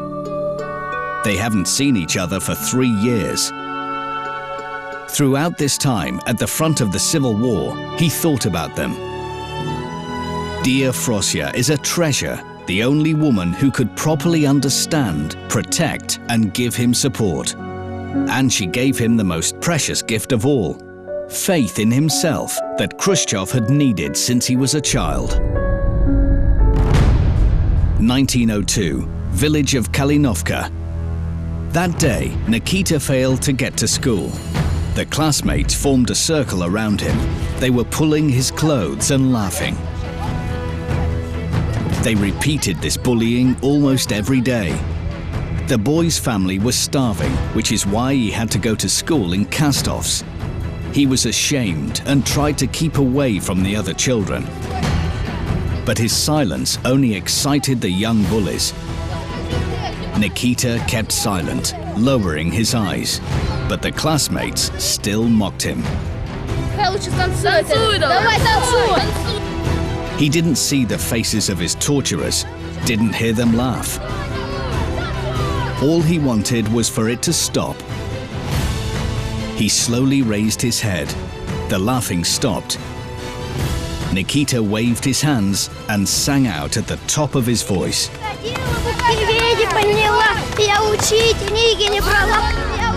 There was such resoluteness in his movements and voice that the classmates were mesmerized. When he stopped singing, they cheered, "Artist!" Artist! He was dumbfounded. It turned out that the best way to deflect their bullying was to act the fool. For years, though, he remembered the bitter taste of humiliation and became more unsociable and unapproachable until he met Frosya.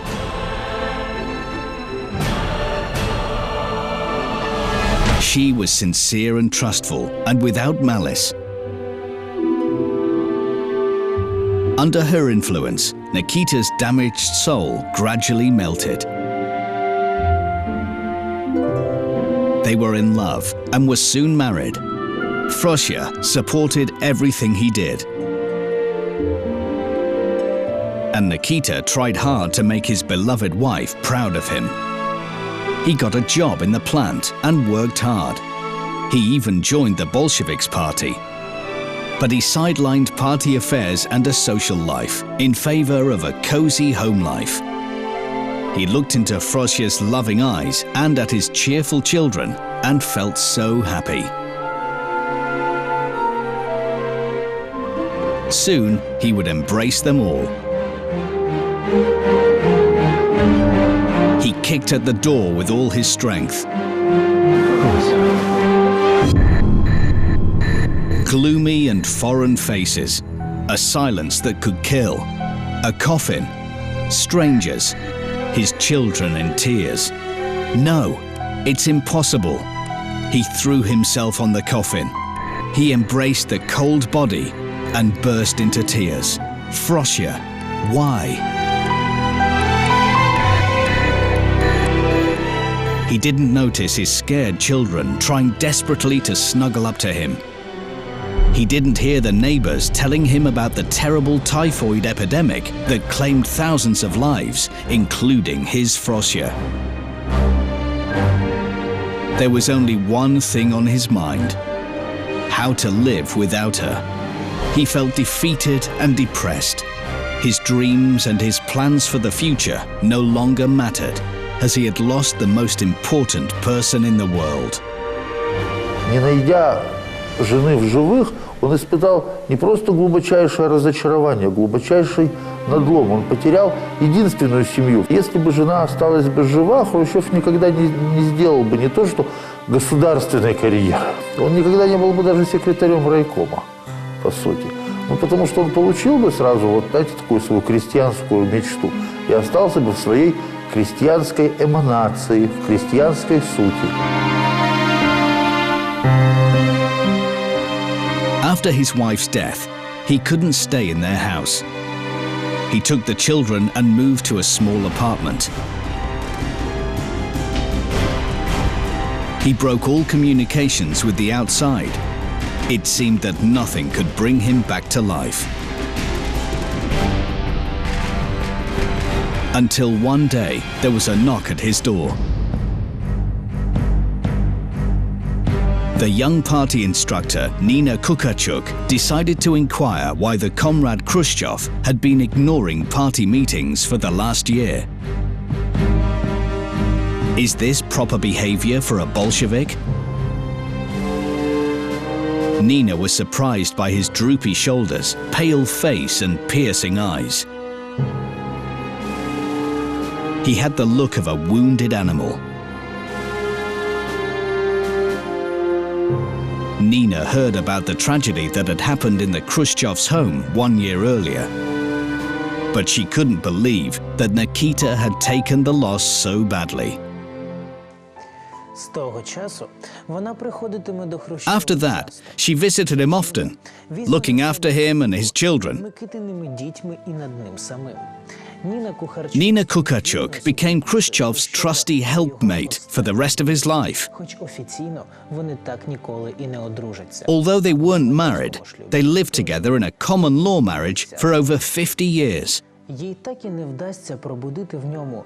He never loved her, but treated her with respect and gratitude. She took care of the housekeeping and his children, and inspired Khrushchev to make a career in the party. He was rarely at home and devoted less attention to his children. He even tried to avoid them. The children bore a strong resemblance to Frosya. He grieved for them. It took time for the wounds of loss to heal. The children needed their father's attention, but Nikita tried not to think about it. Meanwhile, his elder son, Leonya, was terribly jealous of his stepmother. He infuriated Nina with his behavior, trying to attract his father's attention. Some years later, Khrushchev felt incredibly sorry that he had ignored his son.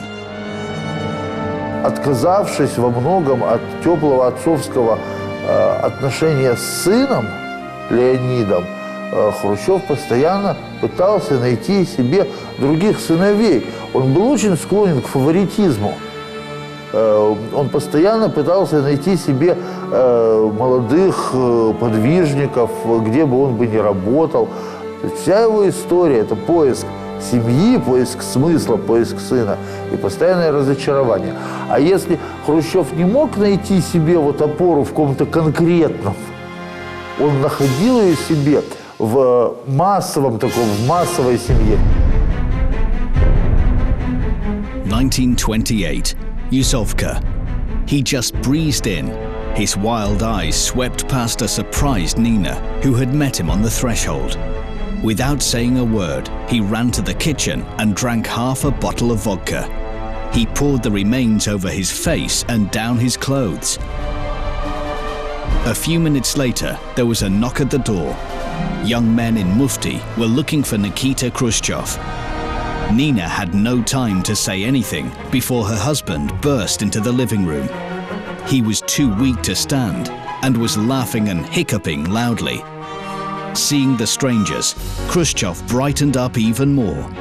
He offered them drinks and then started an indecent chastushka with a stupid voice. Nina snapped her fingers. She had never seen Nikita so drunk before. The strangers had a laugh and left. When the door closed behind them, Khrushchev sighed with relief and fell on the sofa, drained of all his strength. It was the end of the 20th year.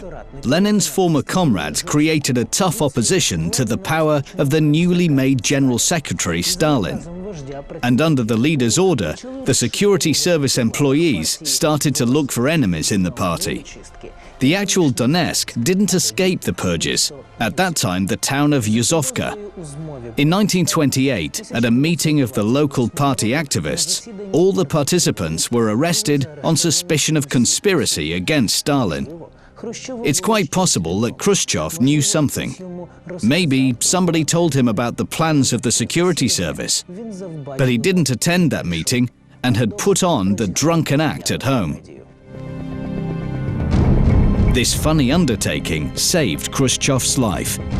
He was so convincing as a drunken fool that the young men in mufti didn't suspect anything. Khrushchev played the fool again, convinced that he'd found a great disguise. The more he played the fool, the more he moved up the party ladder, edging ever closer to Stalin. But then the time came when he had to wear this fool's mask as his true face. It became his curse. 1930, Moscow. They studied together at Moscow Industrial Academy. Nikita, attentive and polite, saw Nadezhda home again and again. He always tried to be beside this modest and silent girl because he knew that she was the wife of the comrade Stalin. Khrushchev didn't give anything away, but he took the opportunity to praise the leader's party policy before Nadezhda. Above all, this modest party organizer wanted to be observed, and if he was lucky, he wanted to be signed. Давайте вместе пообедаем, я вас с мужем познакомлю. His heart leapt. This was it. After having some doubts, he expressed thanks to them for his invitation.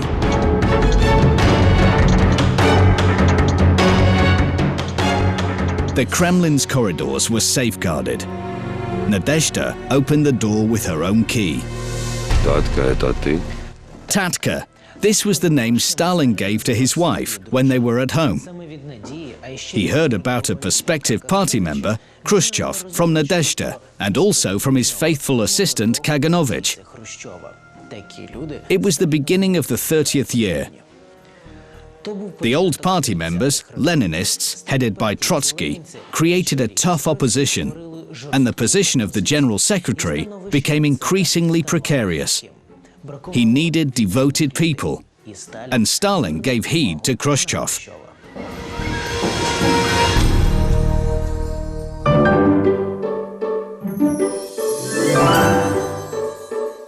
Stalin laughed and made fun at the table.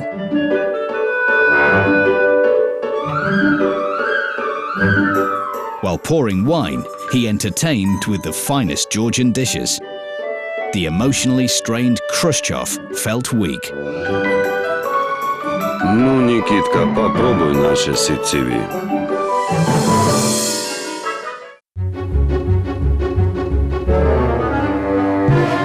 Так это курица. А у нас в Юзовке вот курицу не готовят. У нас петуха, значит, берут к нему лучка, как говорится, режут петуха, это, значит, лука там, перчика, вот, перчика всякого, чесночка. Ну, то есть, суп. Khrushchev swapped recipes. Stalin kept a close watch on his guests.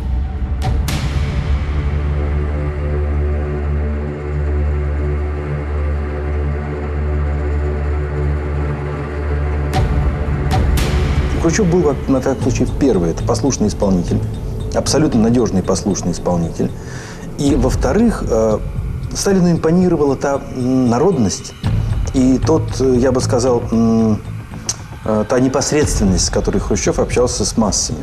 То есть как руководитель, при всей своей и невысокой образованности, и, может быть, недостаточно широком кругозоре, Хрущев вместе с тем воплощал в себе, ну, я бы сказал, такие лучшие черты народного характера. Не лез за словом в карман, всегда умел отшутиться, всегда умел как-то ярко и образно подать, порой достаточно сложные там какие-то партийные построения. After the first meeting with Stalin, Khrushchev quickly advanced up the ladder, soon becoming the leader of the district committee of party. Over the years, he went on to become the head of the whole party organization in Moscow. It was a meteoric rise. But the higher he rose, the higher the price of his success. He called on his assistant and close friend, Boris Trivas. The room was a mess, papers and letters thrown about, and three men were examining a document. О, товарищ Хрущев. Отлично. Подпишите, пожалуйста. Вот здесь. He pretended to examine the document. Trivas looked at him appealingly. The enemy of the people. Should he sign it? Khrushchev knew Trivas respected him. What sort of an enemy was he? What if he didn't sign it? They would be accomplices. Khrushchev was terrified. He closed his eyes and signed the document. Сталин подбирал людей, где было за что зацепиться в биографии, понимая, что манипулировать ими легче. И уж они-то будут работать не на страх, а, так сказать, и за страх, и за совесть. Khrushchev was walking down the prison corridor. He was the secretary of the district committee and was in charge of personally inspecting the actions of the investigatory powers. Somebody called him. He looked closely at the heavily bearded prisoner. It was Boris Trivas. Khrushchev was terrified and quickened his step. Shouts rang out behind him. Khrushchev felt sick. What was he guilty of? Why must he bear such humiliations? There was only one thing to do: forget about it. As time passed, he grew accustomed to signing the lists of the victims of political repression without hesitation. And he consoled himself again and again. Soon, all the enemies would be exterminated, and all his troubles would soon be over. He decided not to risk his position. Because the higher party gave him benefits he could never have dreamed of. But he felt guilty being part of the high-ranking apartment. This is the famous house on the riverfront. Right here, the Khrushchevs settled down in a 4-room apartment. It's a real Soviet paradise. It had an oak parquet floor, marble bathrooms, and ceilings painted by artists from the Hermitage Museum. It also had a clinic, a cinema, and a kindergarten. The inhabitants ate in the dining hall free of charge. They could pay with special coupons. If there was communism in the Soviet Union, it existed here.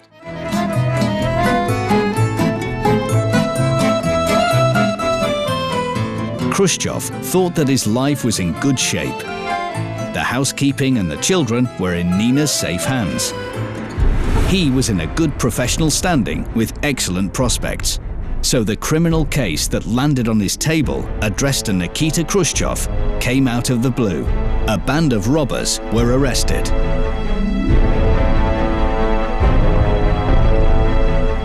And this band includes Leonid Khrushchev, his son. His blood ran cold. They could report this to Stalin, and it would be the end of his career. Khrushchev decided to confess and promise his deep devotion to the leader. He entered Stalin's office. The leader looked at him. Nikita Sergeyevich understood that the case was already reported to him. He didn't know what to say. The silence was deafening. And suddenly, Stalin, by accident or not, dropped his papers. Nikita blushed. His head was ringing.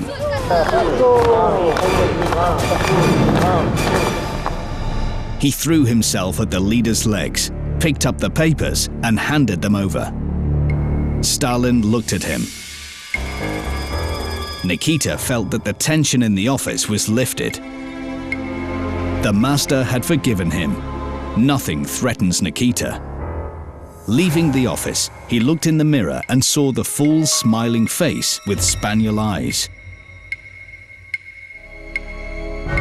He didn't even think of his son. Nikita Sergeyevich will never forget that visit to the leader. Feelings of weakness rose again. He will always be afraid of Stalin and hate him for that fear. For that nasty tinge of humiliation and necessity to always play the fool. if only he could survive and not lose what he already had. He failed to close his son's case. But the hearings were held behind closed doors. The members of the band received the ultimate penalty: execution. Leonid was involved in this case as a witness. But Stalin decided that Khrushchev should not be allowed to get away with this. In a few months, Khrushchev got the position of the first secretary of the Communist Party of Ukraine. Anyone would consider this a real gift. But Nikita Sergeyevich understood that he was exiled from the Kremlin. It was a bad omen.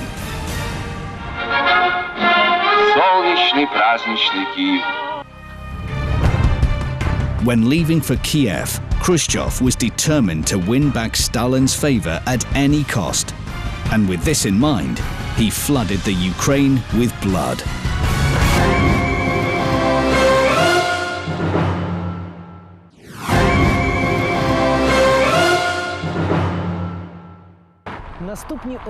For the next 11 years, he remained in the Ukraine. There, Khrushchev learned to dance with his famous hopak, to sing the Ukrainian folk songs in a terrible mixed Russian-Ukrainian dialect, and to kill millions of people. Being away from Moscow, he showed his true nature, and that terrified the whole country. After Khrushchev's arrival in Kiev, the following encoded text was sent to the Politburo of the Central Committee in Moscow.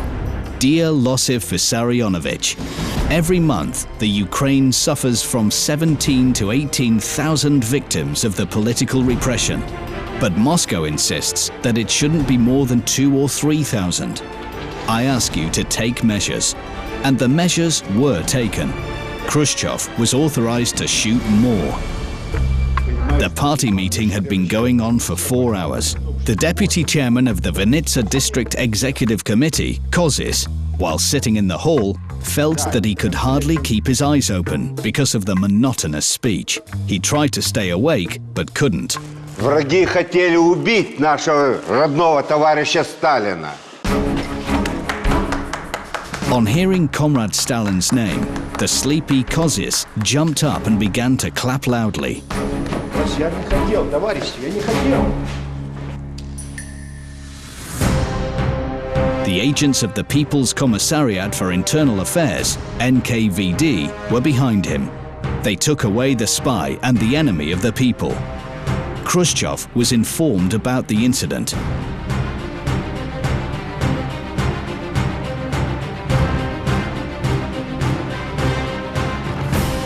He ordered to find Kozis's secret accomplices, those who had worked or had dealt with him on personal or public matters, and to exterminate the hedge enemies, such as Kozis.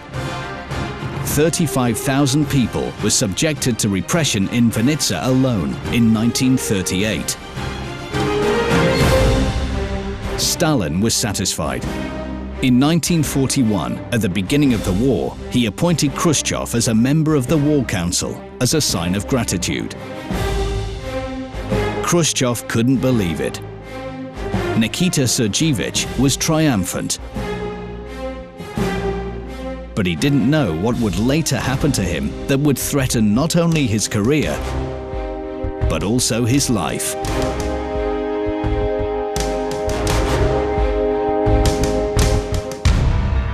(1943), Kuibyshev.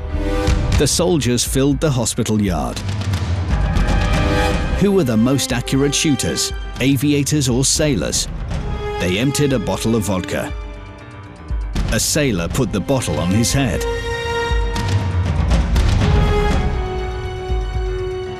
A pilot took aim and shot. The sailor silently fell to the ground. Blood ran down his forehead. Leonid sobered up in a flash. One word ran through his head: tribunal.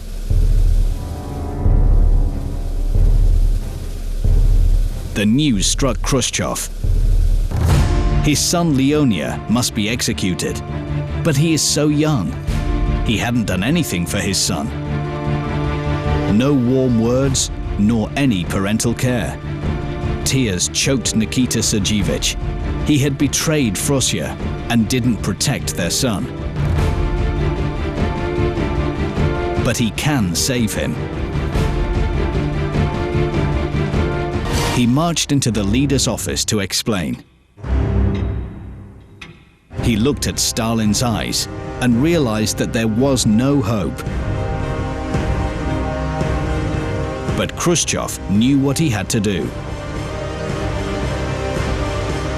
He dropped down on his knees with a beatific smile and bitter tears and began to creep up to Stalin.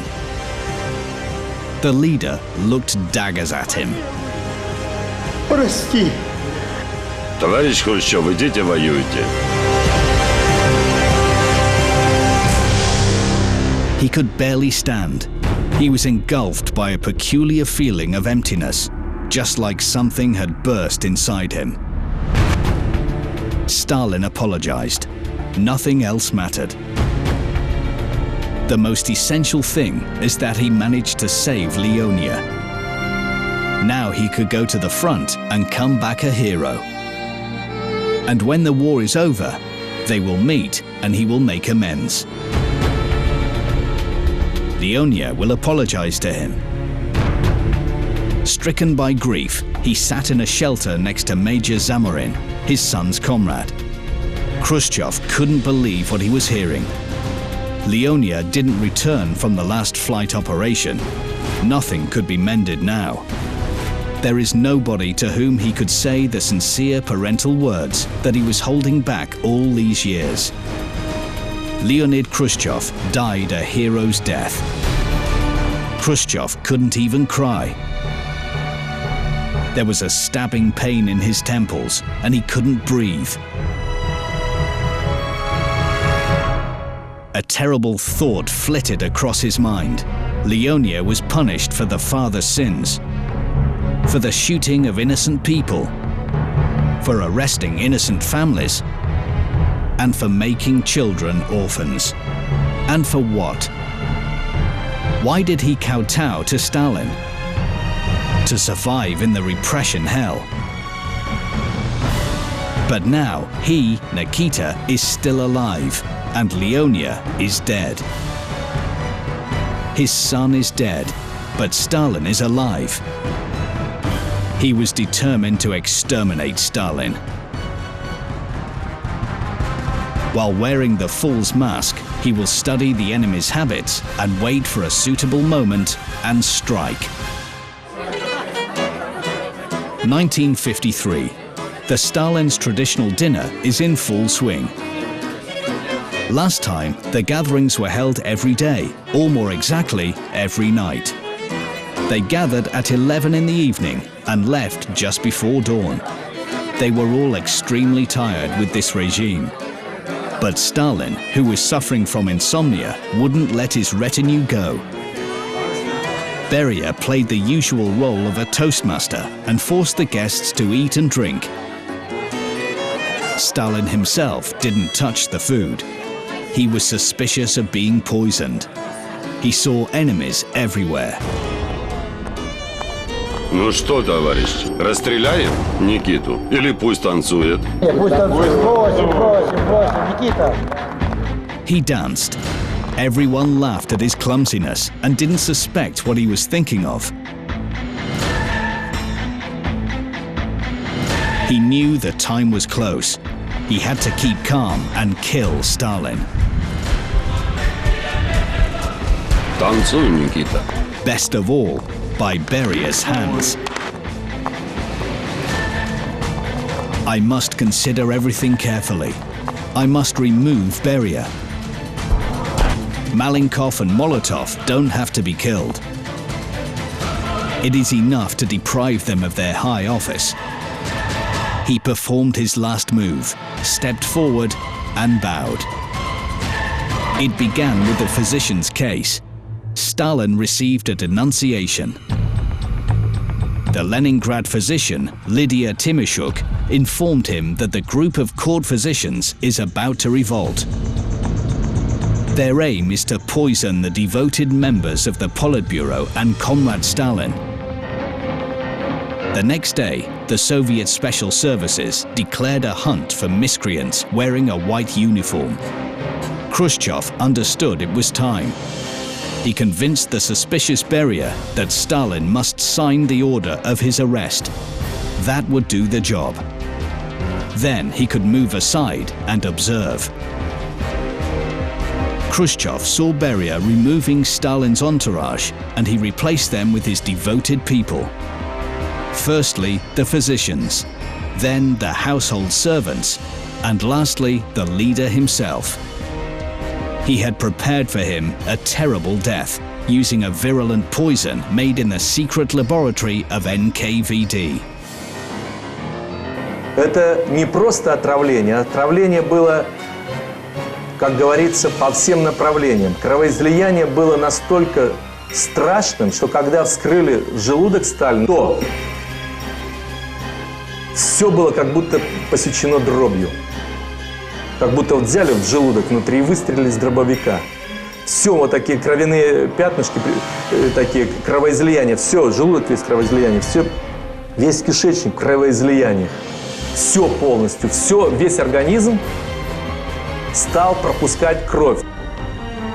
Stalin's funeral was immortalized in this unique 1953 film footage. This is Lavrenti Beria. He is the first among the people carrying the leader's coffin.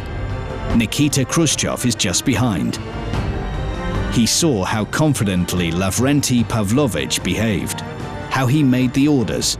Beria was sure that he was the successor, being unaware that the worst was still to come, and the full Khrushchev would strike the last blow. Beria didn't know that at the time Khrushchev had gathered his friends, Generals Zhukov-Batitsky and Moskalenko, under the veil of military maneuvers. He rounded up support from Malenkov, Molotov, Kaganovich. They burst into Beria's office and arrested him without explanation.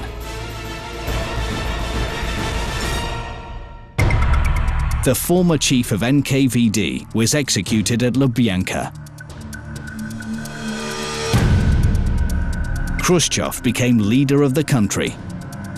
He combined the position of the first secretary of the Central Committee of the Communist Party of the Soviet Union with the position of chief of the Council of Ministers, having taken it from Malenkov.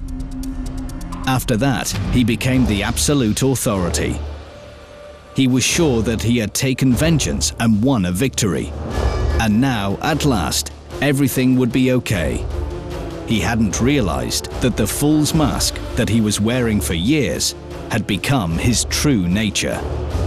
The General Secretary's tragedy was that on his way to leadership, he was not learning how to lead the country, but how to be a fool.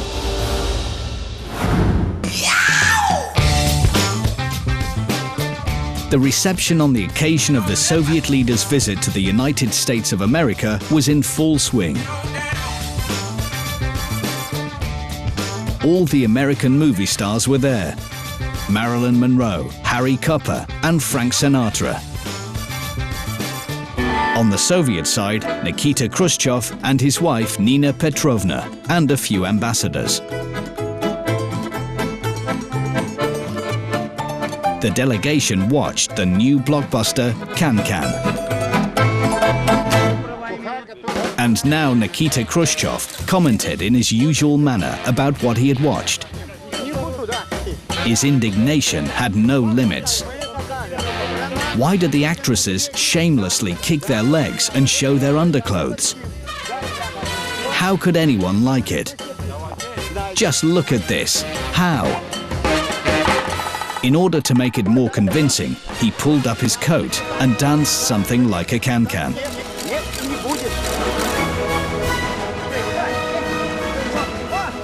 The Americans were shocked. They had never seen something like that before. Once again, he'd become the fool. Till the end, he accused Losif Stalin, on whom he continued to take vengeance even after his death.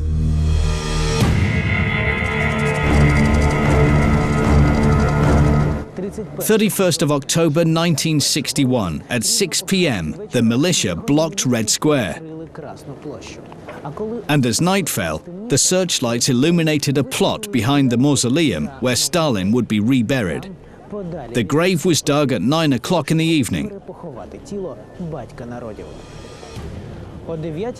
And late into the night, the 8 officers carried Stalin's body out of the mausoleum and buried him near the Kremlin's wall.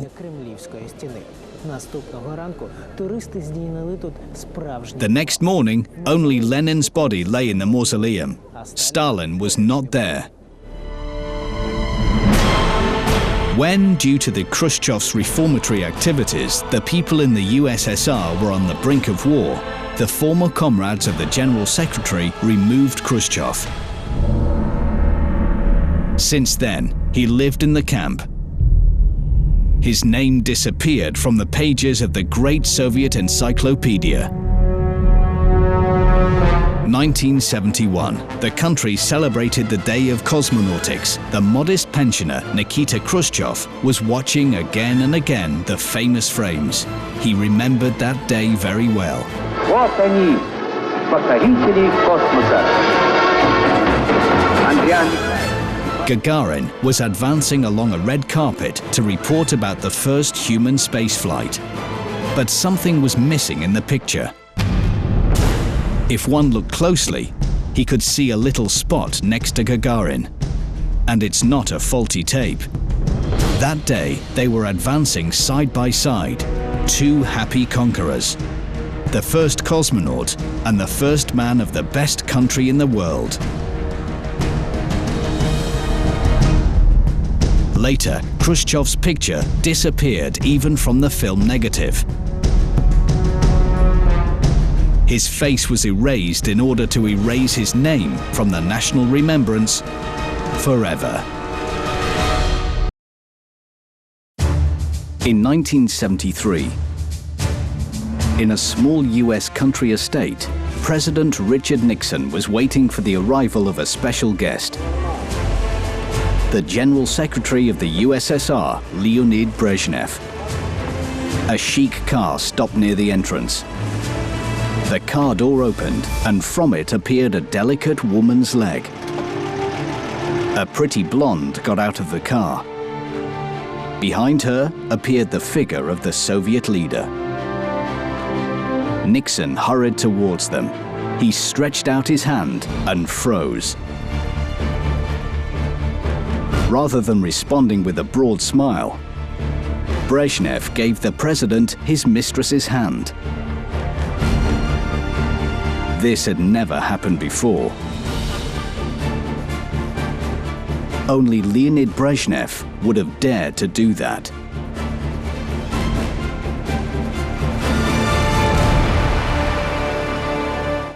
He was a connoisseur of female beauty. He had over 50 lovers, nurses, singers, flight attendants, women of different profession and social status. Their only similarity was their appearance. All Brezhnev's mistresses were short, fair-haired and light-eyed. They looked quite ordinary. But it was his obsession with this look that would become his curse.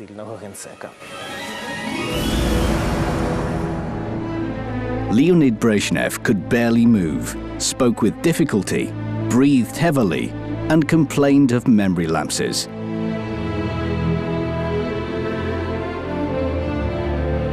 In people's memory, he remained a laughingstock.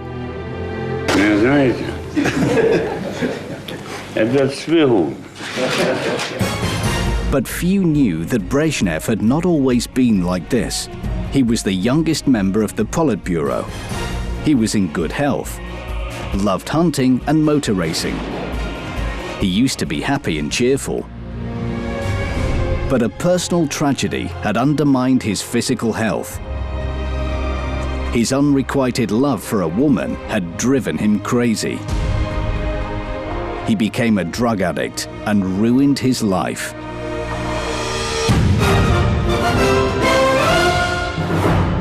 Novorossiysk, 1943. He was rushing through the thick smoke like a madman. The Germans suddenly attacked. The field was illuminated with bright flashes. Dead soldiers and blood everywhere. His ears rang to the sound of cannon fire. No one was left to operate the machine gun, so Leonid grabbed it. He started to frantically shoot at the enemy. There were not enough rounds. He knew this was the end. Help would not come. He suddenly heard a terrible whistling noise. The last thing he remembered was an unbearable pain piercing through his body. His hands were stained with blood. Leonid blacked out. Several days later, he came round. When he looked at himself in the mirror, he shuddered. His face was in bandages. He tried to talk, but the searing pain pierced his jaw. Later, Brezhnev was informed that during the battle, a grenade had exploded near him. A splinter hit him in the jaw. He underwent a serious operation, but doctors could give no guarantees of a full recovery. He had never felt so weak and helpless. The handsome Brezhnev could no longer recognize himself. When he looked in the mirror, he saw a monster. He furiously tried to rip off the bandages, but a hand stopped him. Leonid looked up. A blonde girl with kind eyes was looking at him. Brezhnev froze. What a beauty! The thought that she might pity him was unbearable. In desperation, he turned away.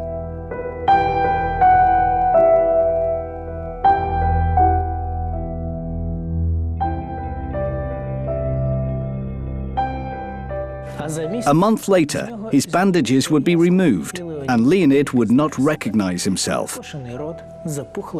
His mouth was distorted, and he had a swollen face. The former political instructor of the 18th Army had lost his good looks. The man in the mirror could not utter a word.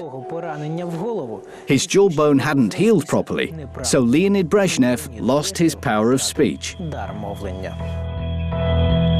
Despite the pain, he tried to read, but he could only make a wheezing noise. But for several weeks, Brezhnev exercised his jaw in an attempt to speak. But it was all in vain. He wanted to scream out in pain and frustration. Would he, a political instructor, remain handicapped forever? He wouldn't be able to communicate with his people. His career would surely be over. In desperation, Leonid threw a book at the wall. He was sobbing into his pillow when suddenly he heard a calm, soothing voice. Tamara was reading his book aloud carefully, articulating each word. No, she was not mocking him. Her voice trembled. She didn't want to offend this broken, devastated man. Leonid was ashamed. She remained at his side, comforting and caring for him. When Brezhnev had a fever, she wouldn't sleep.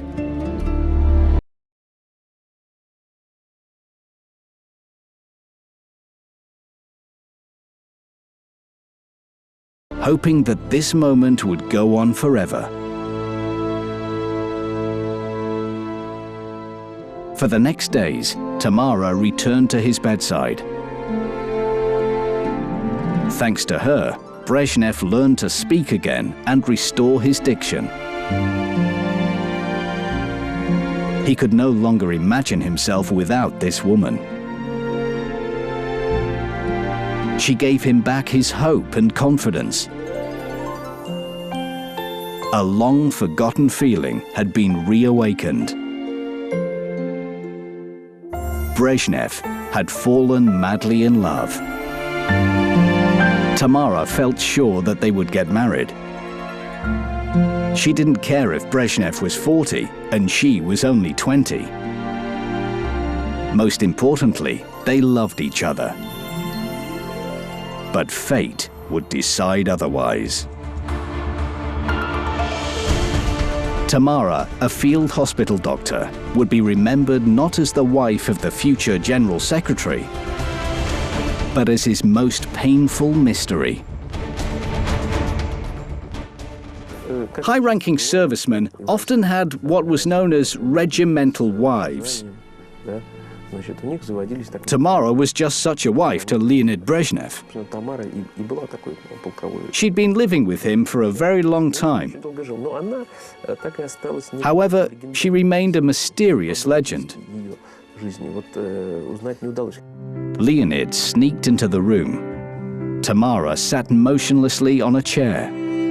He silently approached and gently covered her eyes. However, Tamara did not move. Leonid understood that something had happened. He noticed a newspaper lying nearby. On the front page, there was a picture of Leonid Brezhnev in full colonel's uniform. And beneath it was an article about his heroic feat during which he had been severely wounded. The colonel and political instructor, Comrade Brezhnev, helped repel the German attack. After suffering heavy losses, the Germans retreated. The article mentioned Brezhnev's previous achievements, his military exploits, and his personal qualities. But in the newspaper, there was also a seemingly unimportant sentence: an exemplary party member and a great family man. But these words played a crucial role in the fate of the future General Secretary. Leonid lowered his eyes. He couldn't hide any longer. He hadn't told her that he already had a wife and 2 children. He didn't tell her because he was afraid that if Tamara knew about it, she would leave him, and he couldn't imagine his life without her. In desperation, Brezhnev threw himself at the feet of his lover, begging her for forgiveness and understanding. But Tamara didn't seem to hear. A fearful Leonid promised to leave his wife and children. When the war was over, they would be together as they had dreamed.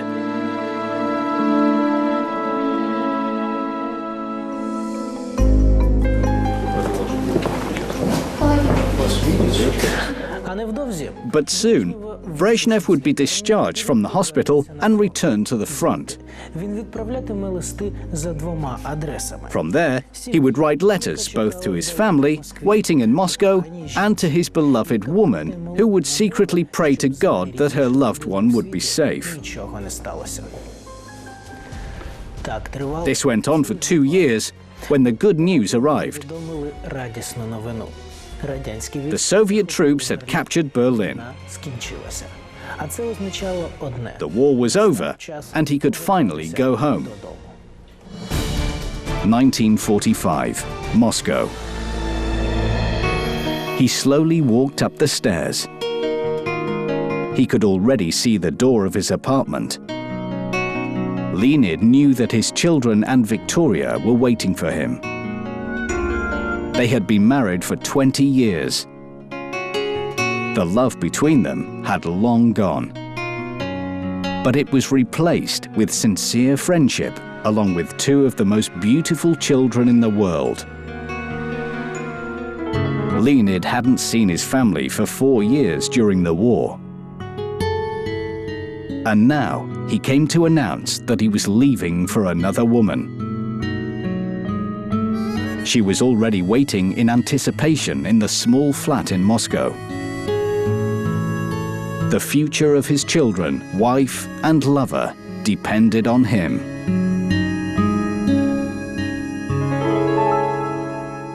He pressed the doorbell. The door opened immediately. The apartment became full of cheerful hubbub. They hugged and kissed him. The children have changed so much. They have grown up. Leonid's heart sank. He was very fond of them, but he could not lie anymore. That same evening, Leonid and Victoria had a difficult conversation. He told his wife everything, about meeting Tamara, about their feelings for each other, which he had been hiding for 2 years. He was explaining everything and asking for forgiveness, but Brezhnev did not realize that his 16-year-old daughter Galina had been listening to him. Her father's words were very painful to listen to. How could he do this to them? Galina wanted to believe that her father loved her and her mother, but she couldn't. Leonid was afraid to look into his wife's eyes. His heart was breaking. He felt terrible guilt. Vika didn't cry or cause a scandal. If she had done, it would have been easier for Leonid. But his wife remained silent. It made it harder. Gradually, she came to her senses. She refused to stay and said she would file for divorce. He could go to the other woman, provided that Leonid remained in the house until morning, so he could explain everything to the children. Brezhnev had no choice. He agreed, not realizing the terrible consequences of his decision.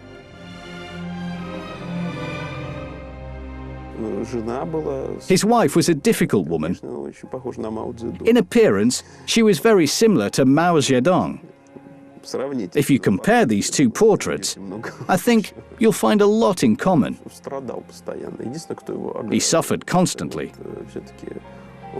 Only the state security authorities were protecting him. They were trying to isolate Leonid Brezhnev from these troubles. That night, he didn't sleep. He was turning and moaning. He blamed himself for being such a coward.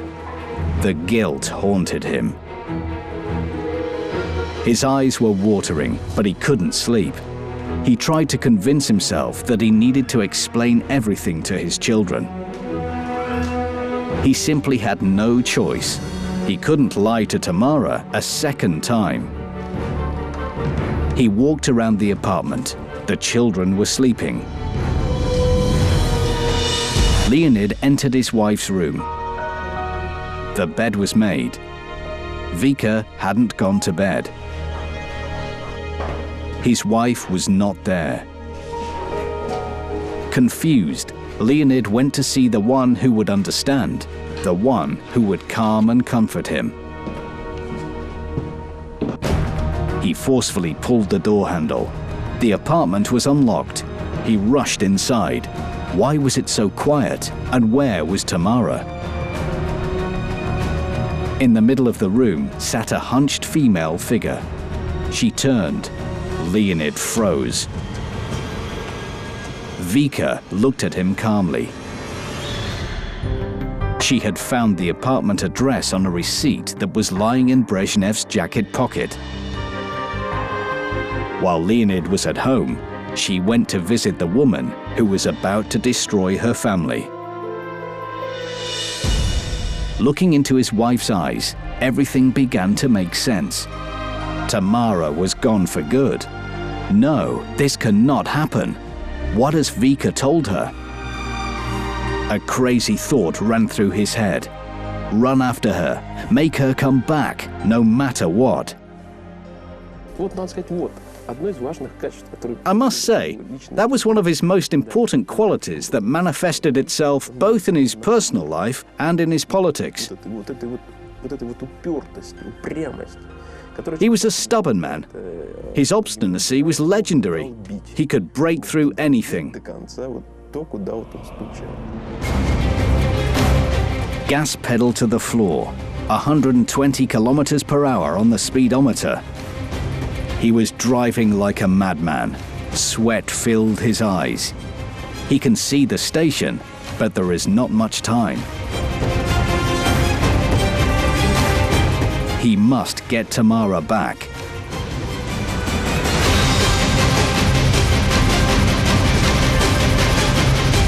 For the first time in his life, he was running at full speed, elbowing his way through the crowds. He ran past irritated passers-by and noisy market sellers. He looked, but couldn't see her. He feared he may never see her again. In the distance, he saw a familiar figure. He felt the tears well as he rushed towards her. He grabbed her and held her close. He found her at last. He kissed her urgently on her cheeks, lips, shoulders. Fearful he might lose her again. He didn't care that the whole station was watching them. He had found her and would not lose her again. Tamara gently released herself from his embrace. He looked at her with horror. He would never let her go again. But Tamara quietly broke their embrace. Leonid was petrified. He looked at her helplessly. Leonid would never forget the sight of that petite female figure slowly disappearing into the crowd. He could not remember how he managed to drive back. He didn't know where he was or what he was doing. Suddenly, it was all about Tamara. He saw her every delicate profile, every blonde silhouette, every time he wanted to move forward, to cry out with joy, but it was all in vain. She was no longer in the crowd. He would not go after his Tamara again. But he would never be able to forget her either.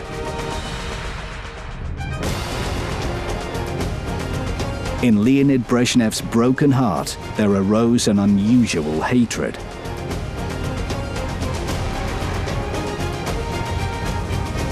He blamed his wife for taking away his precious Tamara. He would seldom appear at home and put all his energy into his work. He built a successful career and became a trusted associate of General Secretary Nikita Khrushchev.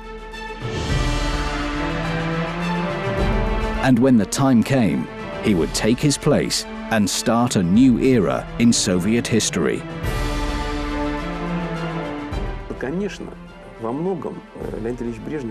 Of course, in many respects, Brezhnev was politically naive compared with his predecessors Lenin, Stalin, and even Khrushchev.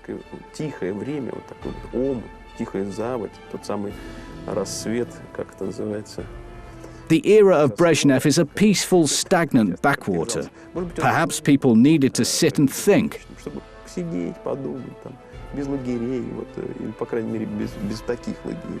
To contemplate the snow falling outside the window, not the ranks of prisoners, the tanks or the marching troops.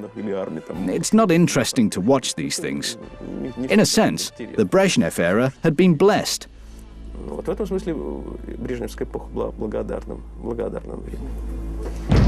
The position of General Secretary would bring him unlimited power and many privileges, such as a collection of unique weapons and 300 of the best vintage cars in the world.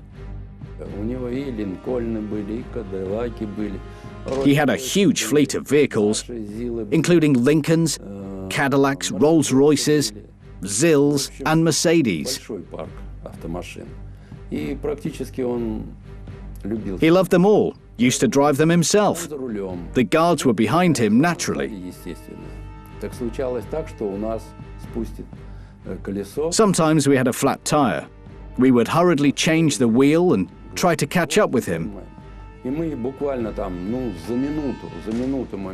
But rarely could, because he drove so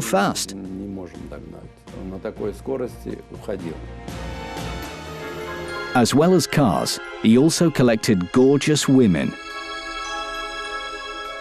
They all looked the same: slender, blonde, blue-eyed. Brezhnev would drown his pain in their embraces, seeing Tamara in each one of them.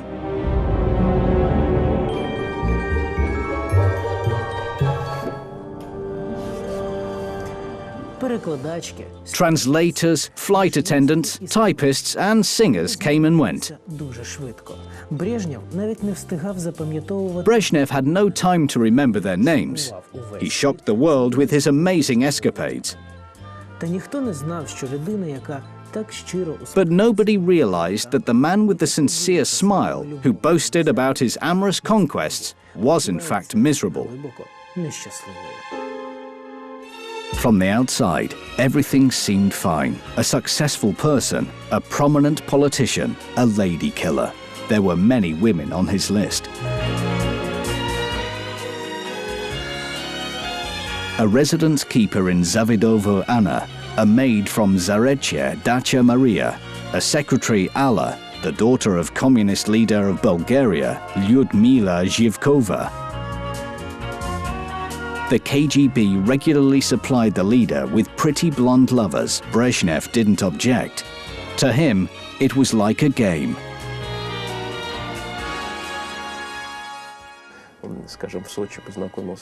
For example, in Sochi, he met a singer, Anna Shalfiva, who worked in the local Philharmonic Society.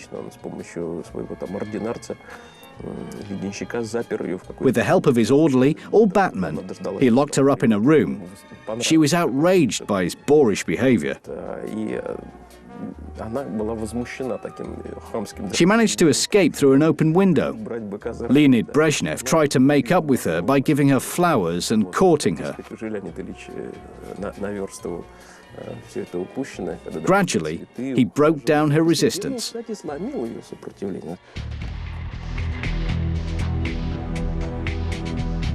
Brezhnev had another secret life carefully concealed by the General Secretary.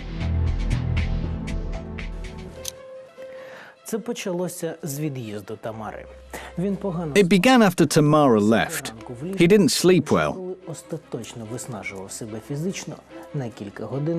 He tossed and turned all night, then in the morning fell into a deep sleep for a few hours.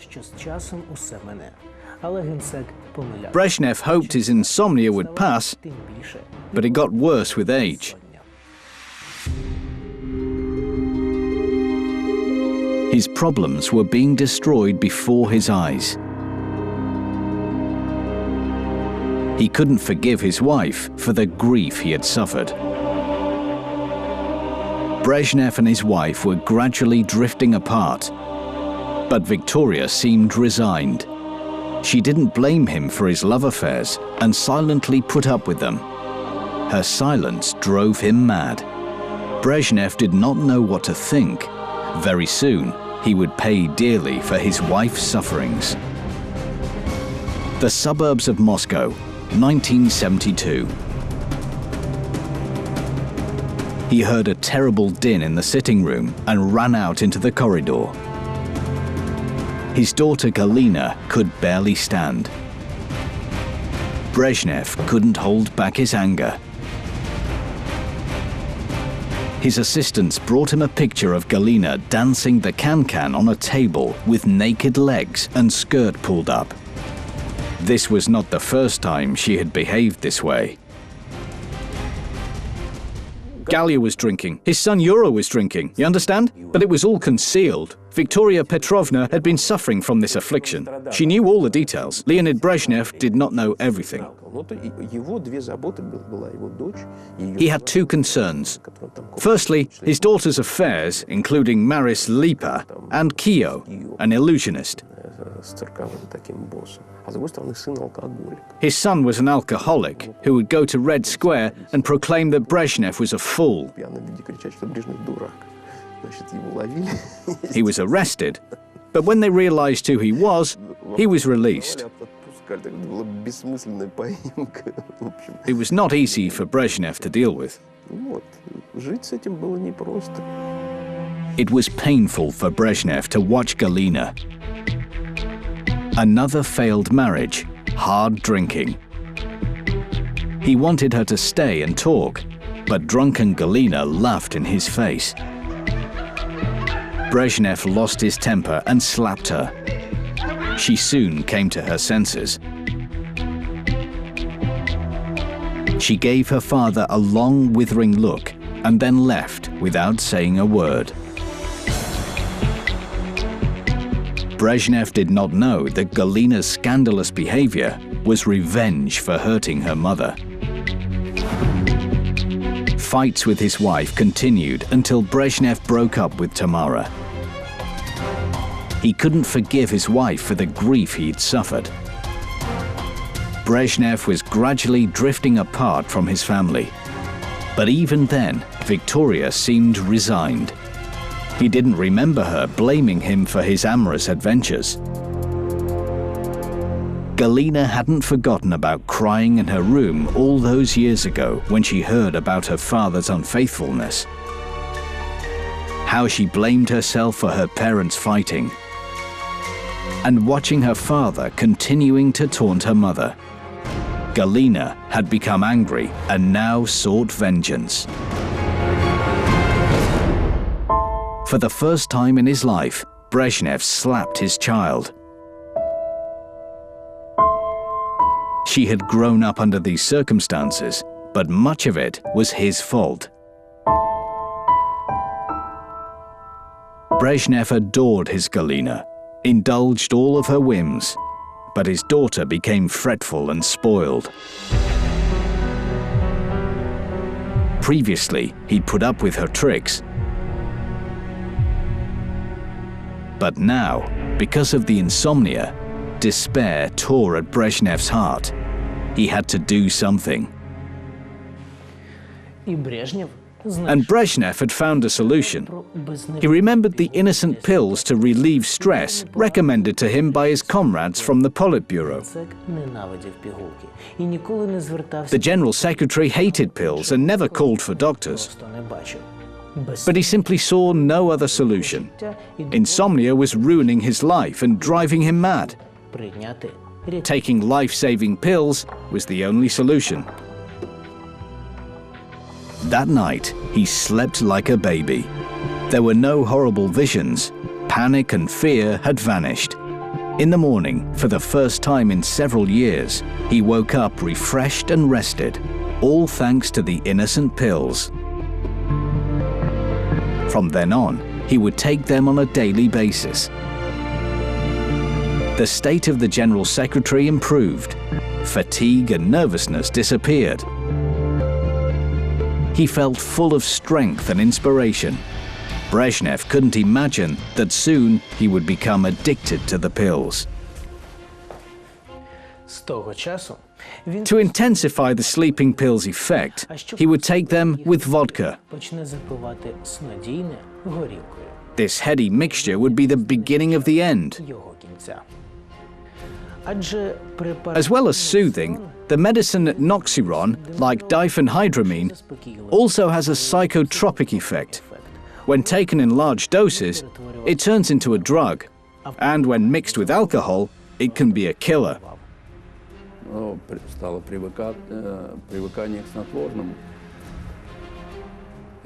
He became addicted to sleeping pills.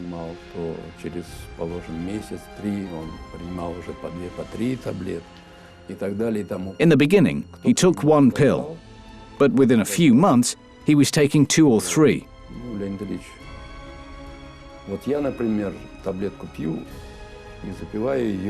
Someone said, "Leonid Ilyich, I take a pill with alcohol."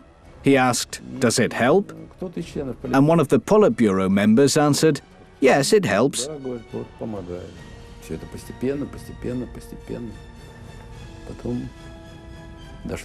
And then, little by little, it got to the point that we were forced to dissolve vodka in water so that he wouldn't go too far.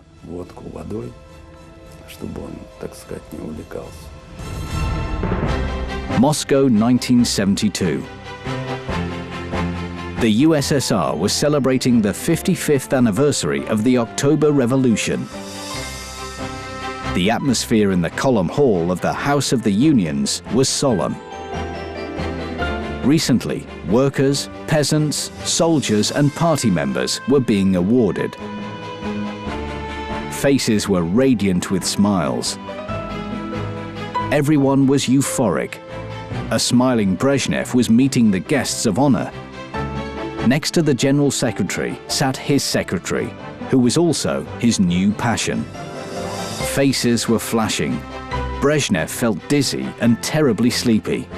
Occupied by his own thoughts, he didn't notice himself shaking the hand of the next guest, a general. He was thanking Brezhnev for a medal, but Leonid didn't care. Then from behind the military man came a blonde woman. Not young, but beautiful, with a painfully familiar face. Brezhnev froze. He couldn't breathe. His heart was pounding. Surely it could not be her. Tamara left Moscow many years before. He thought he would never see her again. But there she is, so close. So close, and yet so distant. He didn't know what to say. Tamara looked at him with calm, confident eyes. She was no longer a naive little girl whose eyes shone with love and affection. Life had changed her. There in the north was born another Tamara, one who had forgotten how to feel. Her memories had been erased. Brezhnev didn't know that she had married a general and was living a quiet life. He was looking at her with a long, piercing gaze. Tamara gently took her hand away. The General Secretary felt unwell. He walked through the crowd, wanting only one thing: to escape. Brezhnev was driving his car through narrow country roads. He didn't care where. His hands were trembling. He wanted to get rid of this strange obsession. Brezhnev felt the car judder as it raced towards the ditch. At the last minute, he managed to drive off to the side. He breathed heavily, not understanding why he'd stopped, and then he began to cry like a baby. Weak and powerless, he had failed to take his own miserable life. The General Secretary instinctively felt for the pills in his pocket, but they were not there. His head was spinning. His hands were shaking. He felt a terrible, throbbing pain. His head felt as though it would explode. When he came to his senses, Victoria was sobbing next to him. She told him that he had just suffered a severe stroke. She begged him not to kill himself, but Brezhnev didn't care about anything.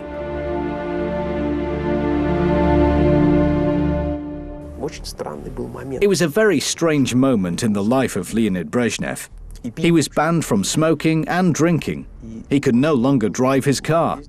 He had slowed down. He asked, "Am I a tsar or am I not a tsar?" He had great power, but was cut off from everything. He decided to fight for his own freedom. The only thing that he still had. His freedom to take pills with vodka, knowing that such a combination was poisoning his body.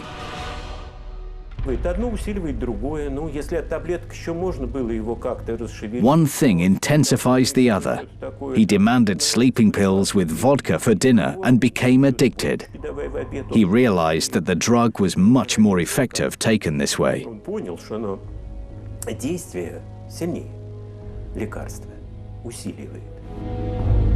In just a few months, he had become very ill. In 1976, he survived a clinical death, then a heart attack. A year later, while on holiday, he would fall asleep while swimming. His guards only just managed to bring the General Secretary round. Now, the great and mighty USSR was governed by a weak, feeble old man who could barely move or talk, sometimes forgetting where he was and not seeing the line between reality and delusions. He was no longer interested in public affairs. Brezhnev shifted his routine and responsibilities. Here is what the foreign policy propaganda of the USSR, Valentin Falin, wrote. Our department was subordinated directly to Brezhnev, but endorsing the papers, the General Secretary didn't decide anything. The more papers he was slipped, the less he realized what was behind these papers. Thus, in 1979, peace-loving Brezhnev, who opposed army conflicts, signed an order to bring troops into Afghanistan. And when he realized what he'd done, he decided to resign. He stopped understanding anything. I remember this phrase stuck in my ears. I was watching one of the congresses, the 24th Party Congress, or maybe one of his speeches. He'd finished reading, looked at all those present in the hall like this, said in his Brezhnev style, rattled off, and left. With a heavy heart, his wife watched what her Leonid was turning into. She was extremely happy when he decided to retire. But these dreams wouldn't come true. Brezhnev couldn't resign. They had persuaded the sickly and feeble General Secretary that the country needed him. And Brezhnev believed them. Behind his back, a clique of party functionaries wanted this to last as long as possible, so there wouldn't be anyone to restore order. Then, of course, it turned into a farce. Everyone laughed. Now, the entire world was laughing at Brezhnev. The West, which had once so candidly met the Soviet leader, was openly mocking him. While visiting abroad, Brezhnev, as always, stood in the car and welcomed friendly people. But no one knew that a bodyguard was helping him to stand. Leonid Brezhnev couldn't keep his balance. He was taking more and more sleeping pills. He was literally begging doctors and security guards for pills. As a result, they began to hide drugs from him. Everyone was ordering his pills. I know that through Andropov, they ordered fake pills in Switzerland. He could easily call you in the middle of the night and say, "It's not working, I will take these." He had his own supply. Sometimes he would ask people from the Politburo. We often had to ask people he was close to, "Comrades, please do not give your medicines to Leonid Ilyich. You will kill him." Brezhnev jumped out of his bed. Outside the window, he saw a strange shadow. Something was quietly knocking on the glass. He covered his ears and tried to sleep. But without the usual pills, he could not fall asleep. Of course, his wife had some pills, but she'd hidden them. He decided to go and find them. Brezhnev crept into Victoria's bedroom and looked through her drawers, but the drugs weren't there. They were in a special locked place. Brezhnev could not resist. He woke up Vika and begged her to give him the pills. But his wife was adamant. So he picked the lock and with joyful eyes went back to his own bedroom. He poured several pills onto his palm. After a moment, he felt relief. His head began to swim, and then suddenly he seemed to awake from a nightmare. Brezhnev saw himself sitting on the floor as an old, hunched man. His body was trembling. No, this can't be him. What has happened during these few years? What has he become? It was disgusting and embarrassing, sick, lonely and useless. Like a madman, he was swaying and whispering something to himself. Suddenly, someone's tender arms embraced him. He raised his head. Victoria was looking at him with love and affection. Brezhnev could not resist. He hid his face in her shoulder and folded her in his arms, as if afraid that she would disappear. For the first time in many years, he was grateful to her for her support and affection. Victoria gently lifted him up. She put him to bed as if he was a child. She stroked his head. Brezhnev's eyes opened. She was always there for him. She tolerated his unfaithfulness, resentments. She looked after him when he was ill. He had many women. All his life he had been chasing a ghost. And yet all this time, near here was a woman who truly loved and needed him. He wanted to fall on his knees and ask for forgiveness, but he felt sleepy. For the first time in his life, Brezhnev did not want to fall asleep. But the effect of the pills was irreversible. A happy smile lit up his face. Brezhnev knew exactly what to do. He would give up taking the pills. He would get back his life and finally tell Victoria the truth. He will tell her that he was wrong, that he loves her, and she will surely forgive him. He fell asleep with a happy smile on his face. Nothing to fear or worry about now. Only warmth, peace at last. His body was found in the morning. Doctors stated that Brezhnev had died painlessly and quietly. His heart stopped while he was asleep.